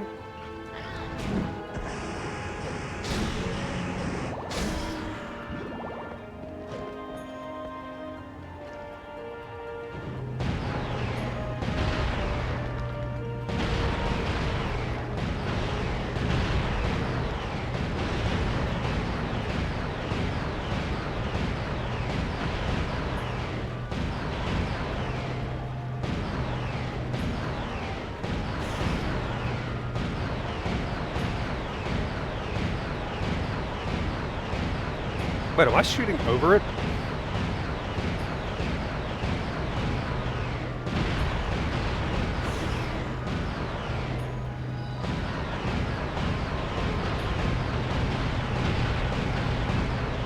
You know what?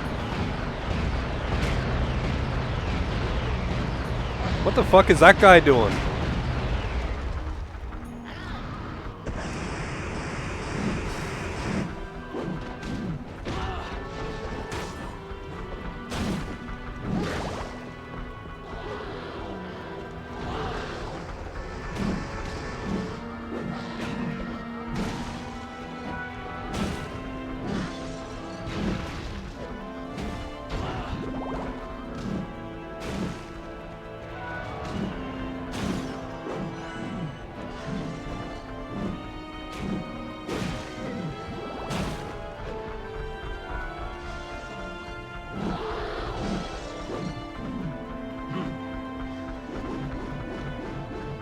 Spin to win.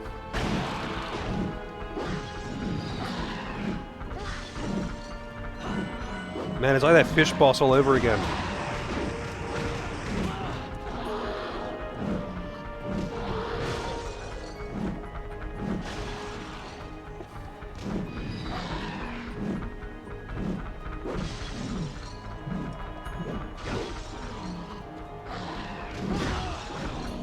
Doesn't help that it's got infinite poise as well.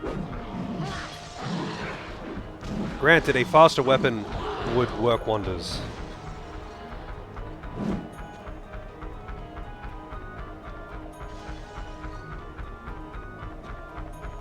I can't even block him. Oh, blocking doesn't interrupt him either.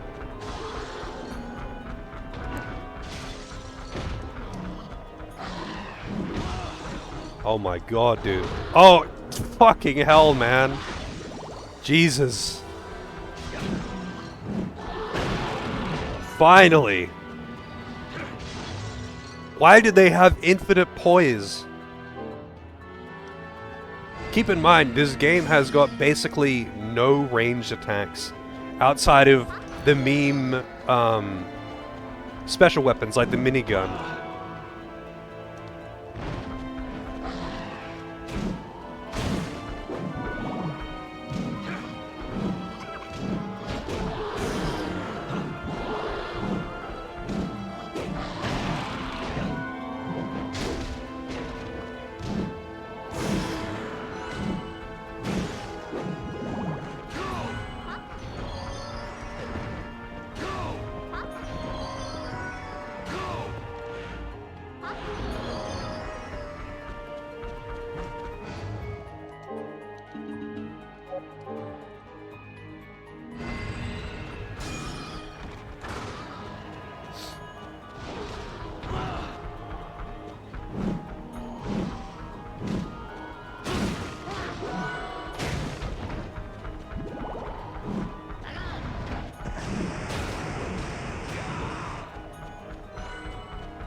God damn it, man.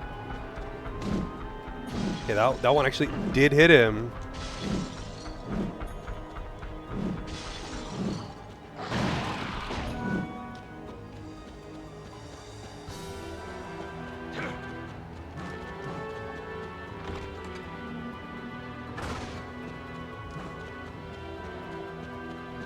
These have all been forced fight rooms where I have to fight these fucking things.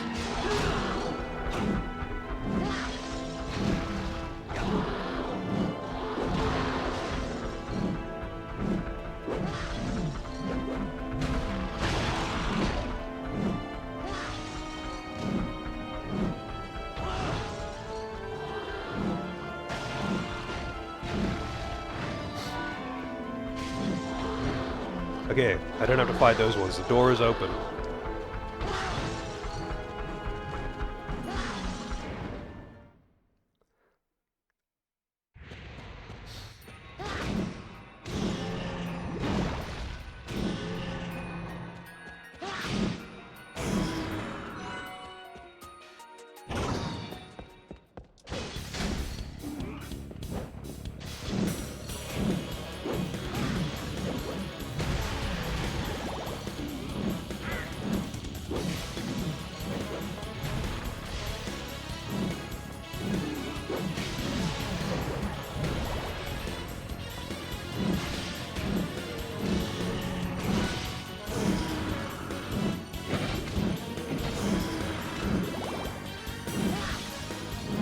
I kind of wish the first swing was a horizontal.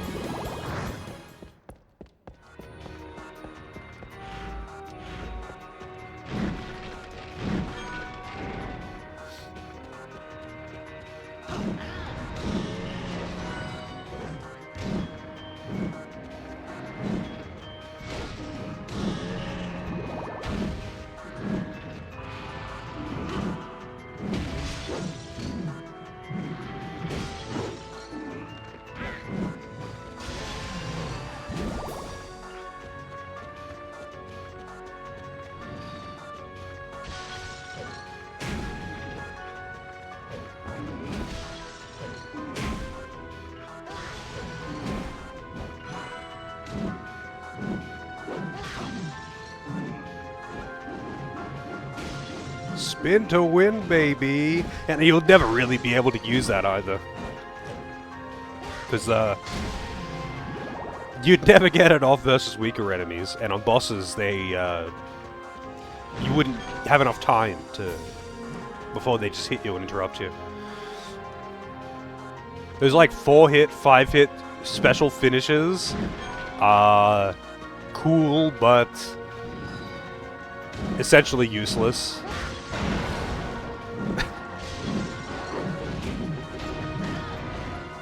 Cool though, and you know, I do like a bit of spin to win. Satellite B. I don't know what that is, but sounds cool.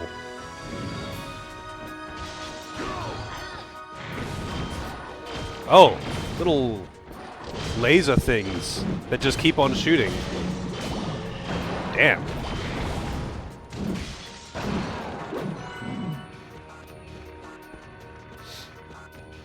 That did a lot of damage.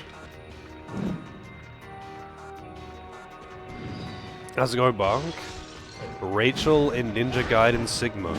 Well, I don't remember who that is, but I do like a girl with a big hammer.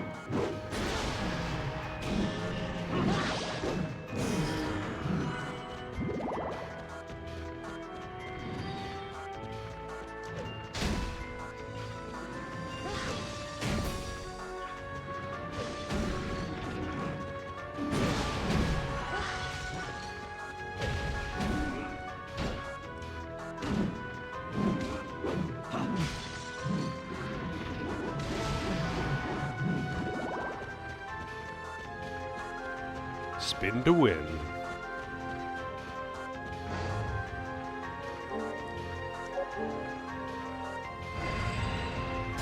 The big booba and the big hammer. Damn, that's like a double whammy.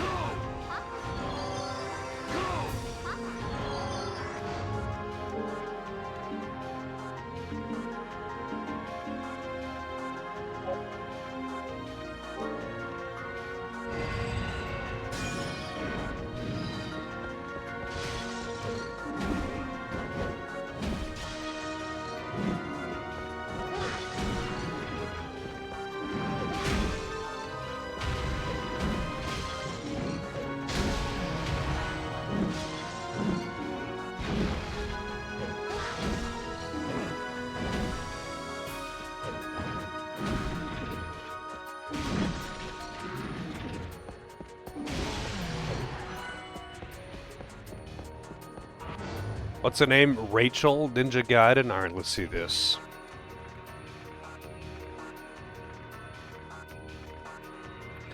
Oh yeah, I remember this chick.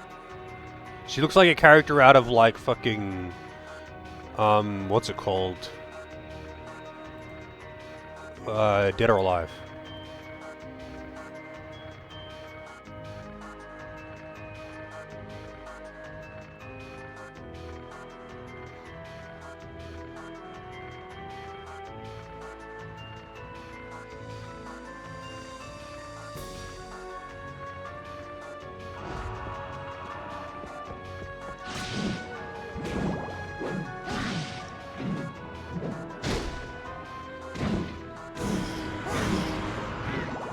Damn, Purify just, like, kills undead instantly, huh?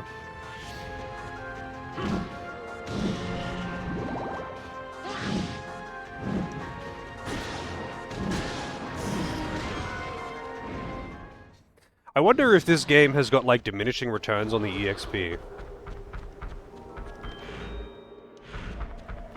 Wait a minute. I got turned around and started walking back the way that I came, and I didn't even realize it.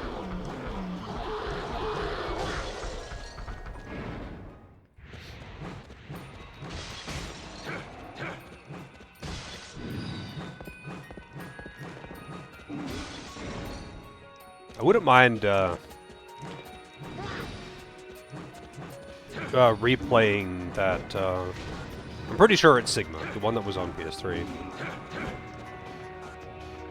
'Cause that game was really fun. It was pretty hard, but it was quite fun.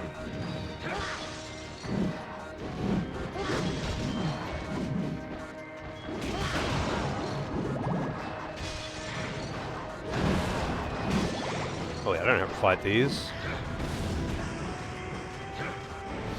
So in Symphony of the Night, there's diminishing returns on the experience. If you're, like, too high above the level of the enemy that you're killing, you get fuck all experience for it.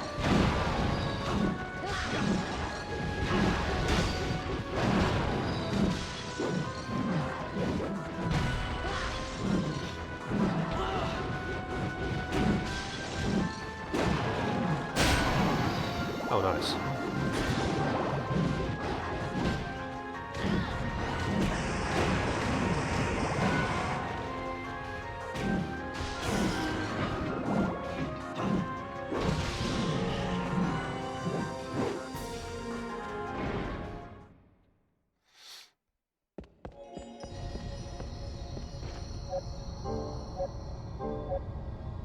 Damn, it's already 11. Time flies. Actually, I'm curious how far through this game I am.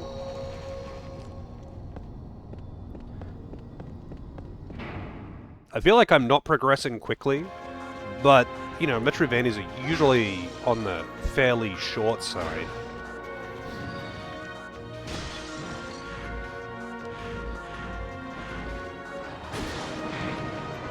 I like that the door is a face. I didn't actually notice that these doors are faces.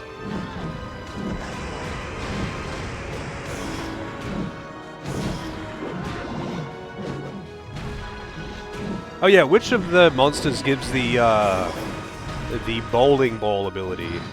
Is it a golem move? I'm guessing it's a golem move.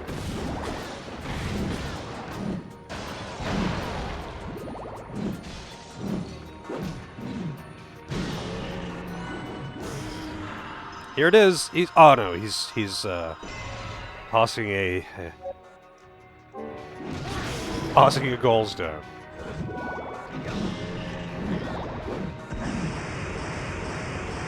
Jesus, the mage types don't fuck around. They go ham.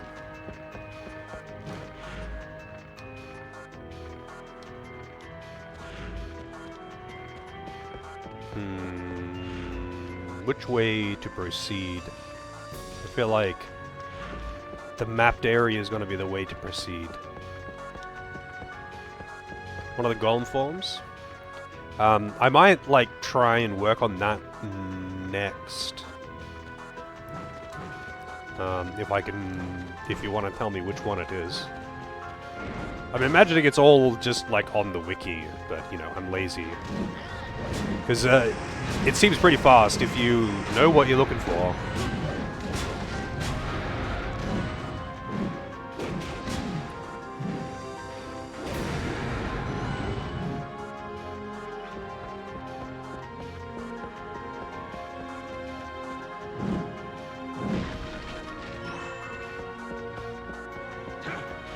Oh, that's all good. If it's too inconvenient, that's quite alright. I'm guessing this is also an ability I don't have. I was like, there's no way that isn't a door. Like, you literally see this door. It's just covered by vines. And it is. I just don't have that ability.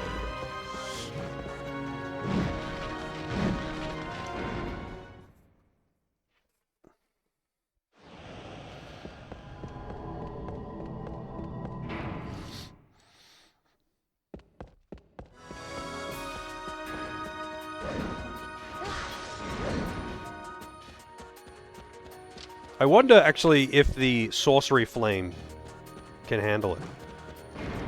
Either you're burning them away, or you're cutting it away, I feel.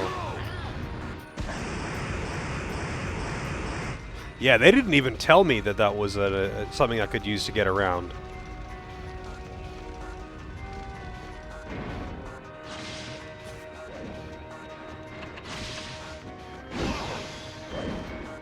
Oh, I thought that was one of those things you could go under.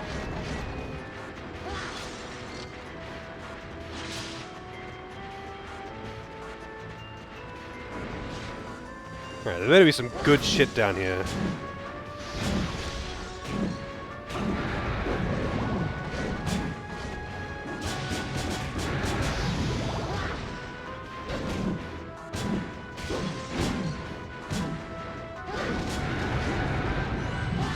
You know, that spin to win is actually proving to be fairly useful for trash.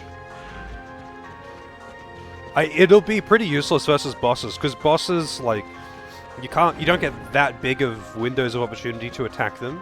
So, oh, whoops, this is back the way I came. So, like, you would never be able to get a 4-hit combo off into a finisher. But it would be entertaining if you could. Like, maybe if you set it up where you knew that they were going to do this and they were going to end their thing here and whatever. Frenzy of Wind. Wow. Chair explanation. That actually looks really uncomfortably similar to my chair. Mine is a different color, but it looks just like that one. Not that that's like an uncommon chair design or something, but still. Anyway. A gorgeous chair made from real leather. For a real bigwig. Symbol of a boss, hotshot, or top man. I don't know what the fuck is the deal with, like, being able to sit on furniture and hear a random explanation of it.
I should do that more often. Just like sick the summon on an annoyingly distant target.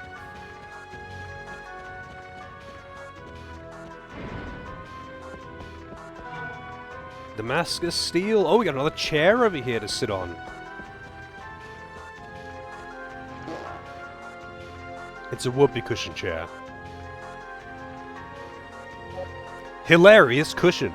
Good for a laugh or two. This airfield cushion makes a most peculiar noise when sat upon. Ha ha ha ha. Oh, how witty. Ha ha ha ha.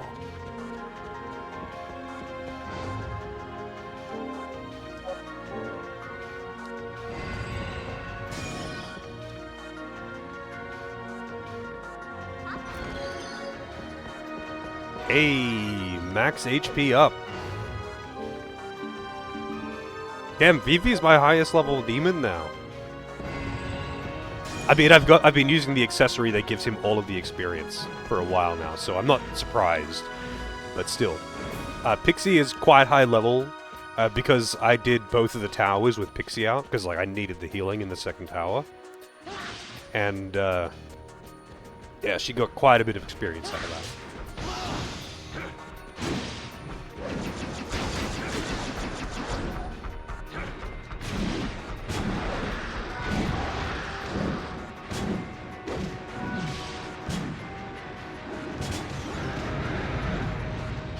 Man, how much does he need to evolve, though?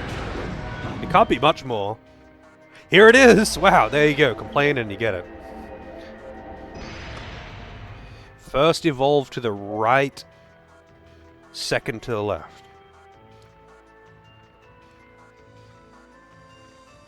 Nautilus Rod to Eyeball Rod. So, right and then left. I will... Actually, I might do that. Hang on a second. Let me check something. Is the end of the thing? It is. It is. The countless, ever-staring eyes decorating the rod of this mage imbue it with an eerie feeling.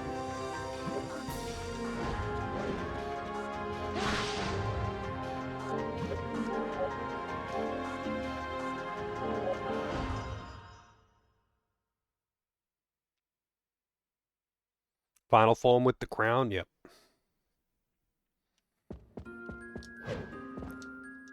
Welcome! What can I get you today?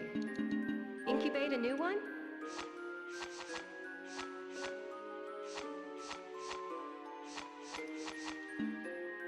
Will that do it? Magmard.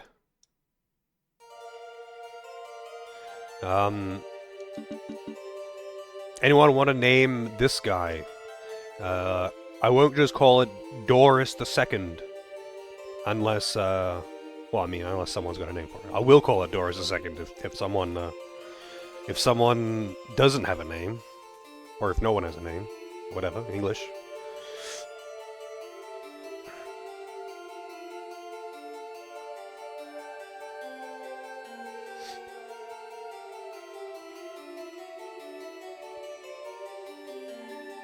Let's take this opportunity to check something real quick.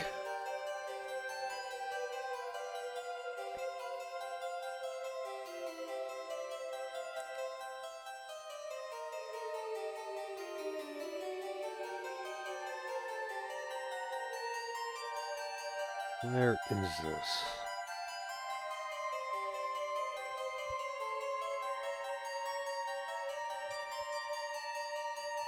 Alright, Doris II it is. Anything else? Take care. Take care. Alright. So, summon Doris II.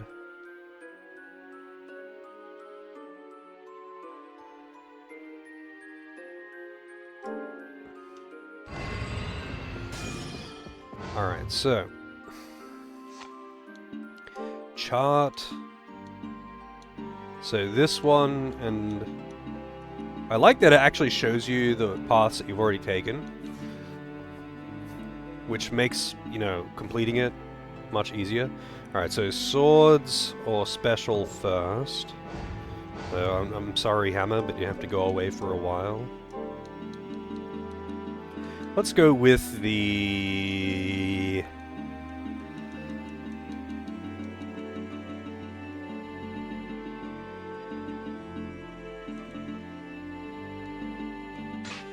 Feather sword, why not? It's weaker than this hammer.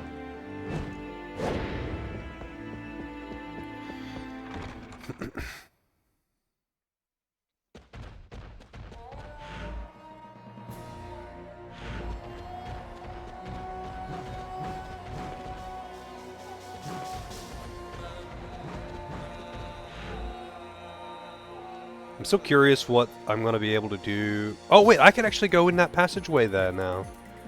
I'm really curious. I'm actually really curious what's over there. That's the blood skeleton things. Hang on.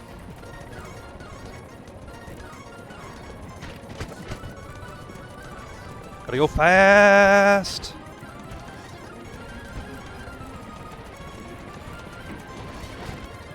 This is the... just double checking I'm going the right way.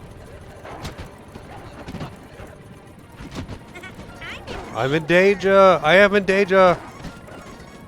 In danger of going too fast! Oh wait, this is not the right way. In danger of going the wrong way. How's it going, video? Thank you for the raid. How was your stream? Okay. There we go. We can slow down. But welcome it. Xenoblade Chronicles, the only Xenoblade game that I've played. I played that way back. And honestly, I had a fairly good time with it. Oh shit, I did it again. Probably wouldn't play it again though. That's a very, very lengthy game. Had to drop Ni no Kuni in favor of Xenoblade Chronicles. Why not both? Finish one, then start the other, you know? But I get that. I've played both of those. I've played both Ni no Kuni 1 and 2. And, I can say that I enjoyed them, but they're definitely not for everyone.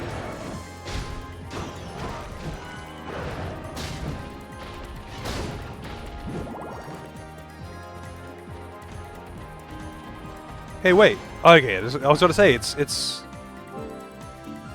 for whatever reason, not...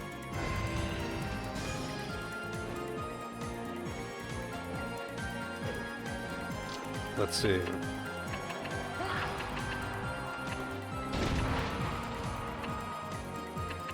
Wait, didn't he have the Purify ability? Yeah, he does. He just doesn't use it in... I can't manually make him do it. He just does it for free. Alright, there better be something good in here. Max HP up. I mean, that's good. Like, that is good.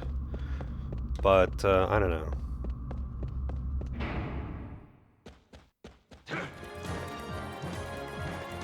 Xena has robots and waifus. I mean... Technically, both of those things are in Ni no Kuni as well. But Ni no Kuni is, like, not trying to be sexy or something.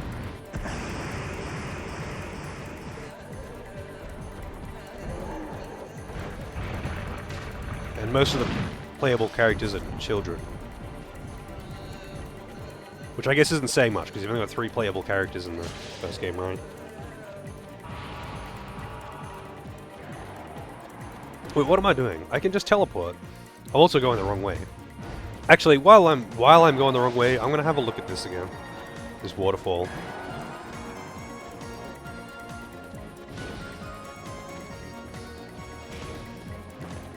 Yeah, wasn't Xenoblade 2 the one that had to get censored outside of Japan because there was like a string bikini for a 10-year-old girl?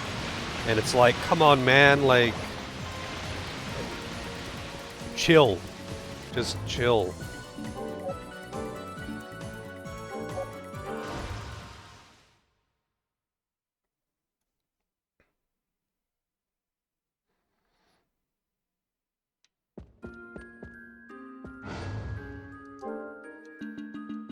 Alright, Doris the Second. Back in action.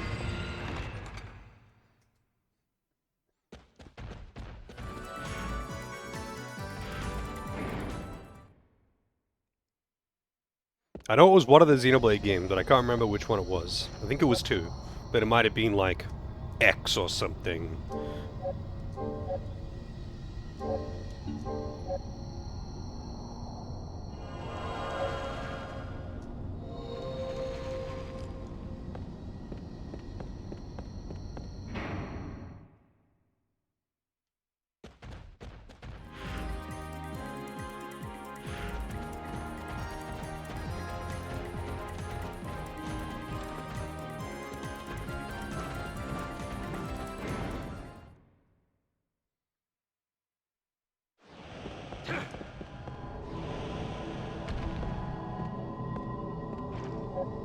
Alright.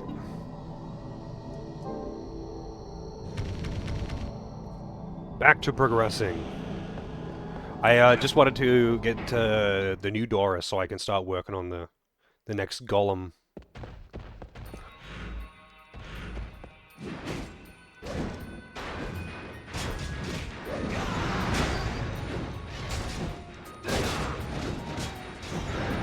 Yeah, but look at how fast he's leveling up. Because, like, you know, we started at level 1. He's, like, leveling up with every single kill.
What level is he now?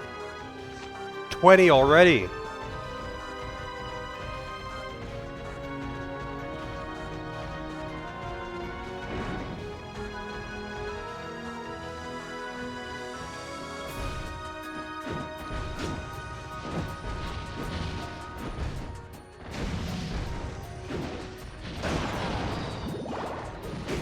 Yeah, I mean, Xenoblade Chronicles 1 seemed pretty standard anime fan service shit. Oh, the girls are all hot and they've all got a swimsuit option. But that's whatever. I just expect that out of any anime shit that I play. But the game was fun. I like really enjoyed the combat in Chronicles 1. But my understanding of this series is that with every subsequent game, they decide to make it even more bloated with filler than the one before it. So, yeah, it's a bit off-putting. When I played Chronicles 1, I had a lot more time on my hands. So just like doing completely aimless side quests for 100 hours and all that shit was nothing for me. Like, I really didn't mind. I just wanted to waste time.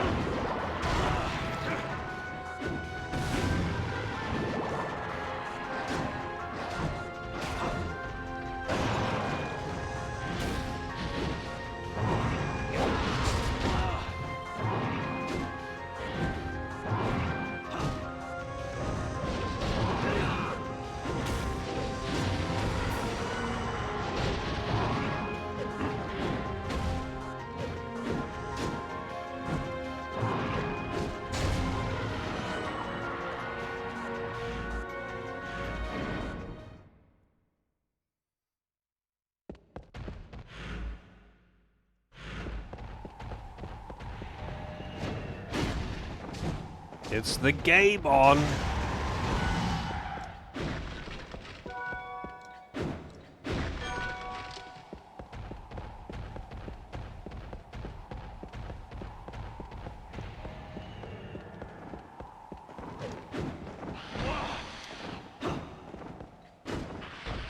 Oh, look you, buddy.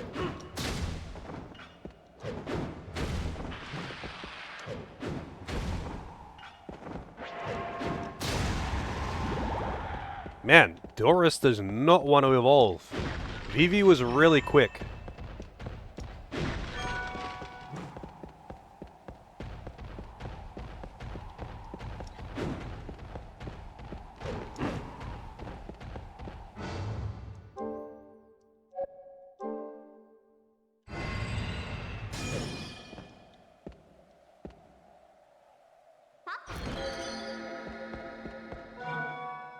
Spirit of Fuji? Are you serious? That's like actually a low-level crafting material. And they put it here? That feels like a ripoff, honestly.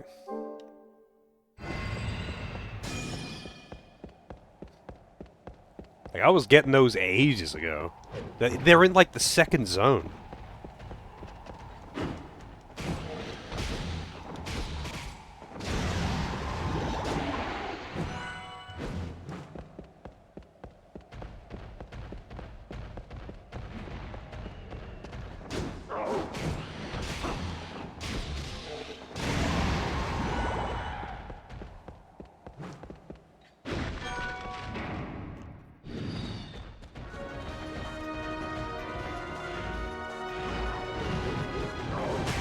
Door ain't locked.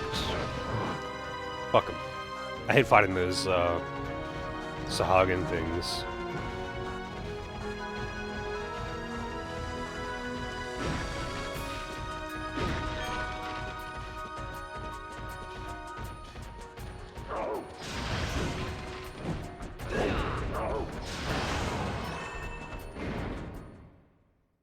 Those guys can fuck right off.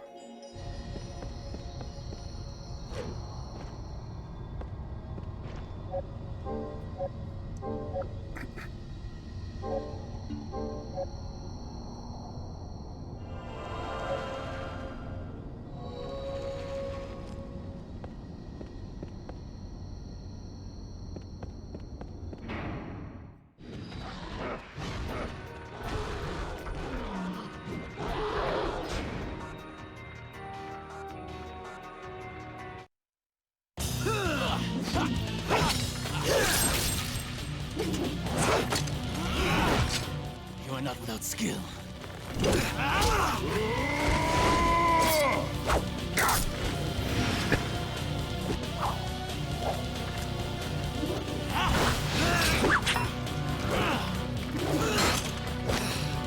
He really does look like a character out of Vagrant Story.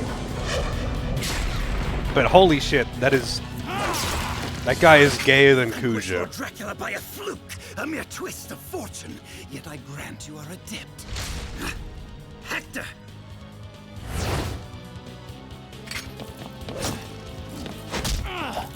I need not linger here any longer. I've gotten what I need. But mark me well. I will slay both of you without fail. Without fail. So he escaped. He fled when he saw you. There can be no doubt of it then. You are indeed his enemy. Just as I told you when we first met. Be that as it may, I am the one who shall vanquish him. Your meddling is unwelcome. Leave him to me.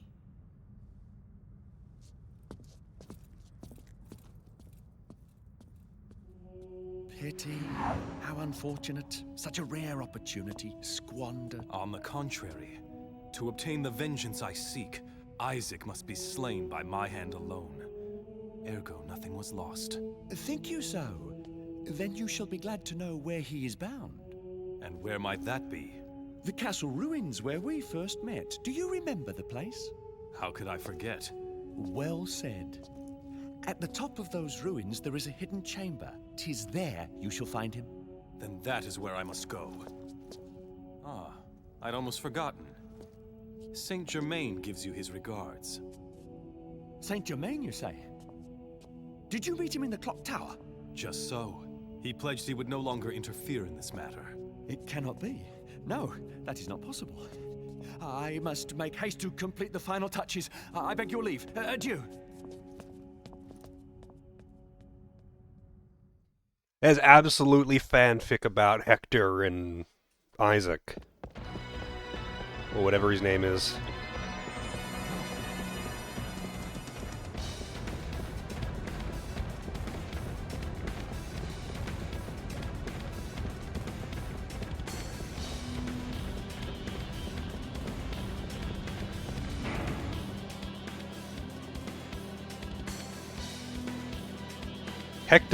Hector wishes he was Alucard. He's not even fucking close. Oh, sorry. Not even fucking close. Alucard's charming. This guy's just a dick.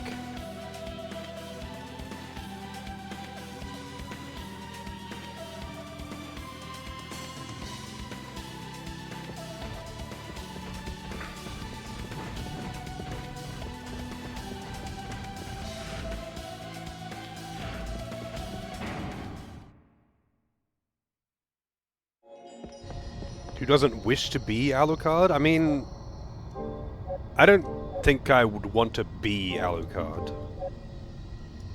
He's got plenty of problems.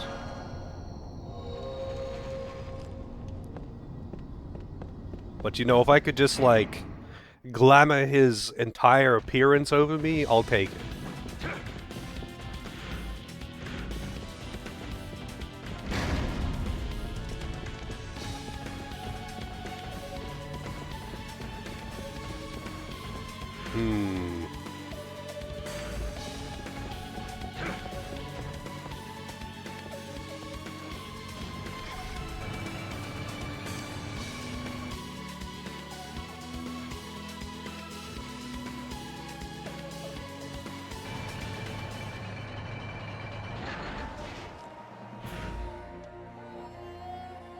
Okay then.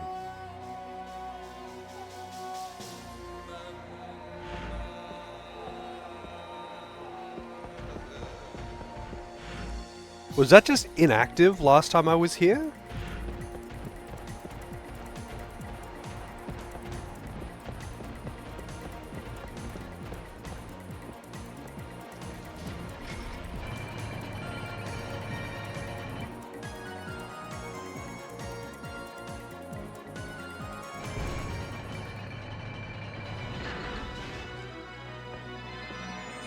To be honest, I don't think living that long would be very pleasant, even if you, like, kept your youthful body. Like, the way I think about it is, like, look at a character like Geralt. Oh, hang on. Is that you, Hector? It is. I was told a hidden chamber lies beneath this castle. Isaac is there now. What? That's not possible. In order to open the passage to that chamber, the blood of my clan must... Oh. So that is why he fought me earlier. What is it, Belmont? It cannot be avoided. You must show me just how much power you've gained. Wait. I have no reason to fight you. This is your reason. Defend yourself! Dude, you could just cut your own hand or something if you need a little bit of blood. What the fuck is wrong with you? But yeah, I look at a character like, you know, like Geralt of Rivia from the Witcher series, who I'm sure many of you are familiar with. He's like 100-something years old, right? I feel like if I was 100 years old, I would be just like him. Generally grumpy, just sick of dealing with stupid people's shit. Like, you have met so many people, most of which are idiots, because you've got 100 years of experience and life under your belt, and most people that you meet are gonna be fucking... Like, most people that you meet are gonna be pretty fucking stupid, and they're gonna treat you weird, because, if they know anyway, if they know that you are ageless, I don't know. Like, after 100 years of dealing with idiots, I would be over it. I mean, 34 years of dealing with that shit, and I'm over it.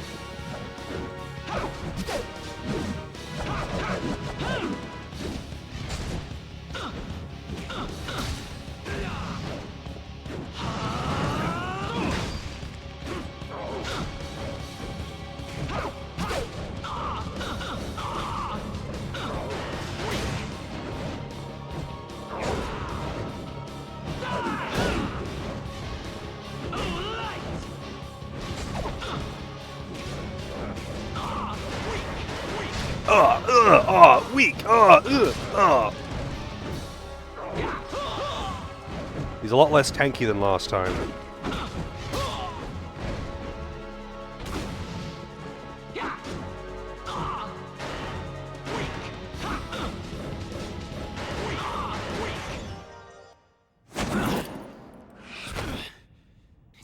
you're an entirely different person. So this is your true strength. Why did you attack me? The place to which Isaac has gone can only be entered by those who possess very advanced powers. I had to test you. I see. All right. Meaning you would have me pursue him. Indeed. But first you shall need my help. Come.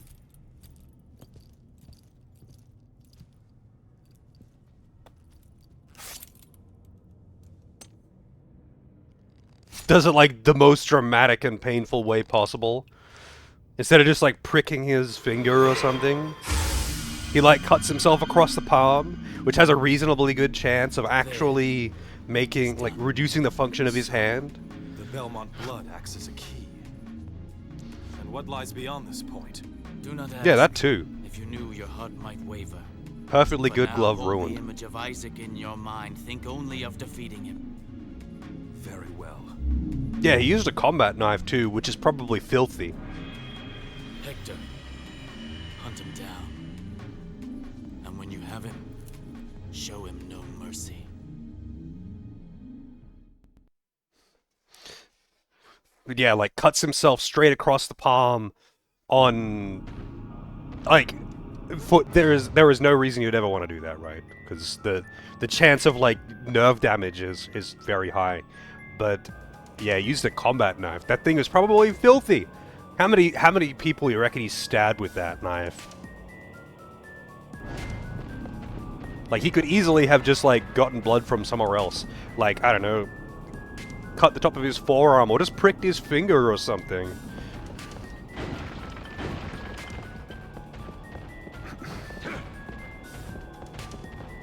Probably 6. I mean, I would say it's at least 6. At least 6.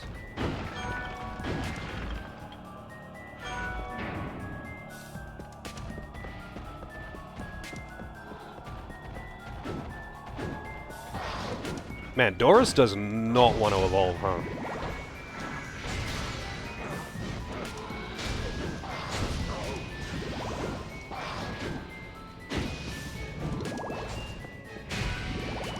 Doris the Second. Why do you hate me so? What did I ever do to you?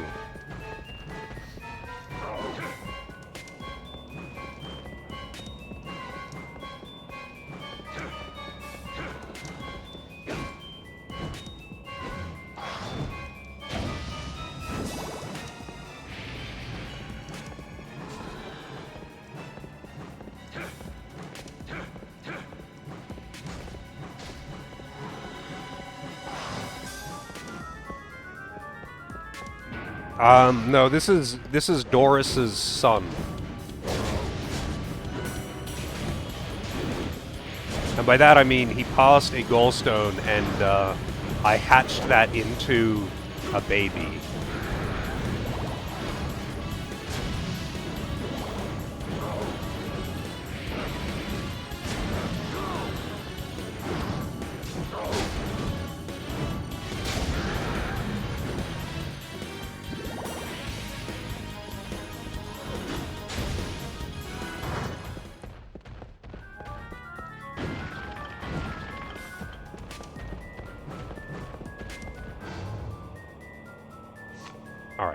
Alright, let me review the chart. He's at 36 sword, apparently.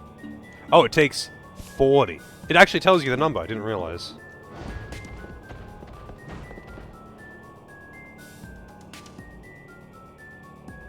The real Doris is still become man.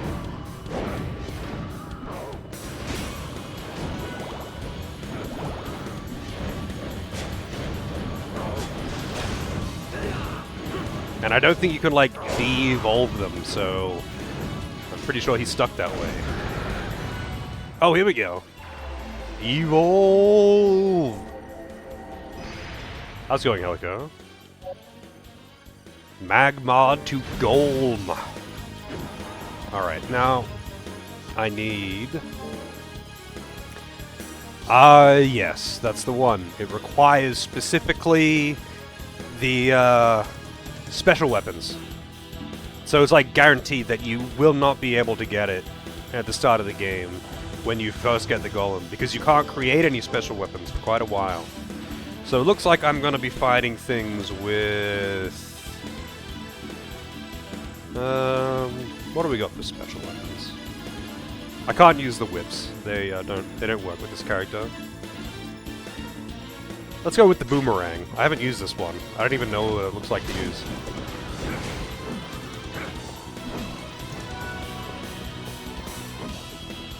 Wow, it kind of sucks because you can't throw more than one. Maybe if you're like right in front of an enemy, so you can keep hitting him like quickly. I don't know. You can't have more than one flying at once.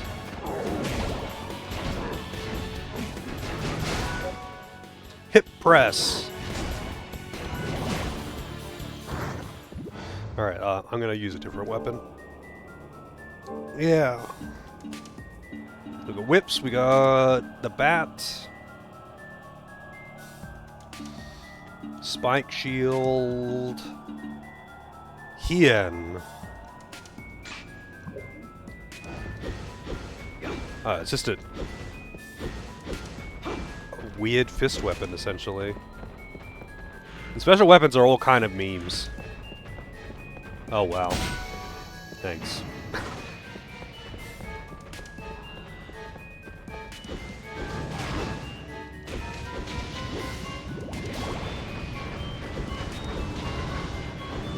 It has no special finishes, it just has this one basic combo that does okay damage, but yeah, no chains.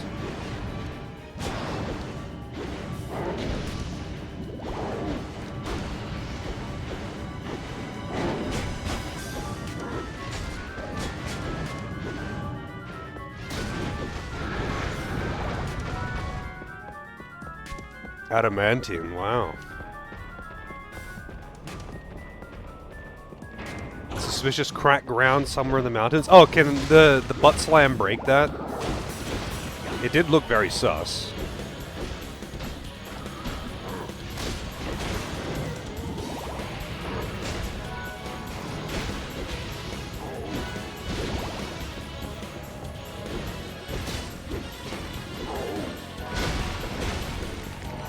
I mean, that would have been great to know when I was there earlier, actually. Because I did have the ability.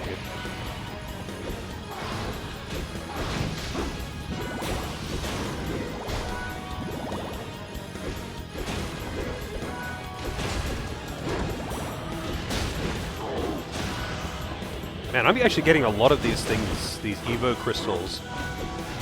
I don't know if that counts as 3 or if that's just what they look like. I'm guessing it doesn't count as... yeah, probably doesn't count as 3. Actually, maybe it does. I've already got 34, so...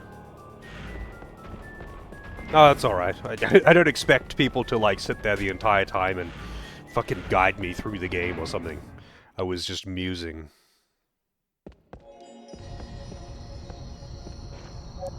Making you want to play this? Alright. I mean, you're welcome to. It ain't a bad game. Like, it's been entertaining, but I feel like if you're gonna play a PS2 action game, you can do better. It'd be like super nostalgia then. Yeah, you know what a PS2 action game that I've been wanting to replay but just never got around to? That fucking no one's heard of too. Mark of Kree is called. And that game was pretty cool, or at least I remember thinking it was really cool when I was a kid. And, yeah, no one's fucking heard of that game.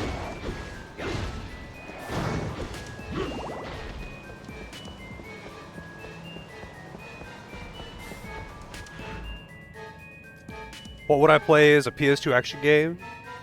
Devil May Cry 3? You could do better, yeah. There is some fucking good PS2 action games though. But when you've got Devil May Cry 3 in the pool, that's a hard one to top.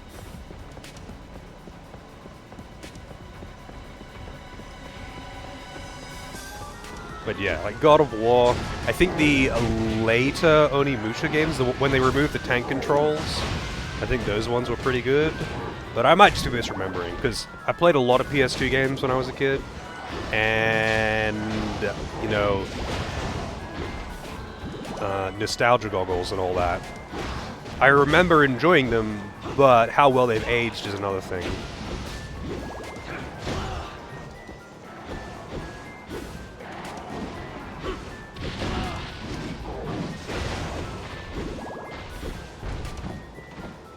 Oh, you don't understand. I hate tank controls.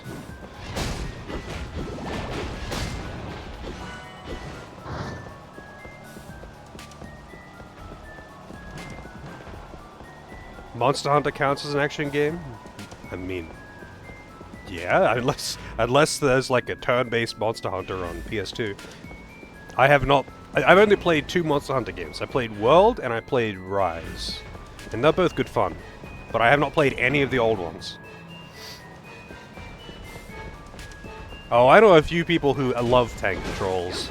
And it's just mostly because, you know, they grew up playing Resident Evil and Dino Crisis and shit.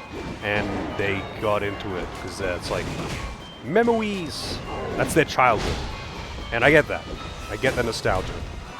But I don't have that nostalgia for tank controls. At all. I just hate dog shit control designs.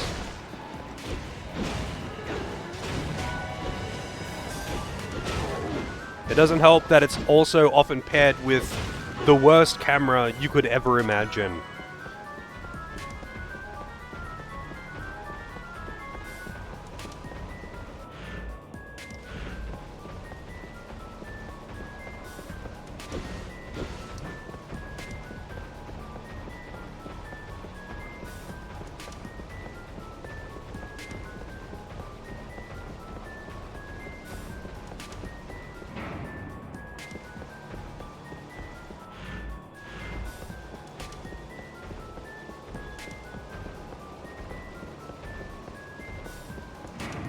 Yeah, or like tank controls which makes you very slow and clunky with enemies that are not very slow and clunky.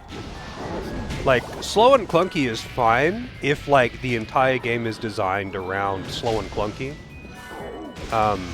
You know, when the enemies don't just outmaneuver you for free due to the controls. Unicorn level 39.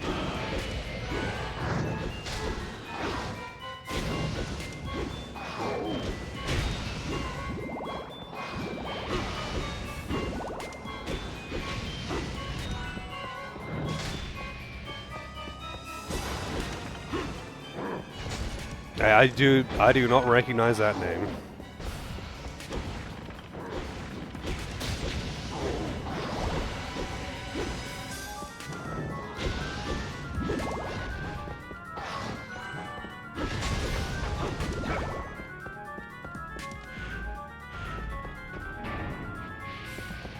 Resident Evil 4's tank controls? Is it? I've only played 4 Remake. And 4 Remake was pretty fun.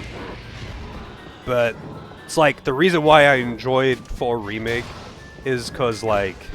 I mean, I don't know about the original Resident Evil 4, but like, 4 Remake leans very hard into... This is a horror-themed action game. Much more than it is a survival horror game.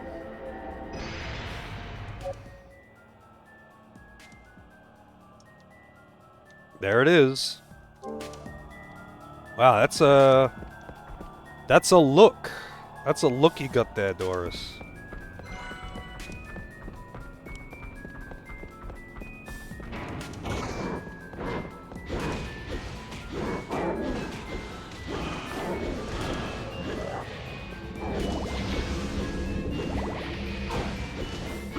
Oh, I can put on whatever I want now, I think. A weapon.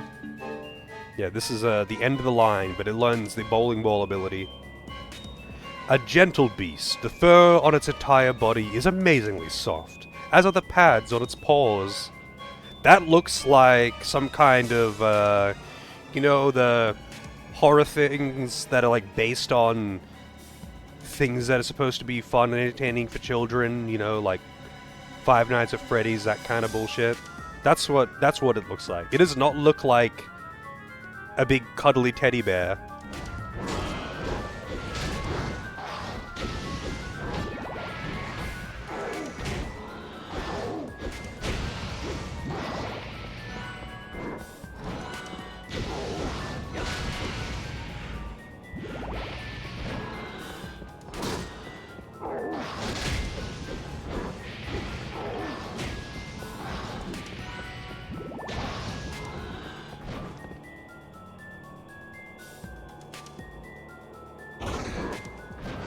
Alright.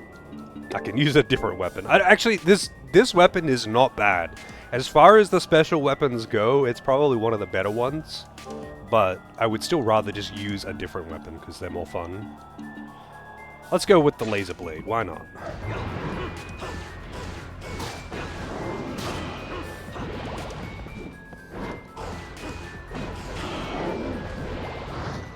We fucking laser blading.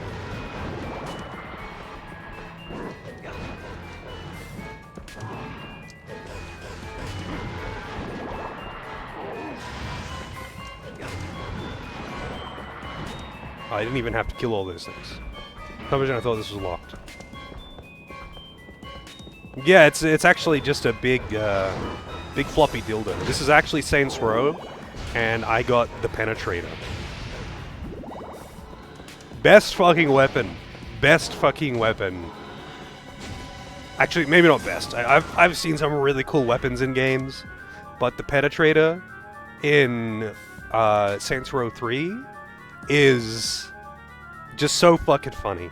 It is just a, like, larger than, like, a baseball bat, floppy purple dildo, and you just use it, you just fucking whack people with it.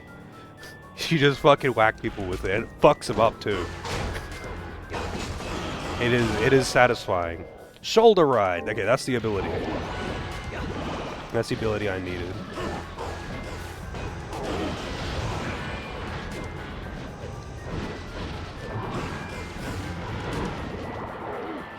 I'm actually curious how many zones are left in this game. Feels like I'm approaching the big bad, and yeah, a little. It feels early. I don't know, but it is a Metroidvania, and they do tend to be on the shorter side.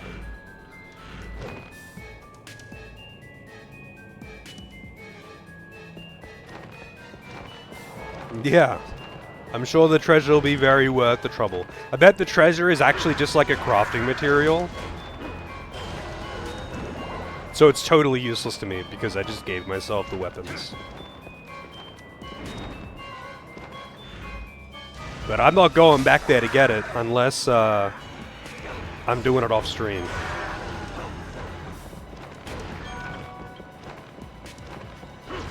Maybe it'd be like a max HP increase, which also, honestly, doesn't matter for me.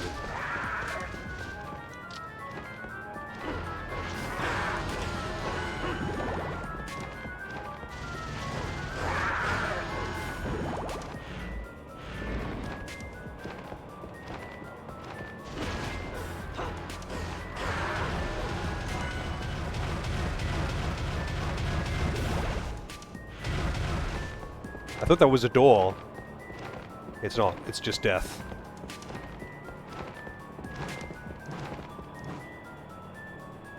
Not gonna show you the bowling? Well, we'll see. Like, I don't know. For all I know, there might be like another whole dungeon after this, and it'll take another entire stream to beat the game. But if this is like close to the end of the game, and I could beat it reasonably within like an hour or two, I'll probably just do a slightly longer stream and finish it. I have no pressing things to do this evening. Secret optional boss? It depends on how much of a pain in the ass it is to reach him. That is purely a matter of how much of a hassle is it.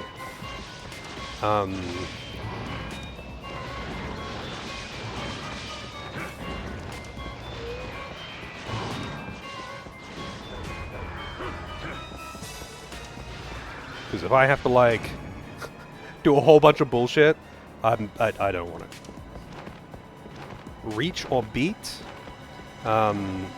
Reach.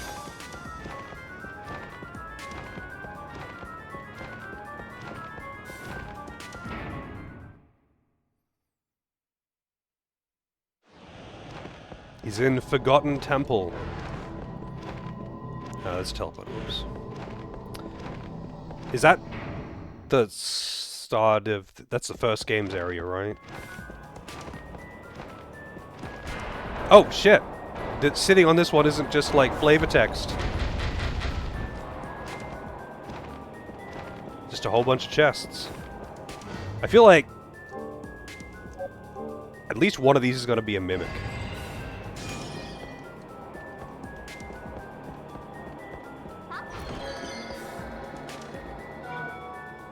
Wow.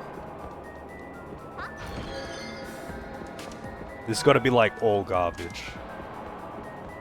Pro gamer chair. Not gonna lie, that chair looks incredibly uncomfortable.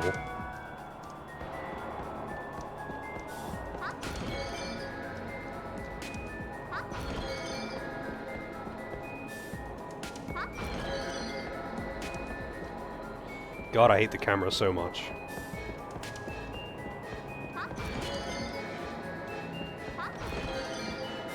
Oh, is that a vampire blood? No, it's just a holy man's vein. Wow, this is just all garbage.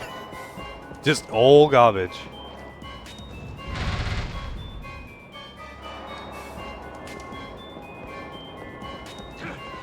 Thanks. Oh shit, what are these ones? Thunder Dragon. Wait, what? I thought the Thunder Dragons looked different to that.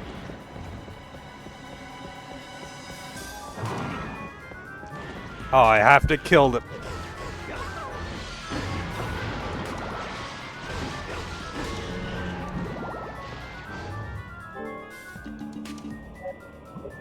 Wait, I want to evolve Jeffrey first.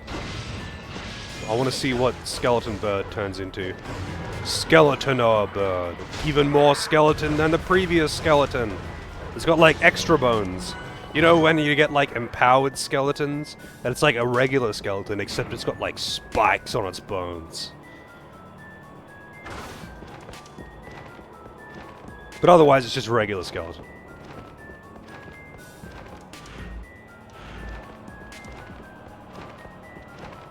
Alright, we got locked door, we got other doors. Well, actually, you know what? No. Fuck you, Thunder Dragon. I'm going this way.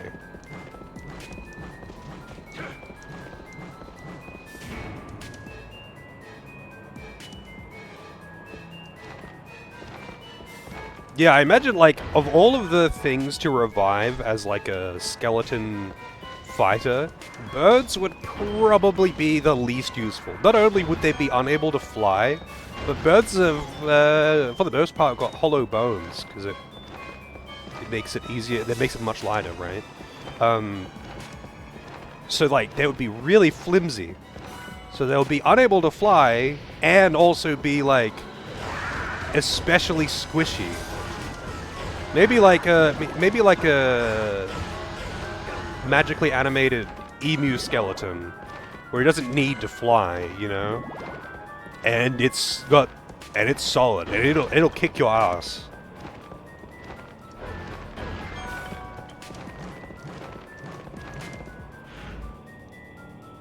Oh wait, I can glide across there maybe?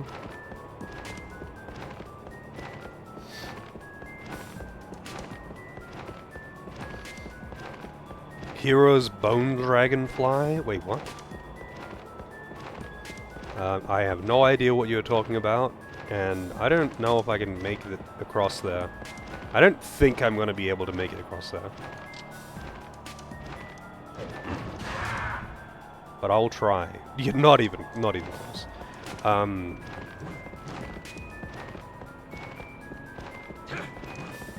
I've never played Might and Magic. There is a Might and Magic.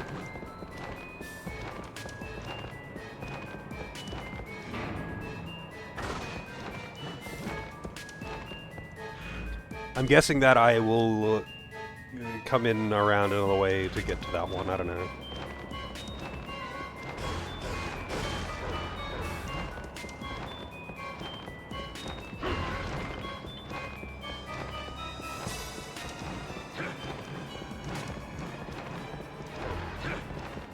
I remember when I was playing Wrath of the Righteous, there's like a minigame in it. The army minigame. And everyone was like, oh my god, it's Might and Magic! And I'm like, I've never played Might and Magic. Massive steel door! Alright, Doris.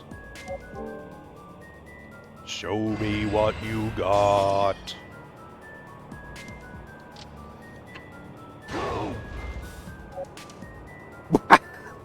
Wow! Even Doris can't open it. Come on, man. What am I paying you for?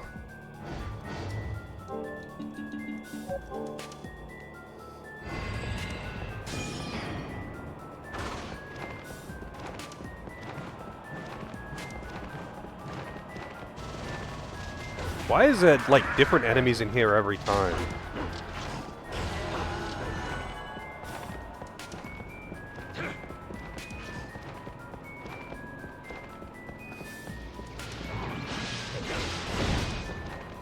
Maybe they're like, what, like Warcraft 3, Frostworms. How, like, they've still got at least some skin. Not a lot, but some. It would not be enough to fly. But, you know.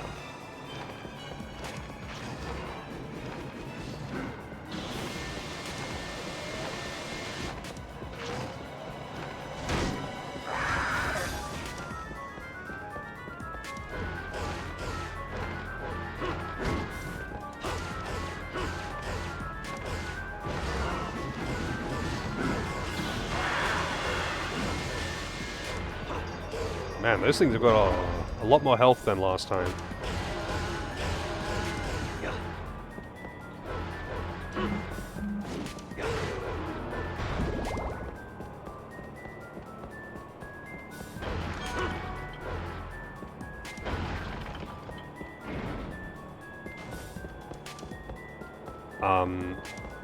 Oh, I can break. Just huge piles of identical giant horse skulls? I don't know what kind of animal that is. But that's not a horse. I'm not sure what that is.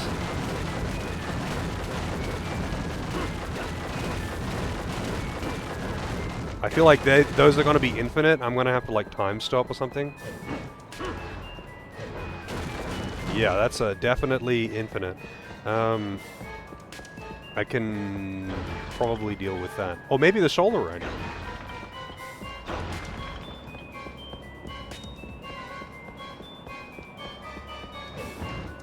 Let's see.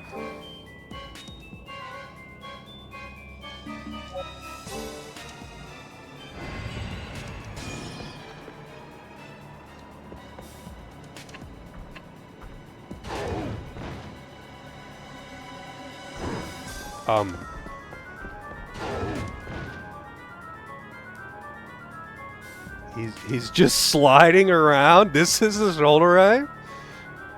What is it? Oh, he builds up speed and then he like rams into him. You gotta like go in a straight line. But that's not the method.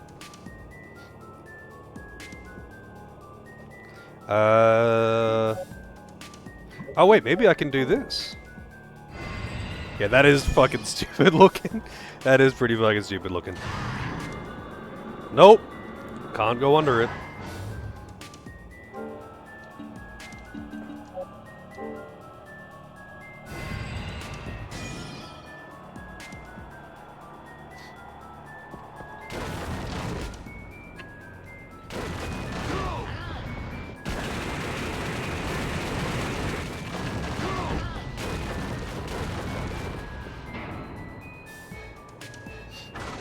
The funny thing is, earlier on, when I used time stop and then broke a destructible thing, the thing didn't actually break until after the time stop ended.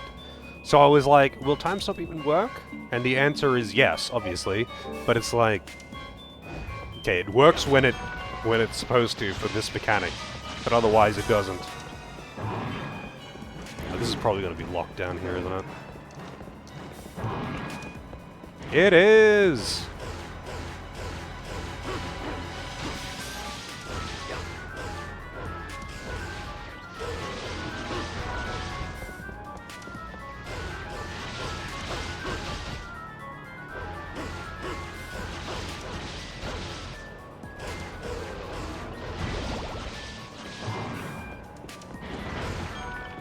I'm glad you don't have to kill the wall dragons. For whatever reason, they're always excluded from, like, the kill count to open doors.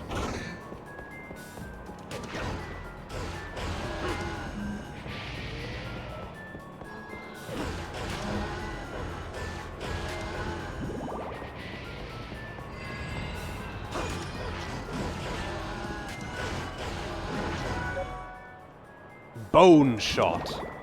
I know how to do that one too. Oh no! I'm cursed! If only they would drop decursors.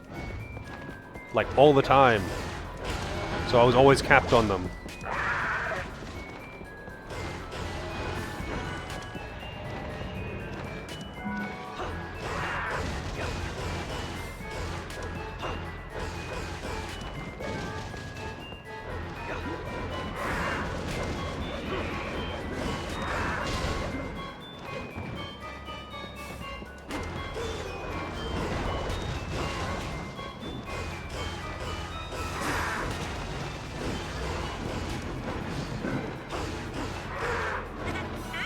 I'm in danger. Also, Jeffrey's evolving. Also, Fana with the raid. How's it going, dude? Skullwing evolved to Wingosaurus. You can't make up these names, man. Wingosaurus. Well, welcome in, Raiders. I feel like I'm pretty late in this game, and we're kind of just fucking shit up.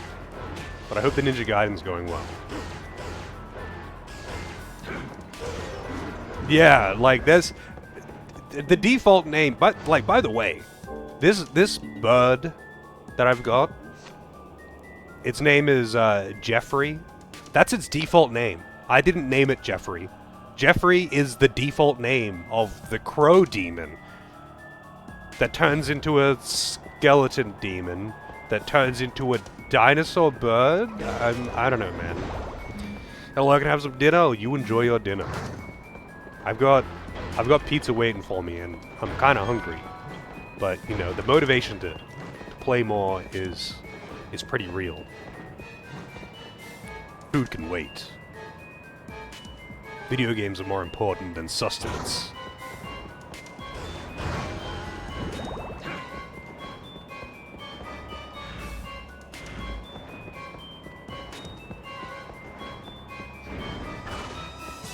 Whoa. I'm assuming I don't have to kill the dragons.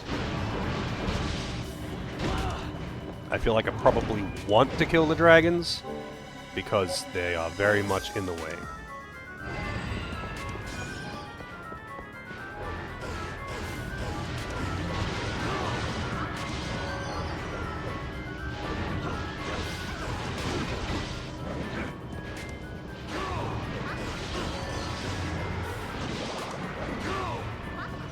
Oh man, look at this one. It's like so high up.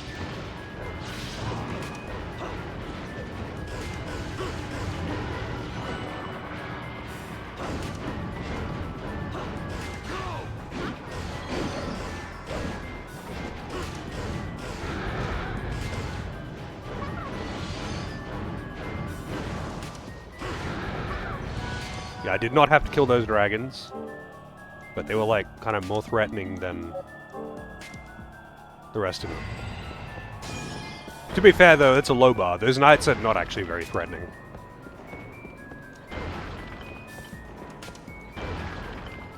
Oh, we got a boss door. But no... Oh no, we do have a save door. I was like, no save door?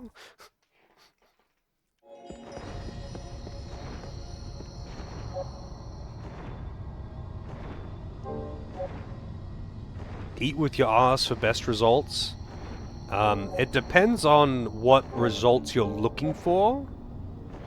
But yeah, they made a South Park episode about eating with your ass too. You can shove a whole roast turkey up there if you're determined enough.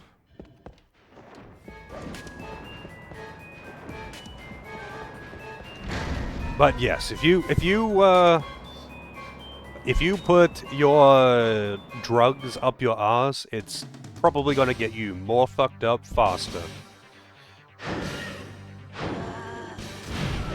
Yeah, if you pour alcohol into your ass, you're gonna get fucked up.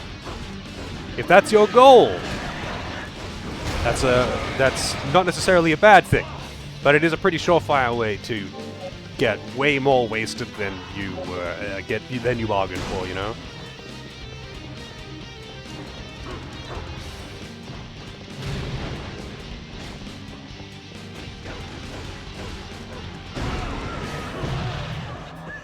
Damn, this guy hits actually pretty hard. Damn, you parry him and then it's not actually a window of opportunity. Whoa, oh, that also curses you. Come on, man. So that's why they gave me all those uncurses.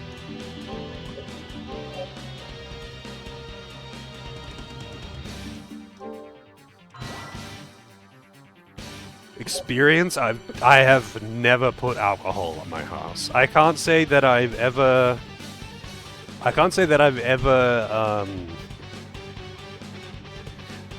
imbibed anything through the arse, unfortunately.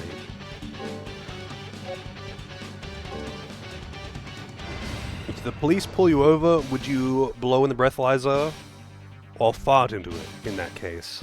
Well, they would probably get a more accurate result if you farted into it. I'm actually not sure. I'm not actually sure. Because, like... Yeah, actually, how would a breathalyzer react to someone who got drunk by pouring spirits up their ass instead of drinking it? They drank none of it. They drank none of it. But they are drunk. They're definitely drunk. Would it still show up on a breathalyzer? Obviously, it would show up on other tests, because it's in your system. But specifically a breathalyzer. I feel like it would, because... saliva, but I'm not sure. Like, maybe it would have to be a swab test.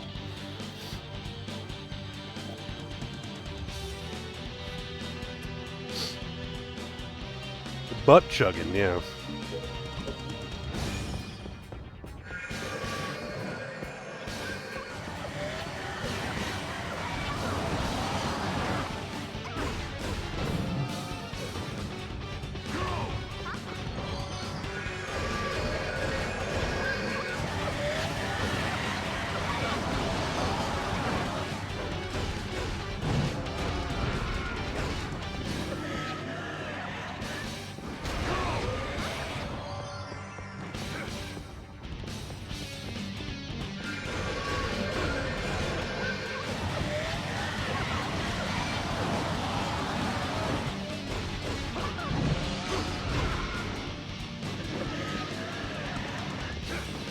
Damn, that's got a big wind-up.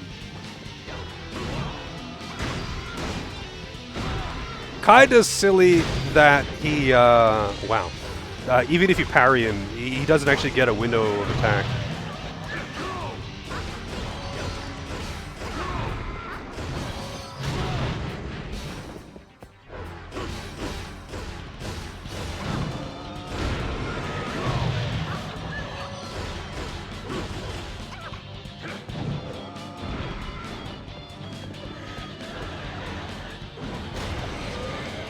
Dude, I could totally minigun this guy, too.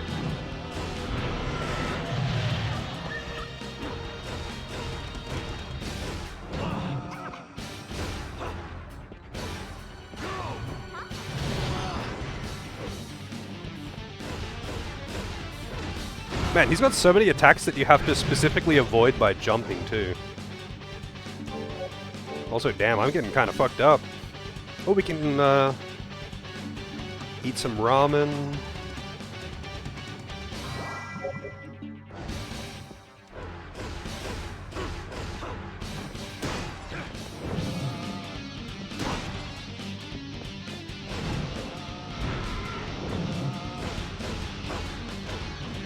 Alright, hang on. I gotta kill this guy in style.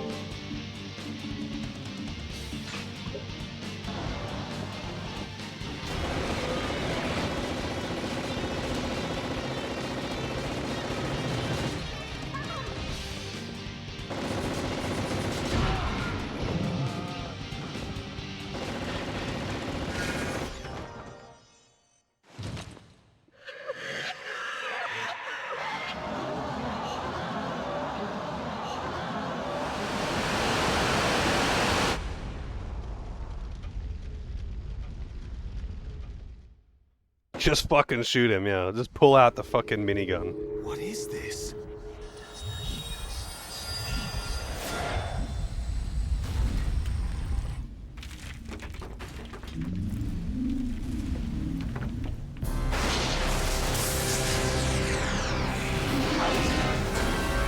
Yeah, you can't aim up with the minigun. You can only shoot directly forward.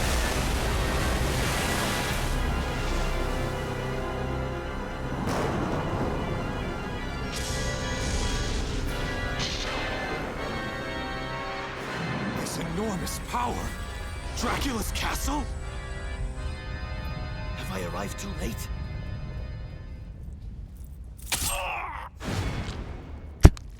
Fiend! What are you doing here? I can't have you interfering beyond this point. I left that seal to Hector. Impossible! The seal cannot be undone except by a torrent of demonic energy. Hector could not know that. Do not equate a Devil Forge Master's power with that of an ordinary sorcerer. For a seal like Right that, through the heart. How is he still fucking talking? is more than enough. Placing a guard there proved to be your downfall. Enough talk. Time. Damn, he even gives him a kiss! Oh my god. They knew what they were doing.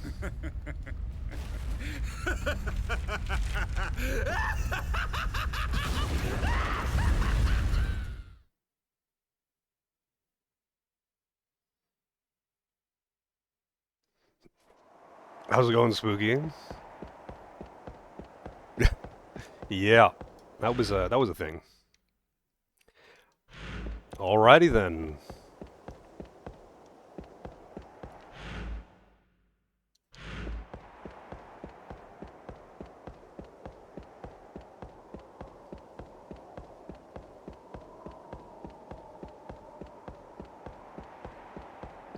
I don't know why that character in particular has such a different design to everything else in the game though. It's just, it kind of feels out of place. Because he looks like you ripped him straight out of Vagrant Story, but everyone else looks like a Castlevania character. Even though the models look like they're from Shadow Hearts. They're, like, this design looks like Castlevania. But Isaac's like, straight out of fucking Vagrant Story. The curse that was unleashed 3 years ago still emanates from it. Does this mean the source of the curse is still present? At this rate... 'Tis likely the remnants of Dracula's magic. And all because of me. Damn. I know not what happened to you in the past, but there's no time for regret. We must try to cleanse the castle and dispel the vile curse. If the curse spurs from demonic power, I may be able to find the source. Indeed. I must. For this is something only I can do. Then make haste. If the castle is fully resurrected, it is possible that Dracula is revived. If that is so, we must call Belmont. It is he who slew Dracula before. He can help us now. Alas, he cannot. But why? He suffered a terrible injury. I barely saved his life, but even now What? he hangs by a thread. How did you... It was my brother's work and no other. I see. Motherfucker had his heart cut out. Susceptible to Dracula's magic. Do not let the curse. I healed him with some herbs and a I'm potion. certain that she would not wish you to pay such a price for your revenge. So, you know about Rosalie. The hour is late. Away to your purpose. And you to safety. Back to your home.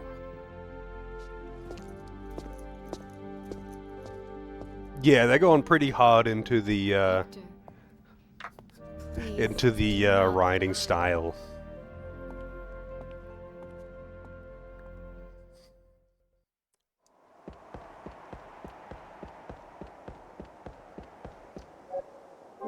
Oh, alright, hang on. Doris. Well, some of the OG Doris, who is now the Cum Man.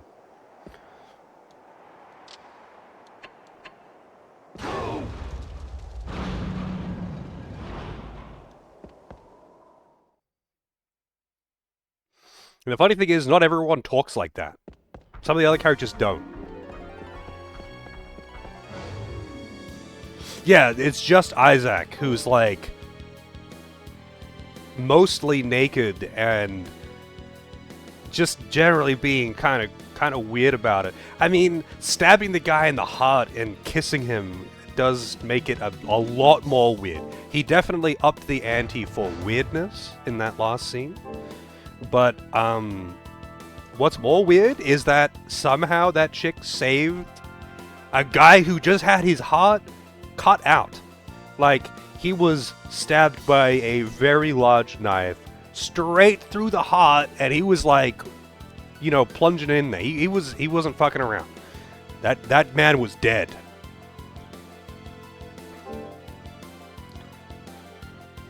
The dude is a vampire? That was a Belmont. Wait, are any of the Belmonts somehow vampires? I don't know the deep lore, you know.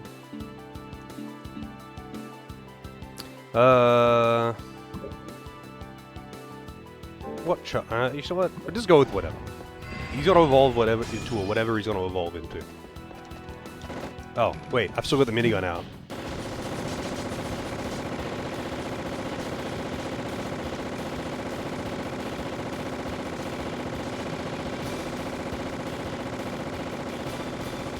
Not the most accurate weapon, or most effective weapon.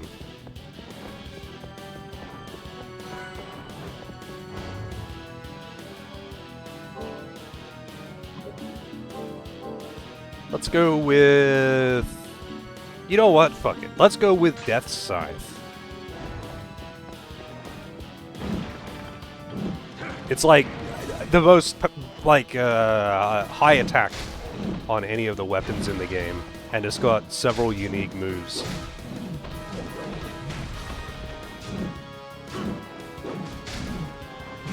Slogras.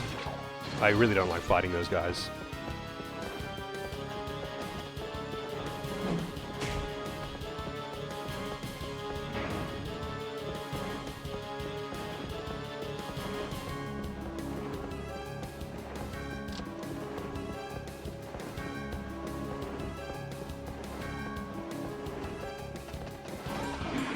You see this? The door isn't locked. That means I don't have to fight them.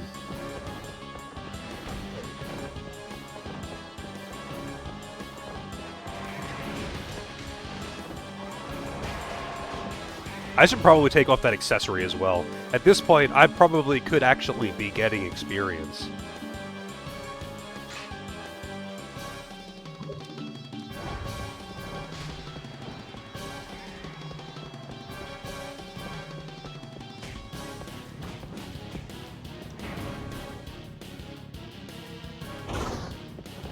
I'm kind of curious. So if it's not mainline, no, this guy is Hector, and he's a bad guy from one of the early games apparently. The guy in the cutscene was it Richter? I don't remember which one it was. I don't know, man.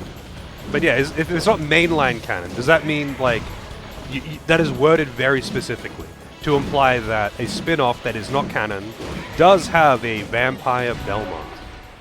Long glide. Oh, I probably needed that to be able to get across that gap earlier in the previous dungeon.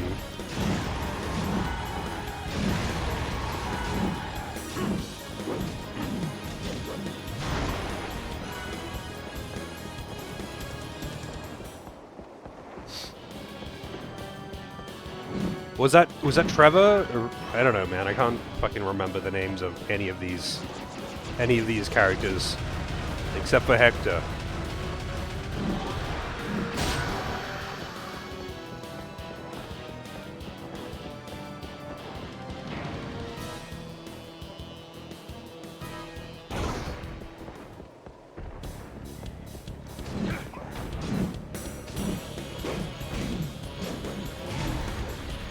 Damn, these things got a lot of health.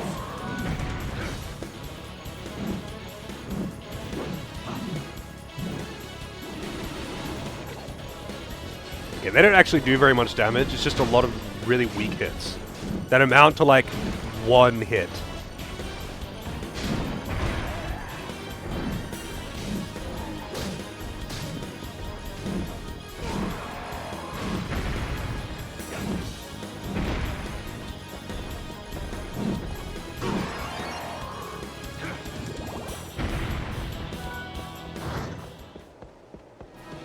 Oh, Trevor's...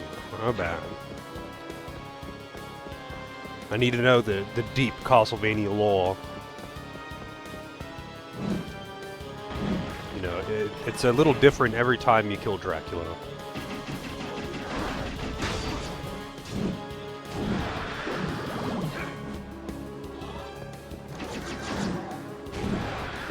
They call him a sniper, but he's got a fully automatic weapon.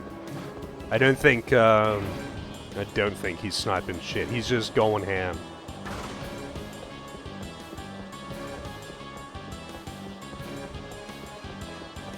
How many different Belmonts can you play as in all the different games? Oh, come on now.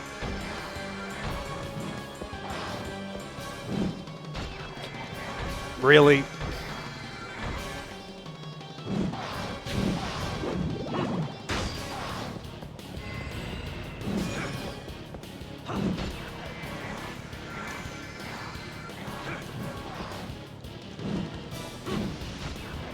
These things are so fucking annoying to fight with this weapon. Holy shit. That first swing is really bad at hitting them. And if they hit you once, they just stunlock you. You know what? I might not even need to kill these things.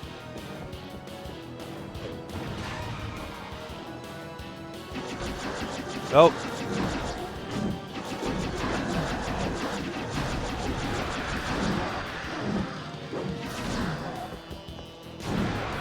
I didn't even have to kill those things.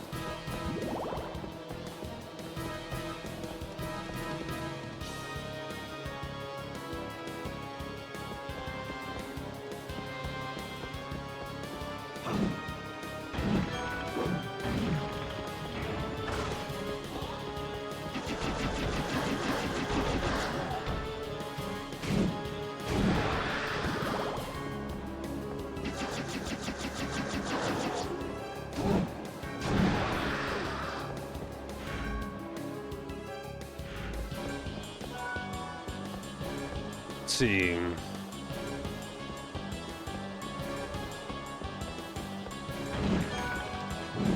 Leon, Trevor, Simon, Just, Richter, Julius, Soliel, Sonia, Reinhardt. Man, how many fucking Castlevania games are there? Do you actually play a different character in Juiced? He's getting fucking juiced up, mate. How many fucking Castlevania games are there? And do you not ever play the same character twice?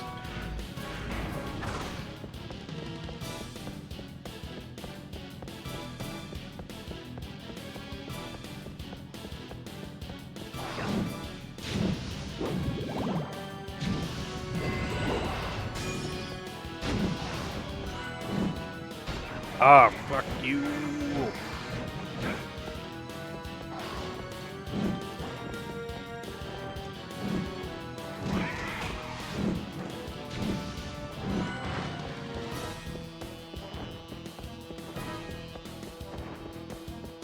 That's a lot of fucking games.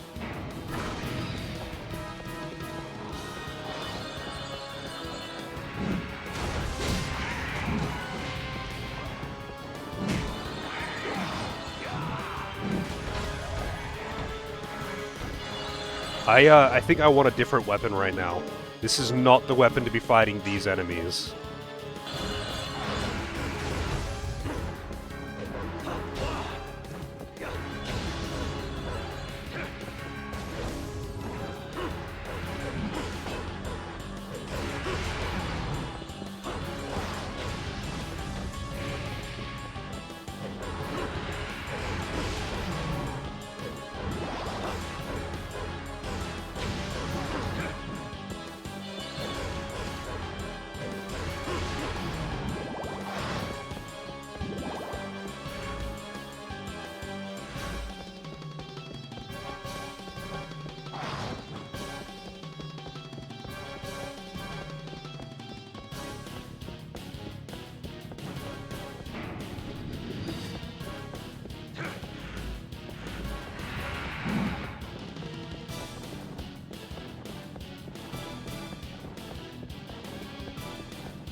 You're not always fighting Dracula. Yeah, sometimes you're fighting Shaft, which is still the funniest name for a villain only because of the association.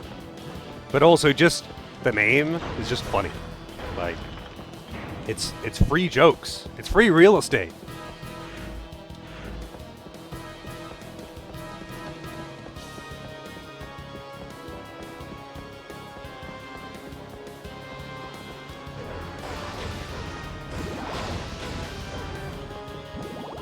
We got a different office chair this time. A multifunctional chair in which an intellectual may repose. A rare item. Must cost a bundle. Good chairs are really expensive.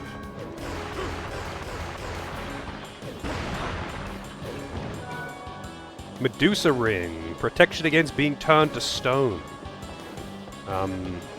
That actually probably would be pretty useful to have.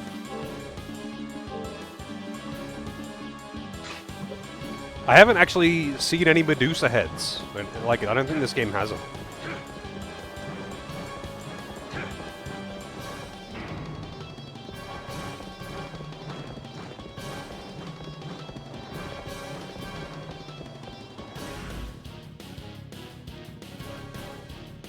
There's another door over there, which I guess is the only way I haven't gone.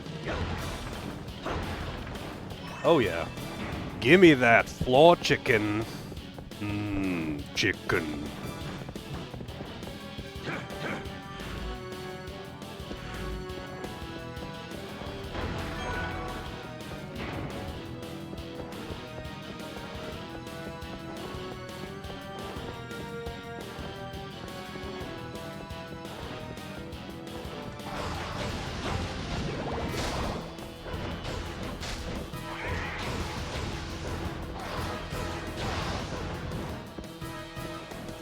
I wish it showed you how much experience you were getting, so I could, like, you know, so you could tell if it was worth killing things for the experience. Because, like, in Symphony of the Night, there's diminishing returns on experience. And if you're killing low-level enemies, you'll eventually just be getting one experience. You'll be getting shit. And I don't know if this game actually does that. I think it does, but I don't actually.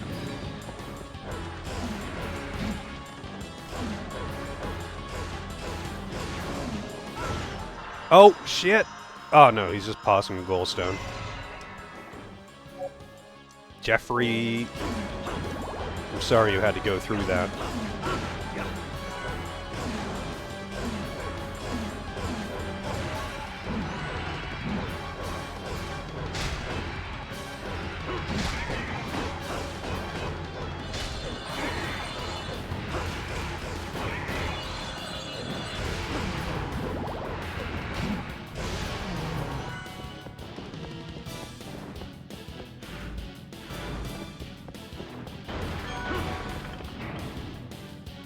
I don't think I've actually really bought anything in this game, by the way. I've actually got, like, basically infinite money. Because of the whole, like, weapon thing that I did. Because I didn't want to do the crafting, because the crafting and stealing in this game is fucking awful. But I have basically infinite money, but there's one shop in the game, and she honestly doesn't really have that much useful. She just has the teleports, which you get so many of anyway, and potions, which you get so many of anyway. Like, I'm always capped on all the shit that she sells.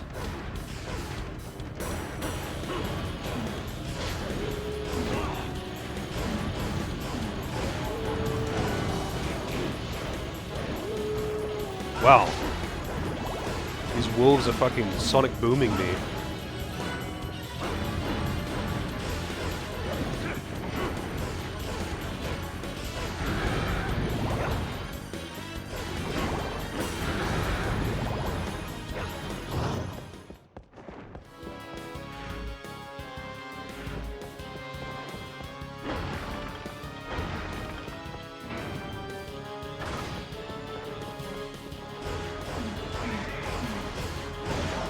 Right? Exactly. She needs to, you know, not sell the things that are plentifully available around her house for free. You know? It's like trying to sell grass when you live in a giant open meadow.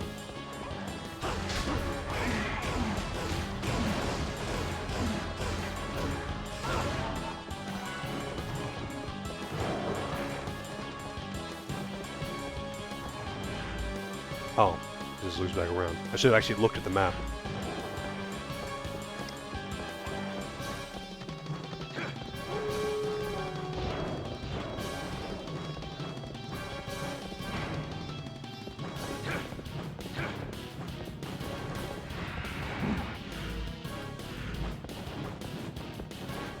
Oh, motherfucker.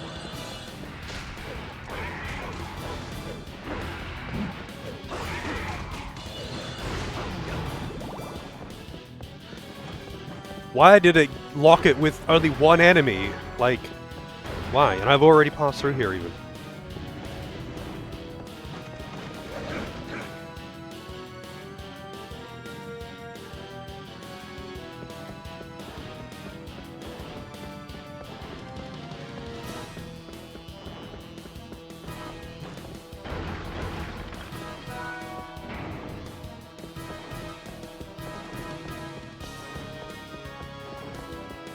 This is very, it very quickly turned into Silent Hill down here. Yeah, I imagine the Castlevania timeline, they probably don't care that much about consistency and all that. It's more of a premise. It's context for a reason to keep fighting vampires and monsters.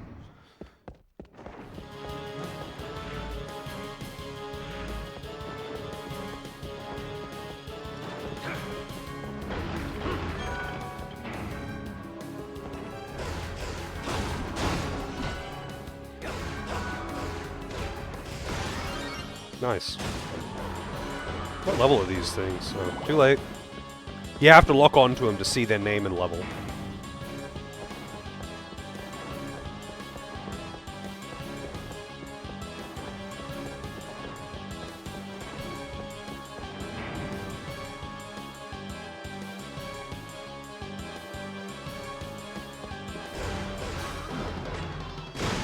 Yeah, I mean, I feel like it's very much reading too deep into it kind of thing.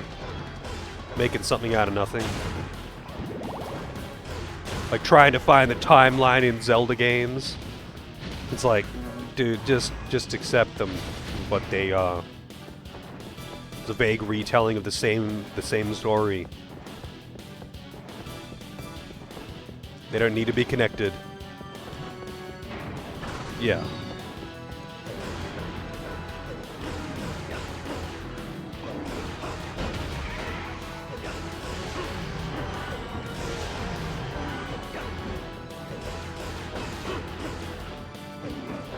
Yeah, I need to know the lore about Donkey Kong's home island. What is it called? The Congo Bongo something. It's like Congo Bongo Island or some bullshit.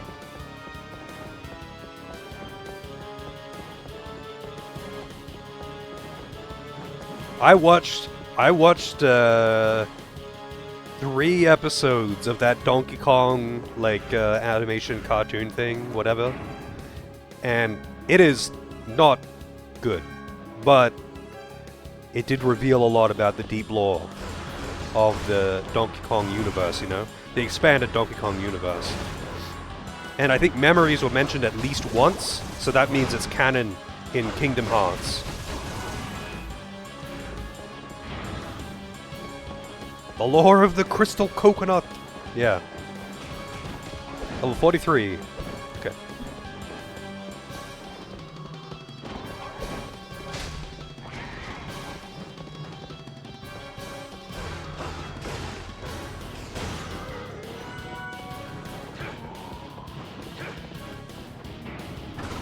Yeah, how are any of them related if they're like all different types of apes? Some of them are monkeys.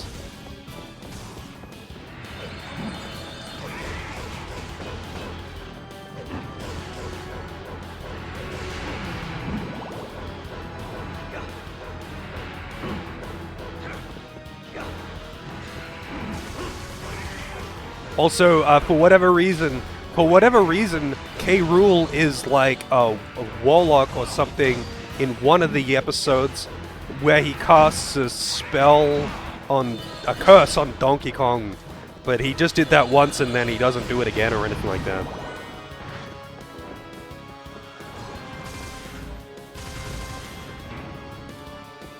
Poor Lanky.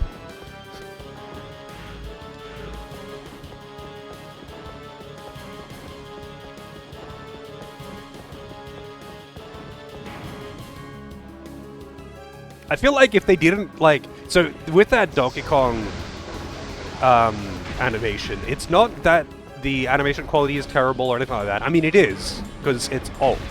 But that isn't the reason why it's bad. The reason why it's bad is because it's terrible and, for some reason, aimed at, like, very young children.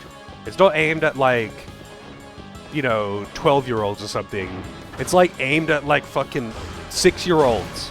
Like, it's very, very childish.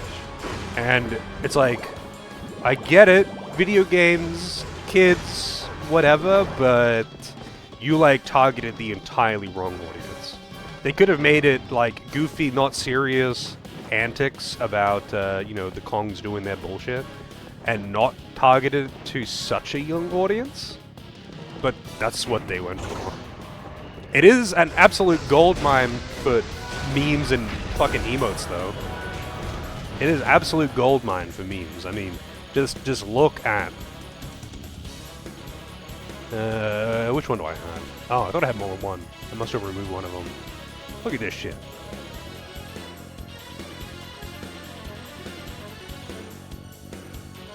There's actually so many really good expressions and things that would make for excellent emotes. Oh, and there's some pretty dubious dialogue in that too, like the whole the robot Candy Kong. Oh shit, it's Crimson. It's actually just a fucking dragon now. The Candy Kong episode where they make a robot of Candy Kong. This is the cursed one. They make a robot version of Candy Kong, which is like completely anatomically correct and lifelike to the point of fooling anyone. And they needed that for someone to be able to get close enough to Donkey Kong so they could cut his hair. But when she is getting, like, you know, bullshitting to Donkey Kong, she's like, I'm gonna turn you into my, what was it? It's like, not love slave, it was love something. Very, very creepy, very creepy implications. But the fact that they made an anatomically correct sex bond and all that they made it do was cut Donkey Kong's hair.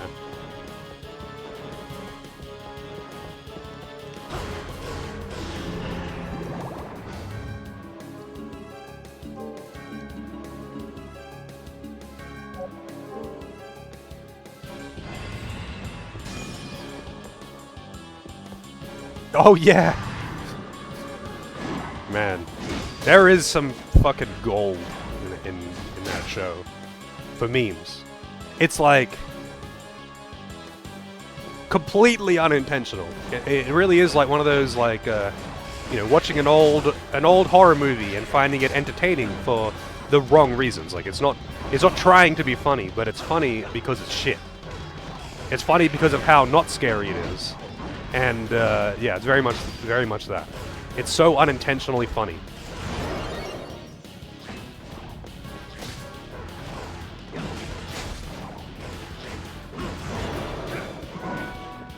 Do I even have to kill these? I don't think I do.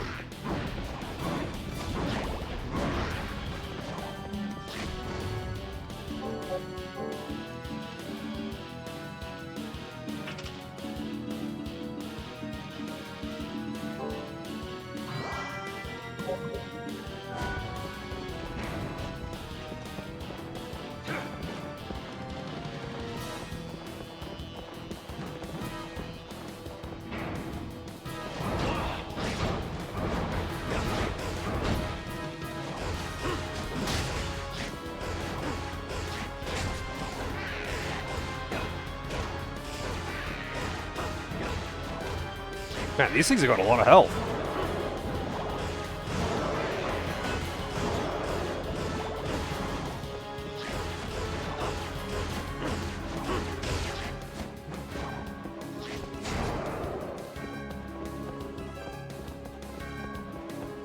Also, just a side note about that Donkey Kong show.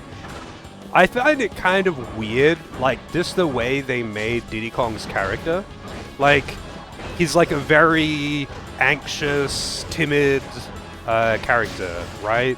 And I find that just weird. I know, like, it's not like there was much to base him off, because there's not exactly a lot of dialogue in the Donkey Kong Country games.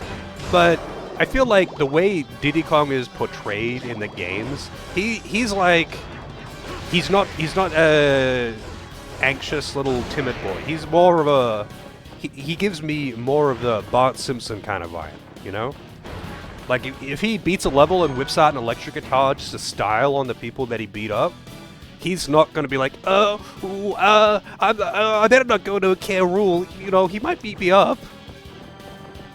Yeah, like, Diddy Kong's cool. He's not like a awkward, shy kid. He's a cool kid. And they made him, like, a bundle of nerves in that show for whatever reason. And that's, like, the one that stood out to me. It's just weird.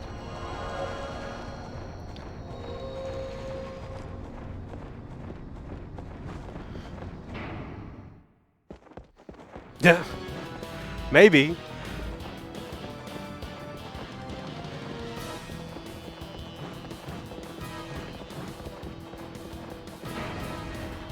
Yeah, Diddy Kong Racing is a great game, actually. I would say underrated, but it's not underrated. It did well, and people do rate it pretty highly. But it doesn't get much representation. Not nowadays. It's like way more fun than Mario Kart 64.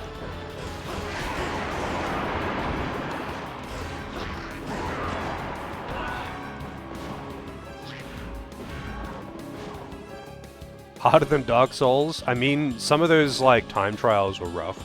I never owned that game, though, so I didn't, like, fully beat it or something.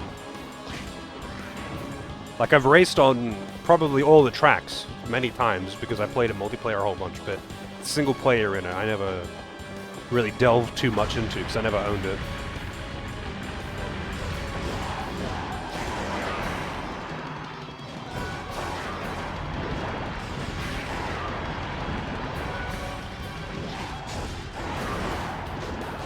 I feel like I only have to kill the assassin zombies. Nope, it's all of them. No, it isn't. It was just the assassin zombies.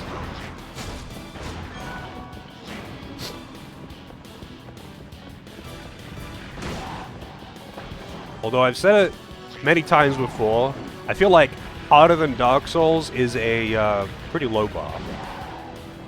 Especially if you're talking about Dark Souls 1. Like, don't get me wrong, Dark Souls 1, or all the Dark Souls games are reasonably tough games. They're not easy, but like, there are way fucking harder games out there than Dark Souls. And Knight happens to be playing a notorious one, Boshi. The one that I always bring up when I say there are many games much harder than Dark Souls.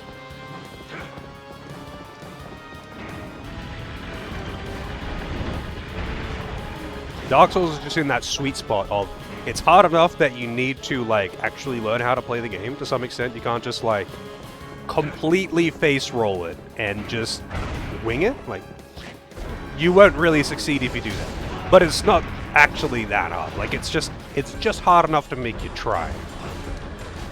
And that's all it needs. But for people who have only played like fucking the most casual of games, they're gonna be like, wow, it's possible for me to die? This isn't Animal Crossing. They blow it way out of proportion. Elden Ring is way harder than Dark Souls, though, as well. Elden Ring is definitely harder than Dark Souls, although Elden Ring has got some very bland, boring parts. It has got some really tough bosses in it, by comparison. I feel like they were trying to one-up themselves a bit.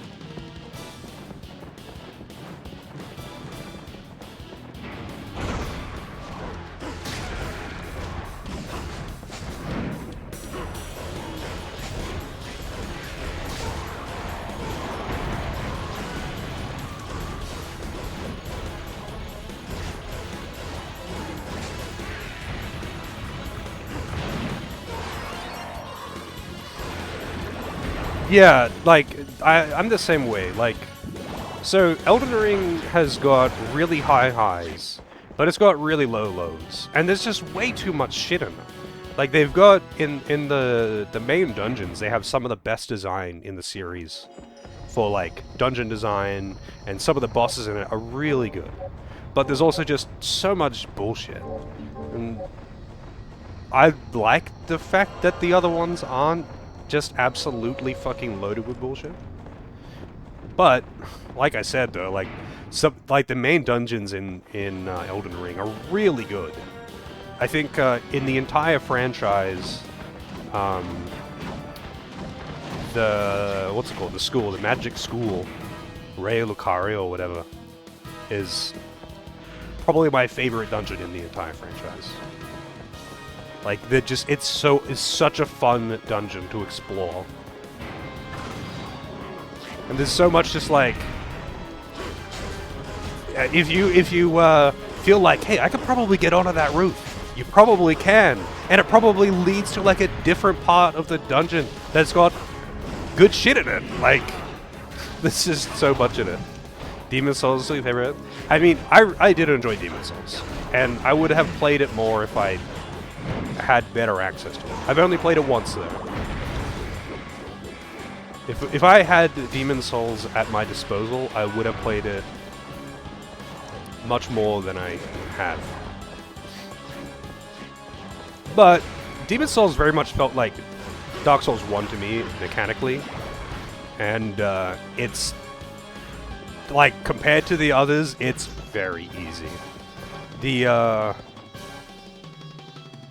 thing with Demon's Souls is that the areas are more dangerous than the bosses, and the bosses are almost entirely a joke. There's like 2 bosses in that game that gave me any trouble at all. And it's like for the worst reasons too. Oh, actually no, that's not true. Flame Lurker gave me trouble for the worst reasons. And, what's his name? False King gave me trouble because he's actually not hard, but like, he hits really hard. So, if you fuck up, it's like, okay, now I'm actually at risk of dying because he hit me once. I know, maybe it's because I was too squishy. Yeah, Flame Lurker is hard for the worst reasons, though. Flame Lurker is hard because he has way too short of recovery windows after attacking, and that only gets worse as the fight goes on. So it punishes you, like, excessively hard for using anything that isn't a dagger. And that's kind of boring. Like, that's a very, very annoying way to design a boss. Like, you could just use a really fast weapon, and he's really not that bad. But if you're using anything that isn't fast, he's gonna be suffering. And for my first playthrough, I went with Claymore, the old reliable, which wasn't awful for the fight. It took a couple tries, but like, yeah, definitely could have been way worse. Imagine doing that with like an Ultra Greatsword or something, or whatever they actually call them in that one.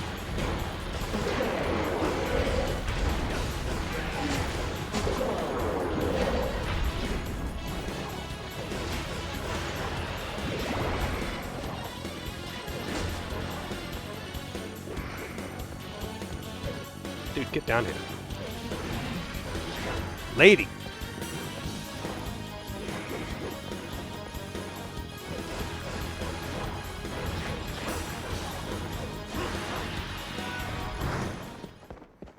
Kingsfield Games stream? No, I've never had Kingsfield redeemed. I've watched all of the Kingsfield games. I don't want to play Kingsfield. It's too old, too jank. Just too jank. I actually enjoy watching people play those kinds of games.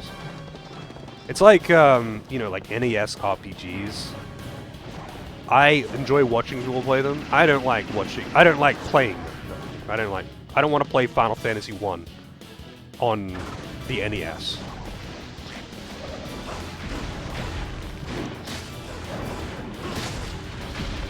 Oh no, I'm in danger. Oh yeah, you could cheese Flame Lurker, but I don't really count cheese as like, you know, a cheese as a workaround for a shitty boss doesn't count as like not being a shitty boss. Like, shit is shit, and unintended cheese is, well, unintended.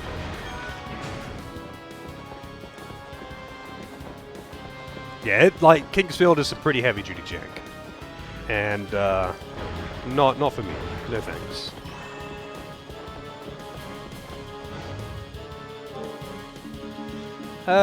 Let's get Vivi back out.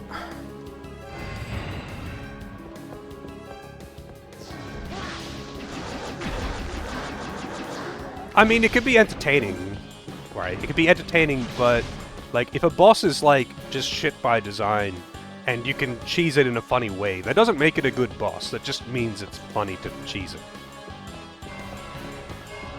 Oh, an infinite heal point.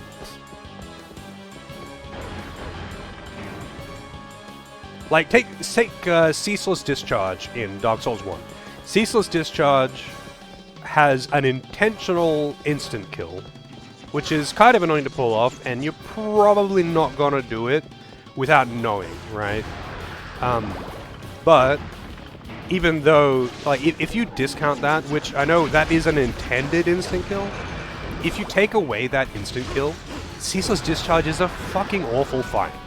Like, it's actually just an awful fight. And, I mean, it's not as bad as, like, Bed of Chaos. But, like, it's still just a shit fight. Like, I know there's an instant kill, and it's funny to watch him fall off the cliff, but it's still a shit fight.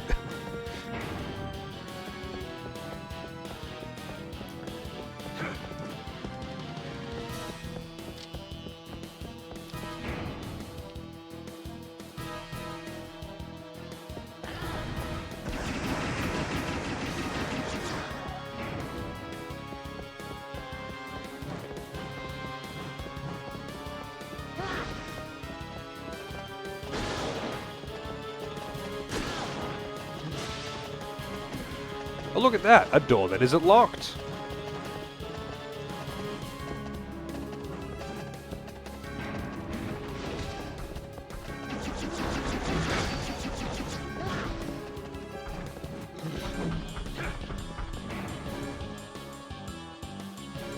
I've watched a couple people actually play Kingsfield in general, but I watched level 1... Like, I watched the majority of level 1's playthroughs of the original Kingsfield games. I think you played the original ones, if you didn't play any re-releases if there was anything like that, because that's what it usually does. But that was quite a while ago.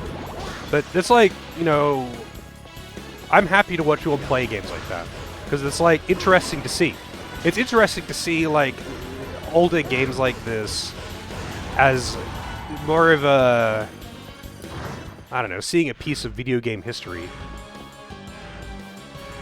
But yeah, I don't want to actually play them, because playing these old games is pretty much just suffering most of the time. Gee Lee. I bet he's got like a super valuable steel.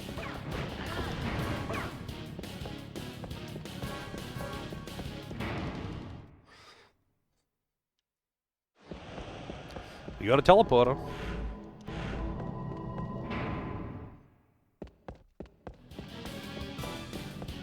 Right, yeah. Like, I know, like, I know the history of the game. And that is why it's kind of interesting to learn about it, or watch a documentary on it, or watch someone play it, and know, you know, where things came from and where the developers started and that kind of thing. I could watch video game documentaries all day. Doesn't mean I want to play them, though. Doesn't mean I want to play them.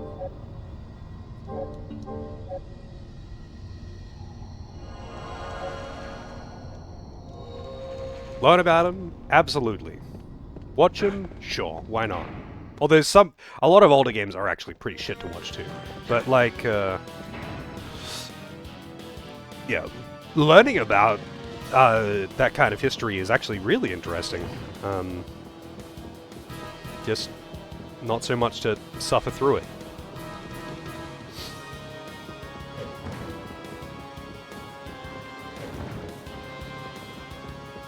I would rather watch someone else suffer.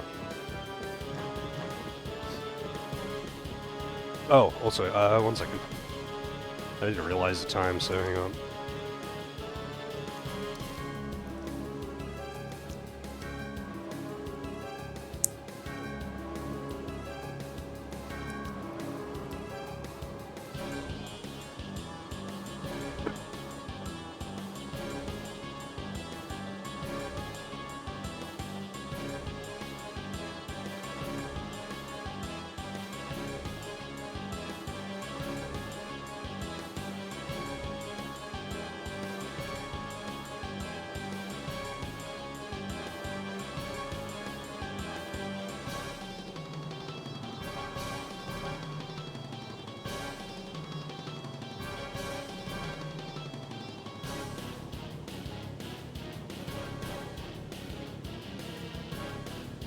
I need some water real quick. Be right back.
Spinning King!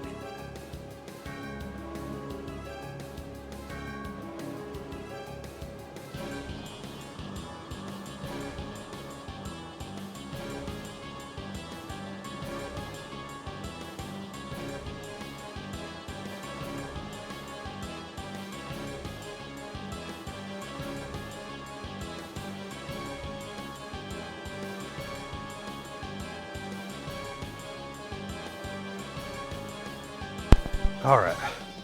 Sorry about that. Spitting cane. It is Vivi. I even named him Vivi, bub. You resurrected the castle! Hector, bravo! You wanted me to regain my powers. Now I see why. I fell right into your plot. After 3 years of peace, I'd lost my edge. And I've sharpened mine. I've been waiting quite a long time to plot my revenge. That guy does not have a dick. Not only did my lord die because of you. Also, he's wearing heels? My pride, my home. Now I shall make you suffer as I suffered. You shall die a most painful, gruesome death! He is the gayest villain I've ever seen. He makes also we're both using the purple dildo sword, I just realized. But yeah. He makes Kuja look masculine.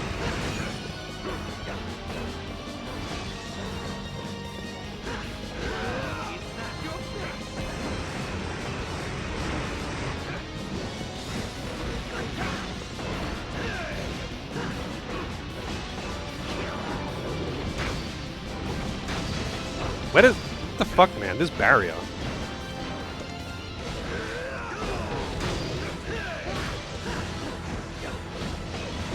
Can I deal damage to the bird to hurt him?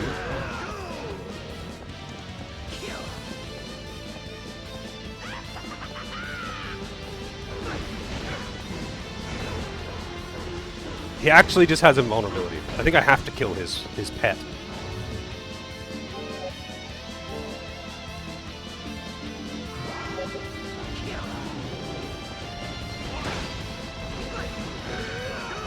But his pet just will not fucking stand still. I mean, as it shouldn't. It's flying. If it's stopped, it would be unable to stay afloat. But that doesn't make it less annoying.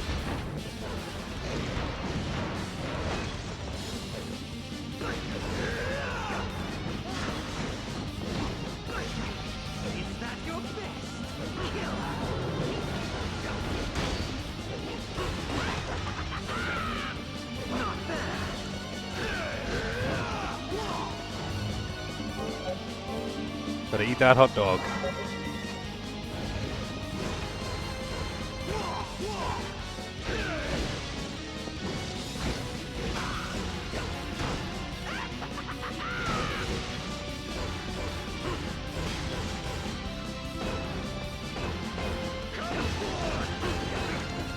Oh shit!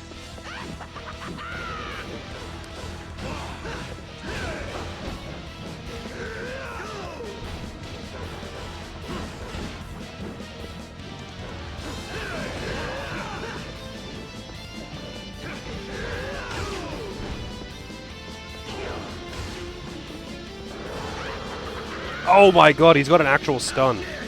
How dare you!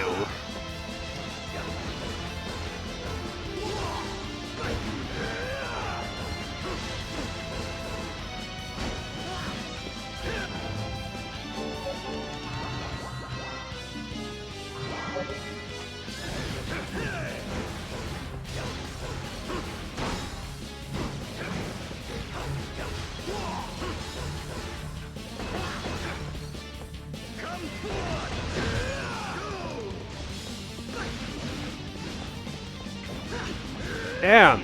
Can I get this demon? Which one evolves into that? Hello, cop. Whoa, whoa, whoa, whoa! Dude, what the fuck was that?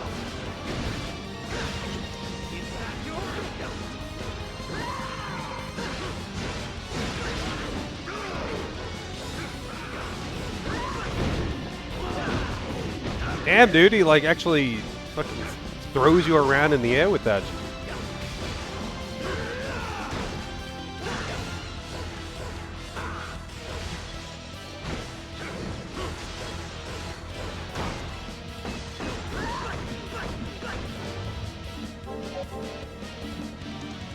sushi, the milk, hamburger, ice cream.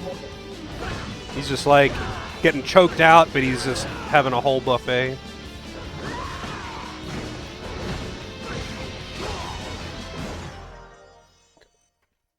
It's a golem form? Oh, okay.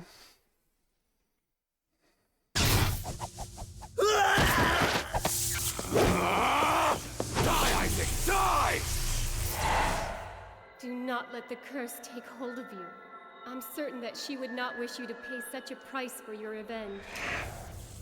This murderous impulse. This thirst for bloody vengeance. This is Vengeance not me. bad. Tis the curse! Dracula's curse! The curse of darkness. Oh, and you would not fall prey to the curse. Praiseworthy indeed. I wonder why. Was your desire for vengeance weak, or was your spirit strong? No matter. Either way, 'tis well finished. Your efforts have been a great boon to me. The moment you wavered was all I needed. Fucking patches. So, you're the one behind all of this. You could say that. You used me to revive Lord Dracula. Even so. Devil Forge Masters alone are suffused in my master's magic. Thus only a Devil Forge Master can be the vessel for his reawakening. I knew you would be the best material. Yes, much more so than Isaac. That is why I guided you here, so that you may fully regain your powers. Who are you? However, for Lord Dracula to be reborn in you, the curse had to take hold of you. When you rejected the curse, you proved to be useless. Truly, 'tis most unfortunate. That weapon! You are none other than death! Soon my master will enter Isaac's body. Though you were favored, Isaac will do. Dracula will once more walk the night. And as for you, it is time for you to die. Apparently, death is the most annoying boss to steal from. Oh wait, hang on. Actually, you know what? I'm gonna try use the Death Scythe against him.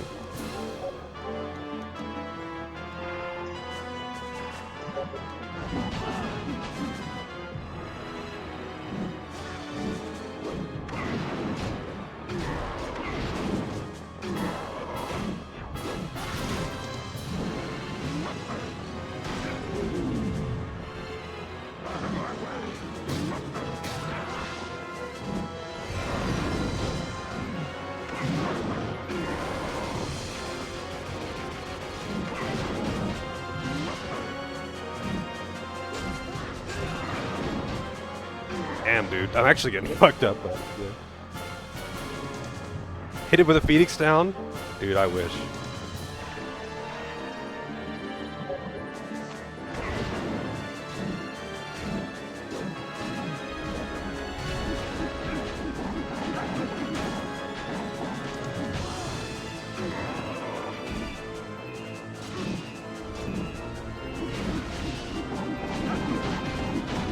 Oh, shit.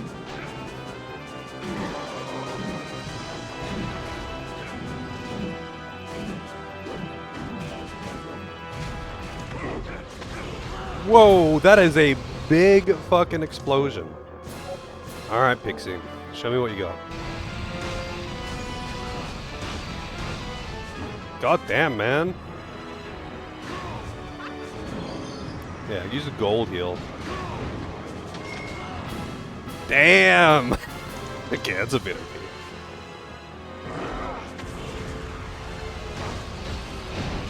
Oh, that just keeps... That just, like, God breaks you and keeps fucking hitting you.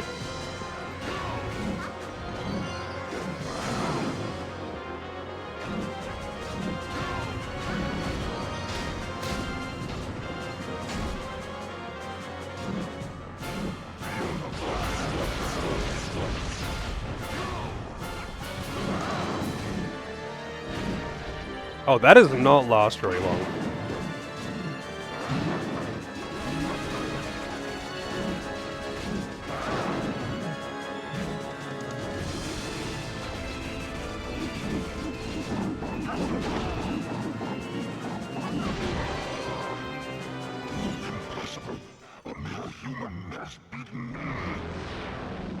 Totally should have used the Gatling gun on him, actually. That would have been a stylish way to kill him.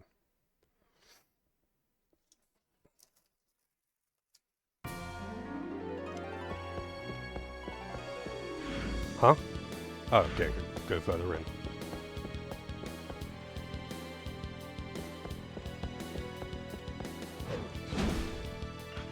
I do not like using this weapon.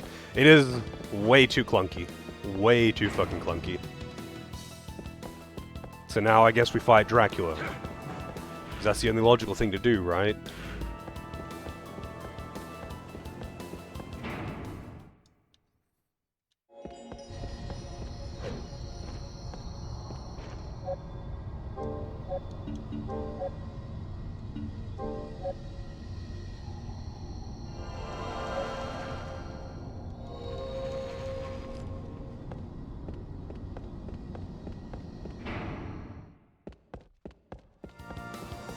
Yeah. Exactly. You know what Dracula's weak to, though?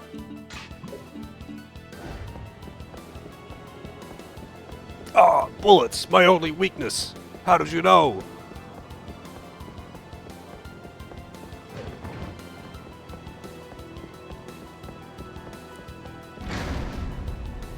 I kinda wish the minigun was OP, because it would just be so funny.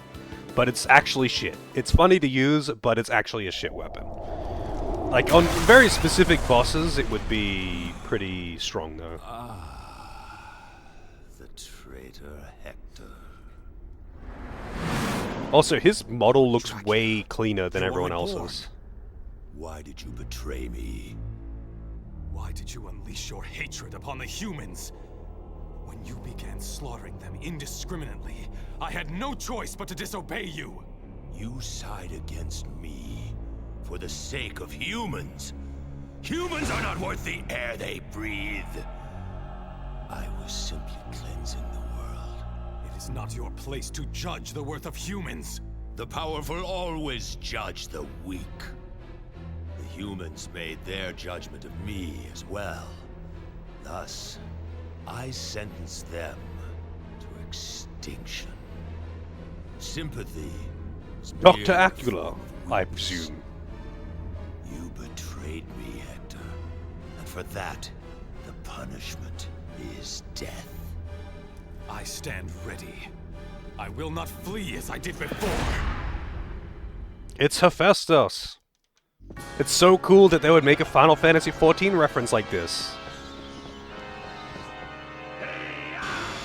Whoa! Lasers! Land! Useless! Useless! Okay, bullets are not his only weakness. He doesn't give a shit about bullets. He doesn't give a shit about bullets.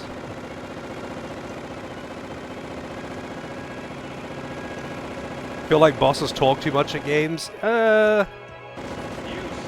Wow, it does 1 damage per shot. I wouldn't necessarily say that. In some games they do. But I feel like a lot of the... like, in most cases, the bosses are not going to come out and monologue, right? They're going to come out and just start fucking your day up.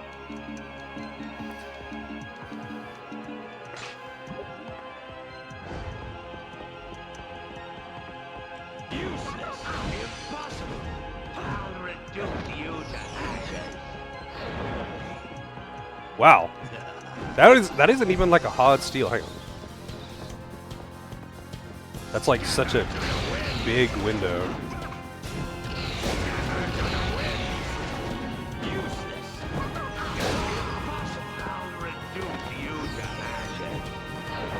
Oh! He got me with the grab. That heals him too. Fucking hell, man.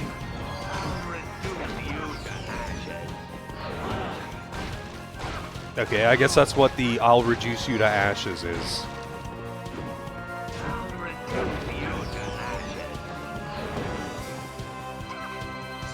Or you could just apparently pass through him and not steal it.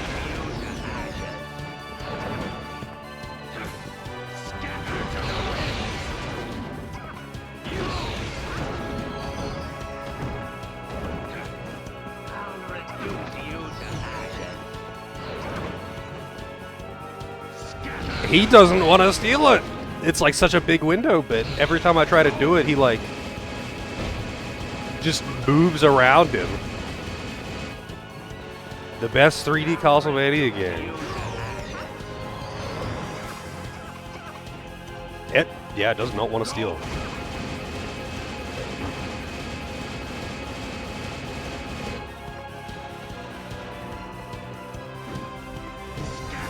You're not the first one who has said that, but I don't know how high of a bar the 3D Castlevanias have, you know?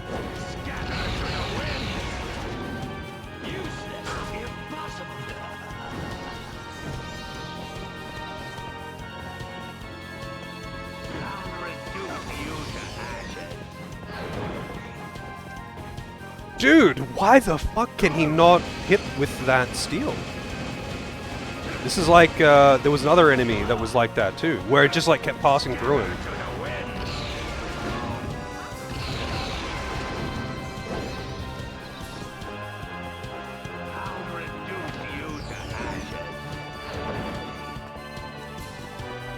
Alright. He's got that Metal Gear Solid fucking nano machines, and how it makes the bullets miss her because nano machines.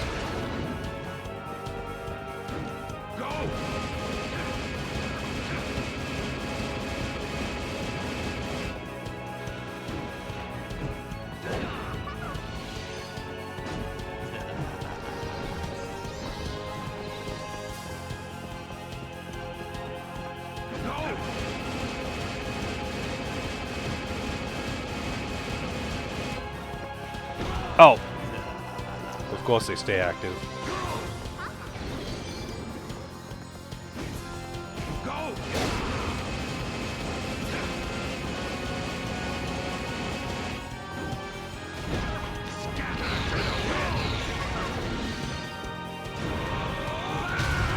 Wow! All right, buddy. All right, fuck you. You know what? You get that. That is so lame that I'm gonna use the cheat heal.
How the fuck was that not a steal?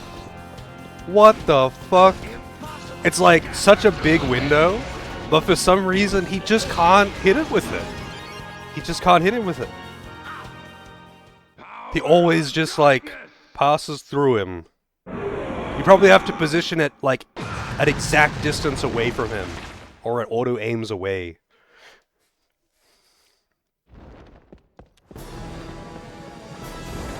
Also, shit, he used Devil Trigger.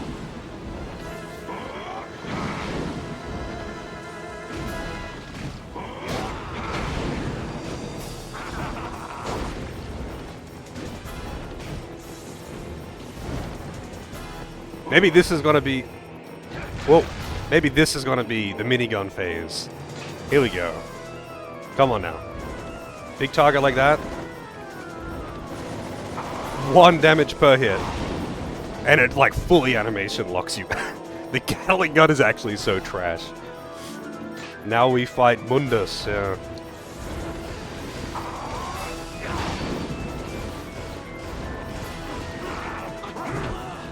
Damn.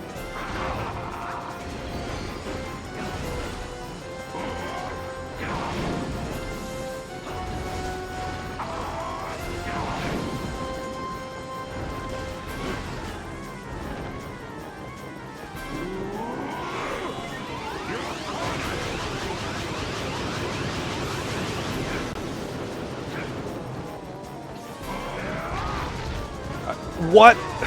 Alright. I may be calling it, but I've got iframes. I'm also fucked though, like I've got no more healing. I didn't realize we'd be fighting so many bosses back to back.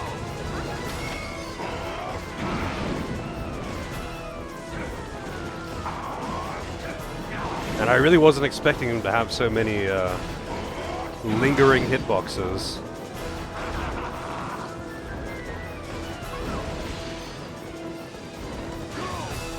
Why not? I'll just keep using the money heal because I don't care and I just want to fucking kill him.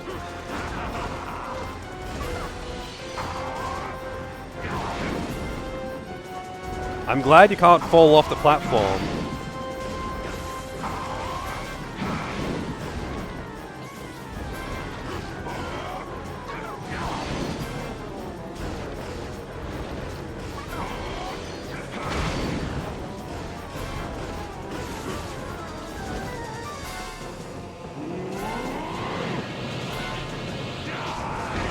Oh, that's not what I thought you were doing.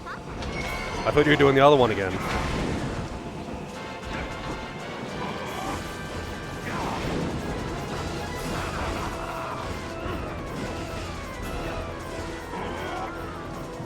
It's got such high damage reduction. Like, my attacks do so little damage to him.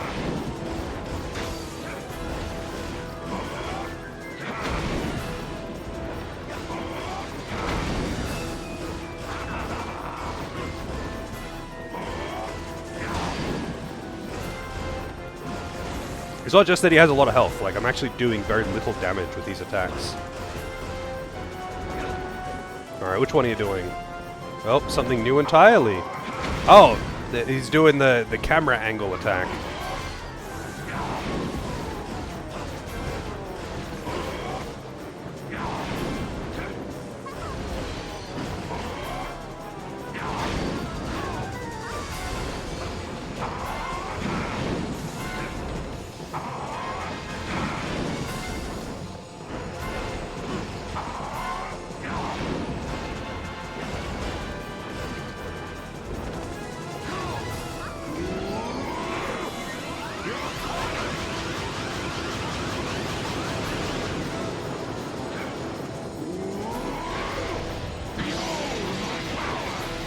Whoa, what the? In full 3D! What the fuck? And it does that camera angle attack again.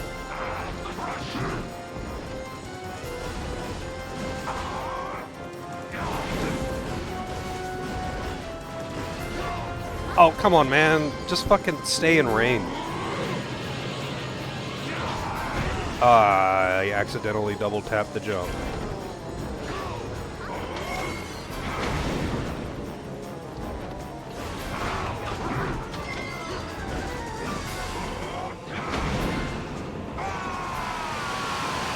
Alright. He's done. The transformation.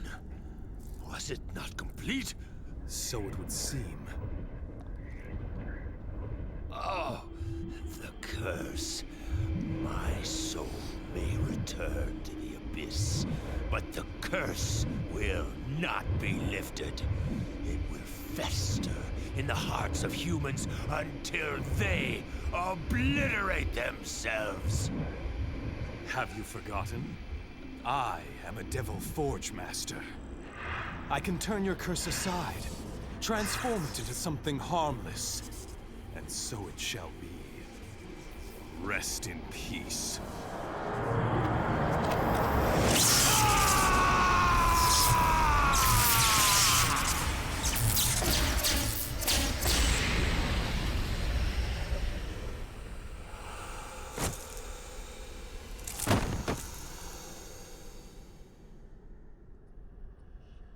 Now that I reflect upon it, Isaac's madness and Rosalie's death were both caused by the curse. This, then, is the final forge. Heed my words, O great powers of darkness! Release to me one of the tortured souls. Let me infuse him with my life force and awaken him to the world of the living. Immaculate being, appear before me now!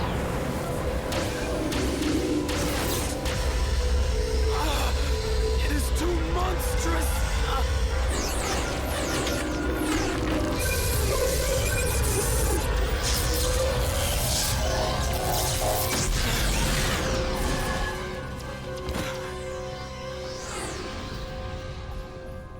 Tis done.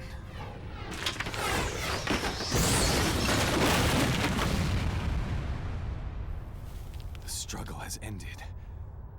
I feel I can let go now and die in peace. You look ghastly. Julia, why did you come here? I thought you might be contemplating something foolish, like letting go. You see through it all, don't you? I mean, he just Cage fucking it. said it, but Do you whatever. not? From this day on, you must live true to your own heart. You are wise indeed, Julia. I cannot fall knowing that you would fall with me. Now that you realize, we must go. Let us depart, quickly.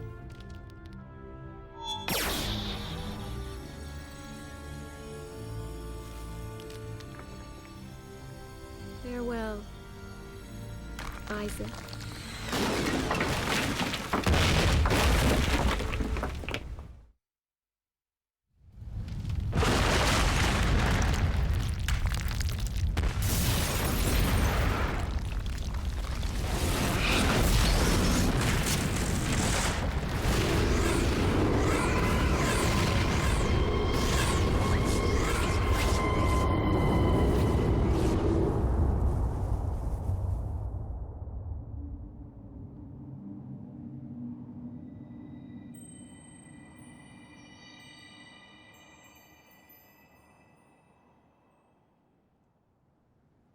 Tis over at last.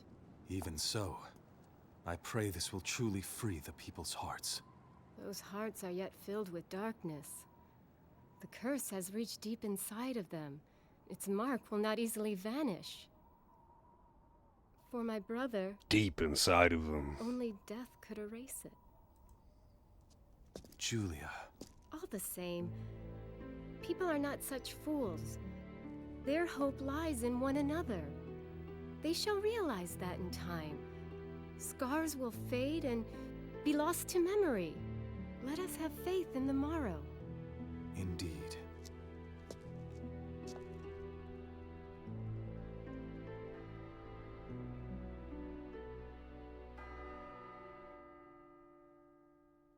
Faith in the morrow. Those are fine words. But not for me. As one who travels through time, I see the morrow a bit differently. All the same, the flow of time has stabilized at last.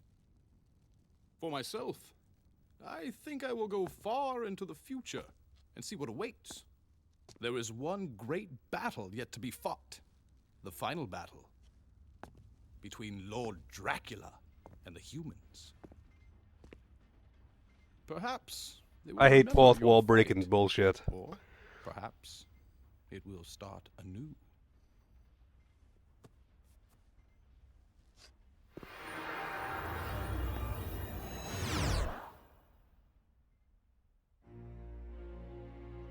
What now, Hector? Where will you go? Well, I have many friends I must conceal from the humans. I suppose I'll seek some hidden place where I can live in peace. No need to search out such a place. I know of one. Pray, lead me there. I am in your debt. All that you may need, you shall find here. If that is fine with you.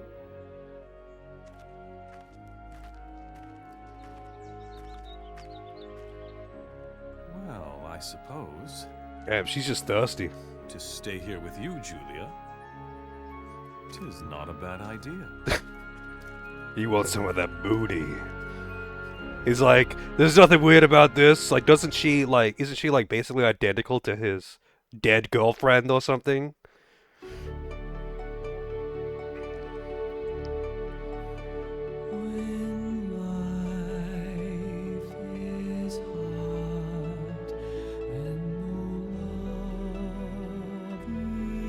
Let's see if this song turns out to be better than the true best credits song.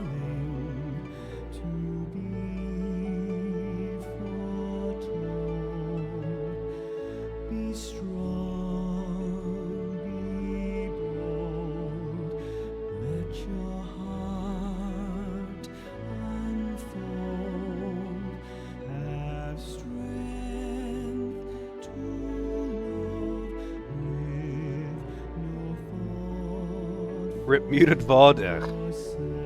Yeah, it's fine. I don't give a shit about that anymore. I'm too used to credits music. It's like if a game has got lyrics, I just assume it's gonna get muted. But then, you know, you play what's it called? I always forget the name of that game. Fuck. Nightmare Creatures 2.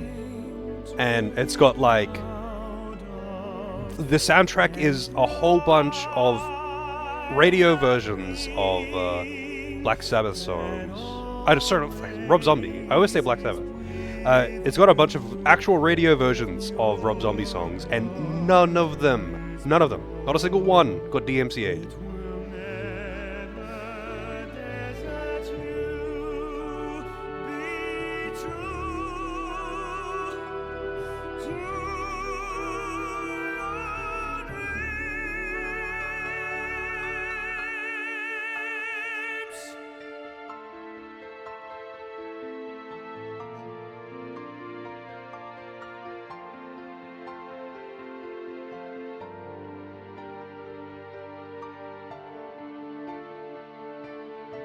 I'm sorry to all of the enjoyers of the Curse of Darkness credits music, but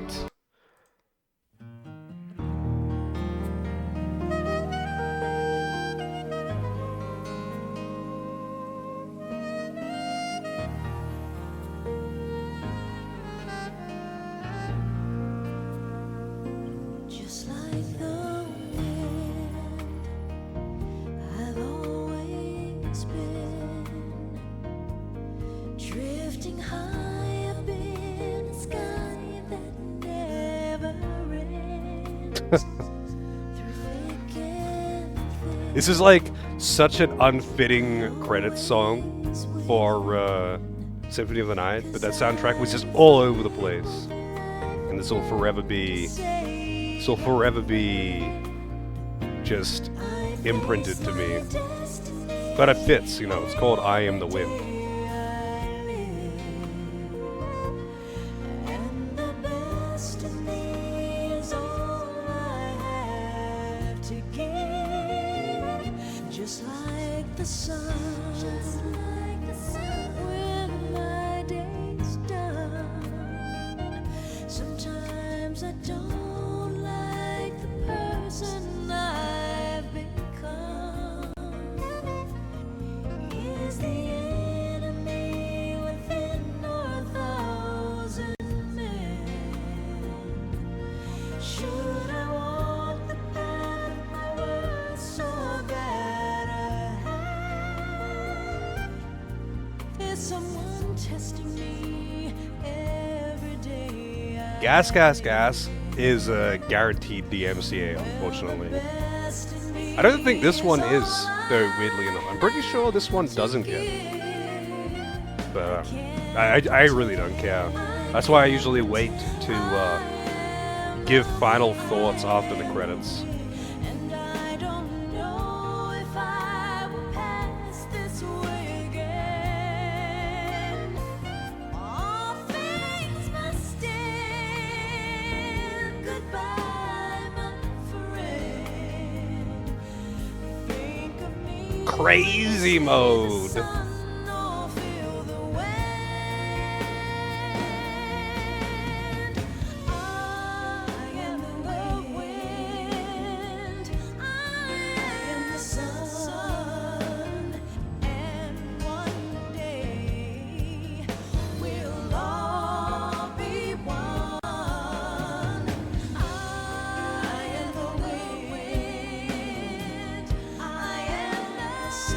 has an alt mode where you play as one of the devils. Wait, really?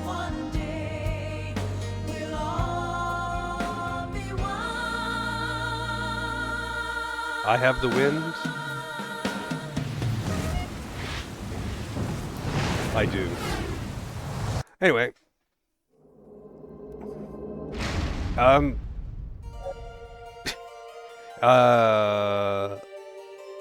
mean, this game was reasonably fun. I didn't really know what to expect. People shit on the 3D Castlevania games all the time. And I hadn't... the only other Castlevania game that I'd finished was Symphony of the Night. And... I mean, this one was alright. Like, it wasn't terrible. There are better, and there are worse PS2 action games, especially when it comes to action RPGs. Cool ideas. You know, I feel like if it had a less trash camera, it probably would have been a lot more palatable as well. But the combat didn't exactly have a lot of depth to it. I feel like you could have done some pretty cool shit with the whole demon upgrading thing, but you know, it's a short game, and it's one of those things where you would just need to invest, like, more time into the demons than it would take to just beat the game. So, like, it seems kind of, I don't know, like, poorly balanced, I guess. Poorly balanced or paced. Because the game was, like, what? 13 hours long? And it would, like, if I wanted to get all, like, 50 of the demons, going down all the paths or whatever and getting them all, that would be, like, very time-consuming by comparison. It's not like it's... I mean, I guess if you're efficient with your time and you know what you're doing and you're, like, doing it systematically, maybe it wouldn't be that time-consuming, but it would still take a substantial amount of time. Even when, like, doing it intentionally along the path that I'm going, it was still taking up a pretty good amount of time. But who knows, maybe there's, like, really efficient grinding spots to farm the doodads, the Evo stones. Compared to the N64 games, the PS2 ones were mid-tier good. I mean, I haven't played... I haven't even seen Castlevania 64, to be honest. Apparently Lords of Shadow is pretty fun. One day I'll maybe play that one. I have another Castlevania game in the queue, though. One of the DS ones. And I have the Dominus collection, or whatever it's called. The two DS games that got ported to PC and all that. And one of them is in the queue. And I'll have to end up playing the other one eventually. I've heard they're pretty good, but you know what's funny? I've heard kind of conflicting things about one of them. People saying that, like, it's only good for the first half, or that it's not very good. Something like that. I remember there's a person who I won't name, who was... This is a long time ago. Some people might know who it is. But anyway, I won't name names, but, you know, he kept wanting to change his game request, which is fine. I'm totally okay with people changing the game request. But he was, like, wanting to change them to, like, increasingly less acceptable games. Like, going out of his way to pick games that he knows, like, that I'm gonna decline. Like, I'm not gonna emulate a Switch game. And eventually he just lost his shit and just swore at me a bunch and insulted me in Finnish for whatever reason. And I was like, yep, okay, whatever, dude. And that was it. But I think he was angry because I talked shit about a game that he likes. He was like a perma-lurker who never said anything until he boosted a game. Like, he was a long-term lurker. And the first thing that he said was him boosting a game that someone else requested. And And it turns out he's an odd one. Anyway, that aside, he wanted to request one of the DS Castlevania games, but specifically, he wanted me to play it up to a certain point and then stop playing it. And I was like, that is such a weirdly specific thing. And I was like, no, like, I'm not gonna, like, play a game and then stop halfway through. Like, I don't want to play. If it's bad after that point, I don't want to play it, and I'm not going to stop halfway through a game. Like, what? That's, like, such a weird thing to request. But, like, I don't know. It's just everything about that guy was a bit odd. And then, like, oh, I don't know, maybe. It might be that. But, like, he wanted to request, like,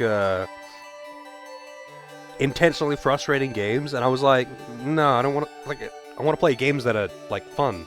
Like, I don't want to play old, shitty jank that is just going to be miserable. And, like, you know this, you've been around for a long time. And then he's, like, being like, play this Flash game, or play this Switch game, and I'm like, no, like, what? You know, I've already told you, like, there are a few things that are just fixed rules. Like, I'm not going to emulate like a current console. Back then, there was no Switch 2. So, like, I'm not going to emulate a current console. I could actually probably get in trouble for that. Going to request Super Mario Kart, but you can only do Koopa Beach. Man, I haven't played Super Mario Kart since, I would have been like, maybe 8. Like, I think the last time I played Super Mario Kart was actually in the 90s. I don't know, he was just a bit of a weird dude. And then there's another streamer that I know, again, I won't say who, because it'd be too easy to find out who is who in this scenario. But that guy went to this other stream and started kind of doing the same shit, because he also does game requests, or used to. And he was like, but like,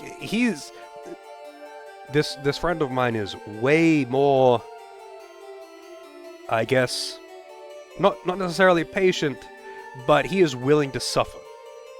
And he wouldn't say no to his request, so he was just like playing dog shit games for this guy.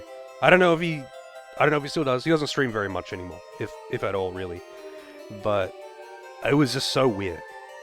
Like, I remember, like, when I noticed that guy over in my friend's stream, I was like, I said to him privately, I was like, oh, this guy is, a bit odd, and explain the situation about the game requests and whatever.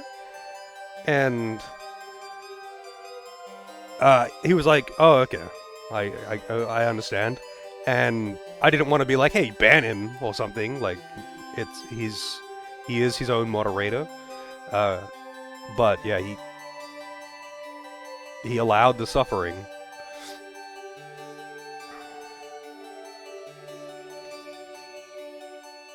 I mean, Knight is playing Boshi upon my request, and I didn't intend for him to play the whole game. And I asked him before requesting it whether he would be interested in just playing it for like a day or something. I asked for permission. You can't put that evil on me. I asked him if he wanted to suffer, and he said yes. And now he's suffering the whole way through. I only wanted to have him suffer for a day, but he said no. When I put away the whip, he took the whip and started whipping himself.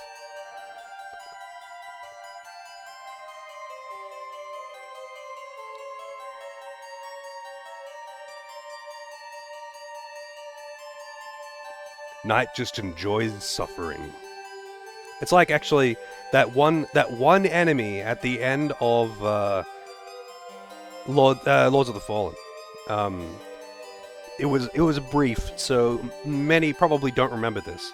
But there's like an enemy type in that game that has the like the big cage on their head, they headbutt you and shit. But for some reason, there was one of them, just one, of that enemy that appeared in one of the final dungeons.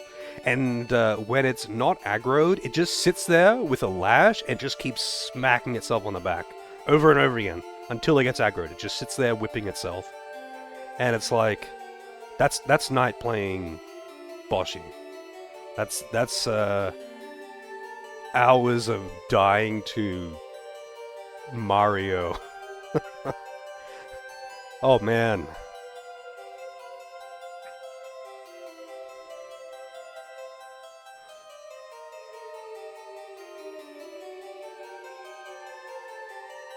Oh, I mean, yeah, that's kind of a matter of preference, though, right? I mean, some people specifically like to have lots of shit on the screen for the memes and all that, and some people don't. I don't really. I don't mind it if people do, but I personally don't like having a lot of things on screen. I would rather just have as much of the game be visible as possible. But that's me. Some people also don't watch streams that don't have a webcam. And I don't know if I'll ever have a webcam. I don't like being on camera. So, yeah, that's another thing entirely. But yeah, I don't know. I've encountered some weird dudes when it comes to games that I've played on stream there. Like the Digital Devil Saga guy and the Kingdom Hearts guy. Like I don't know, man. I just don't understand some people. Maybe it's just how it is. I just have to accept that some people are gonna be weird. But I've had some oddballs come in here. Am I scary looking? Maybe to some. The trauma dumping type? Oh, I've encountered a couple. I usually ask them to just keep it out of Twitch chat. Although I don't mind if they want to trauma dump in DM. Because I know it can be helpful for people to just vent. Even if it is to a stranger. But, yeah, not in Twitch chat. It's just like, not the time or place for it.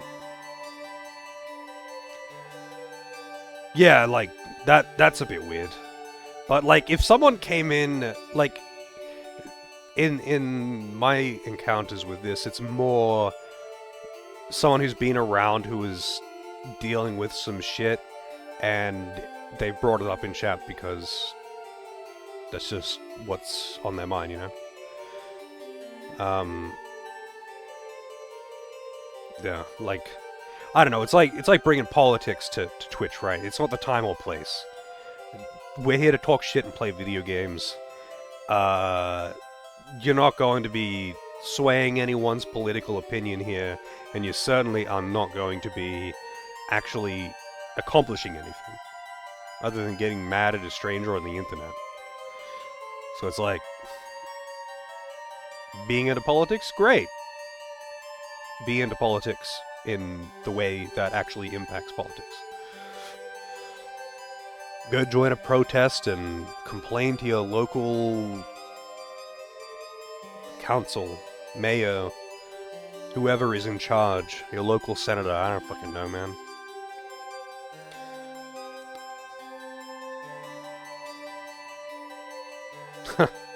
That is true. A lot of people have this as their little escape from reality. And, I mean, the stream is my little escape from reality. And, I would like to keep it that way.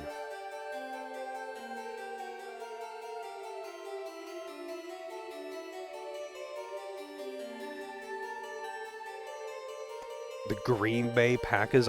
I'm guessing that's a reference to something, but I don't know what that is.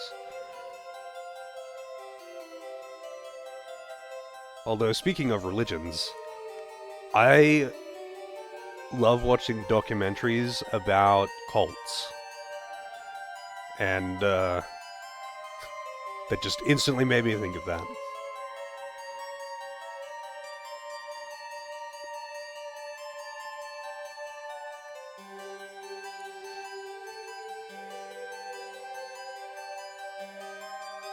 U.S. football team in Wisconsin, I see. Heaven's Gate, yeah. There's a couple of interesting ones that I've heard about.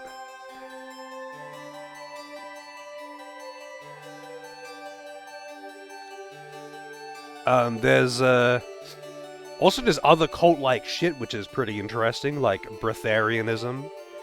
Man, those people are fucking crazy. To think that it came from Australia.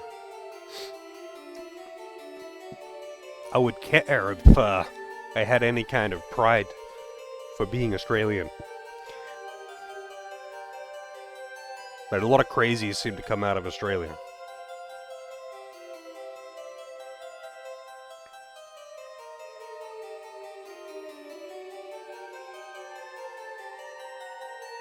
Who would have thought? Maybe that's the way. That's why I am the way I am. Anyway, it is quite late. It's well past stream end time. I would normally be ending like 2 hours ago almost, but I just wanted to finish the game. Like I realized that I was very close to the end, and I didn't want to like have just an hour of this game in the next stream. This is wildly late for me. Yeah, I mean it's like nearly 2 hours over. But I've got nothing going on tomorrow or tonight. I don't go to bed like immediately after stream or something. Like I'm still going to be up for a couple of hours. That's usually the time that I would use to get things that I need to get done, or if I don't have anything I need to get done, play games or watch things, because you know, peaceful early hours of the morning. But get your votes in on that straw poll. I'm going to keep it going for a few days, as I usually do. That poll is for Lozo's next request. Whichever game wins is going to be his next request. Peaceful Pizza Tower. I'm done with Pizza Tower, man. I actually got all the achievements. It was not nearly as hard as I thought, but I cheated by slowing the game down by like 20%, which made it considerably easier for me. What is that poll? The poll is, it's pinned in chat. It's Lozo's next game request. A couple of people like to do a poll for what their game request will be, to see which will be more popular with the other viewers, and I think it's pretty fun. You know, it's engaging, especially if people get talking about the games. If they're too obscure, no one knows about them and doesn't have anything to say. But you know, when there's like cult classics or just like oddities that are well known, it tends to, you know, spark some interesting discussion. But yeah, anyway, before I get derailed, yeah, I actually do like having the polls.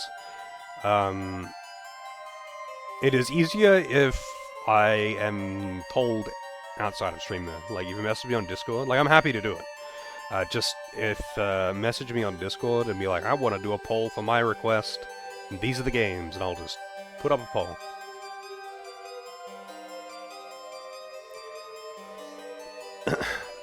But yeah, anyway, I'm going to, when I play famous bad games like Daikatana or Bubsy 3D, I would rather not play games that are intentionally bad unless they're easy. Bad games that are easy, I'll cruise through them and laugh at all the jank and the stupidity and whatever. That can be fun. Bad games that are really difficult because they're of the things that make them bad, no thanks. But most of the time, the really bad games are quite difficult because of the bad shit. So yeah, it's a really case-by-case basis. But I'm not going to make any decisions on that kind of shit right now. If anyone has any questions about game requests or anything like that, you are more than welcome to message me on Discord, either in the public chat or in DMs. I really don't mind. I'm not big enough of a streamer to be getting flooded with messages from people all the time, so if you would rather ask privately, I really don't mind. But yeah, I'm out. I'm gonna go eat. Have a good day, night, morning, whatever is appropriate to your time zone. Stay cursed. I don't know, man. Have fun.